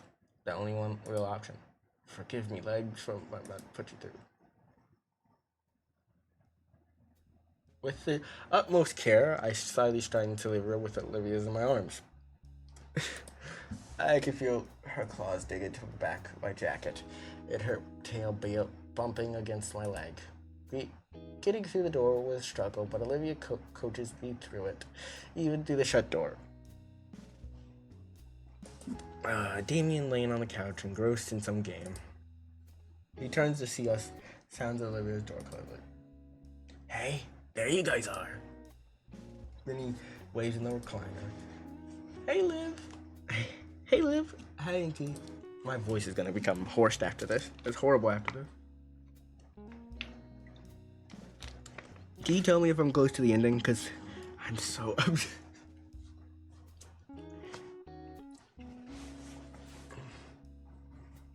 No, lol. Oh. You think the ending... How long do you think it's gonna take to get to the ending? Like 30 minutes? Like 15 minutes? 30 minutes, maybe?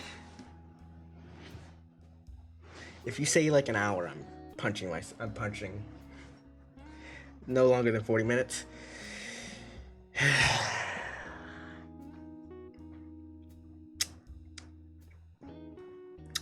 Okay, let me go take my medicine and then for that I take at night, and then then we'll just finish it up for whatever we're doing.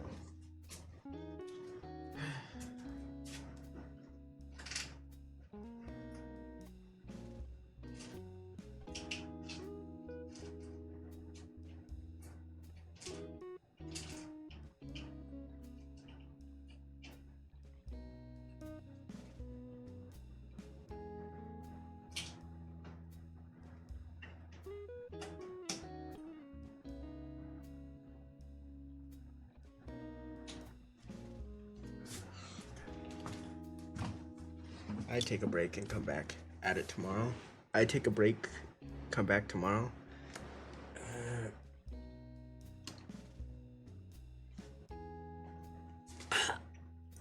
True, I could.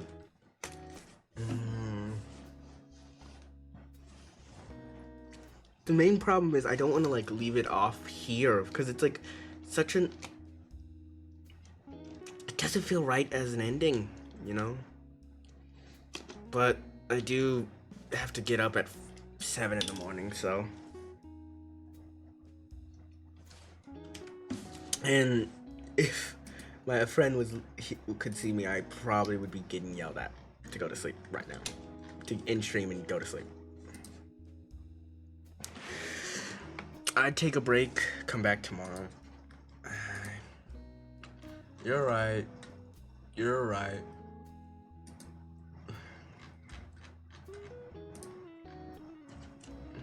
Cause I am gonna do this tomorrow anyway, so.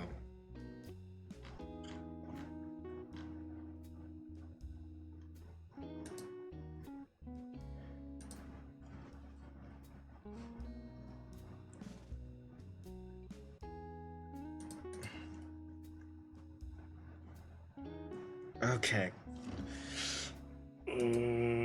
I'll flip a coin. And if that coin, depending on if that coin flips head, once you get your ending, the rest will be the uphill battle of emotions. When you get to the top of the world. Once you get the ending, the rest will be an uphill battle of emotions. But when you get to the top of the world. Okay. Don't tell me this, because I'm gonna flip the coin and no, I'm not gonna flip a coin. I'm gonna end stream. Pretty soon. I'm just gonna save it right here and end. I do want one thing told to me. is this one of the bad endings or is this one of the good endings? Or you could be vague with it technically. You could be vague with it. I'm okay with being vague, like saying it's not not the worst, but not the best.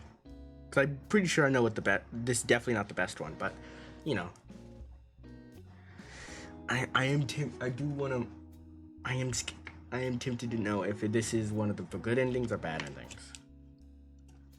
Cause you got an ending that most people get on their first playthrough. Okay. Okay. That's disconcerting. That's concerning.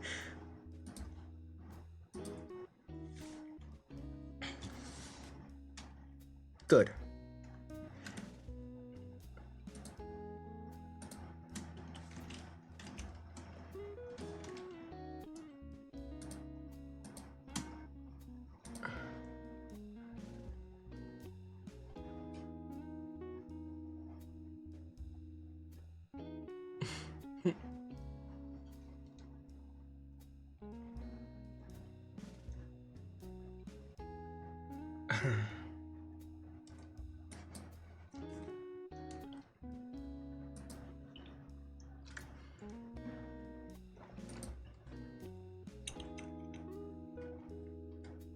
So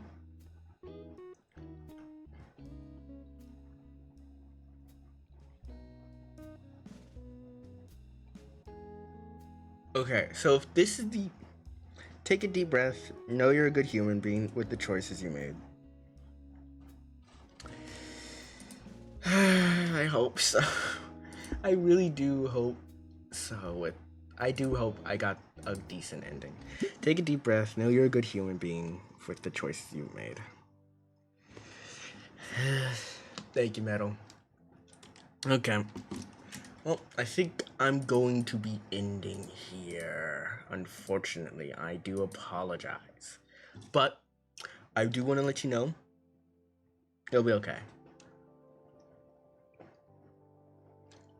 Intro is one of my favorite games of all time.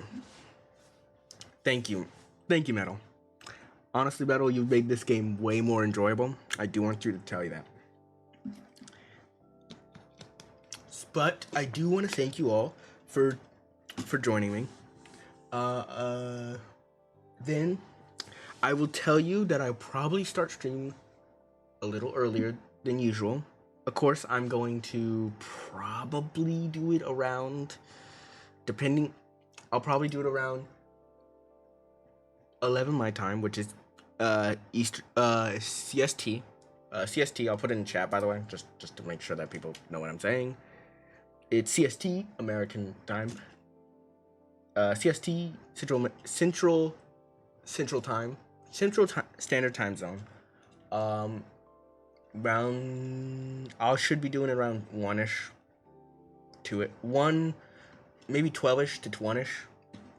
Because I'm gonna take an hour to eat, and then after I'm done with classes, that type of stuff. But I do want to thank you all. I want to thank you for people who are watching. Thank you for watching, and also I want to thank the VOD people who are watching this as a VOD, because I post VODs every time I can, and I hope you enjoy. I hope you enjoyed the stream. I hope to see you tomorrow. See you guys tomorrow. Hopefully you have a good rest of your night, because it is pretty late myself. Good night and goodbye.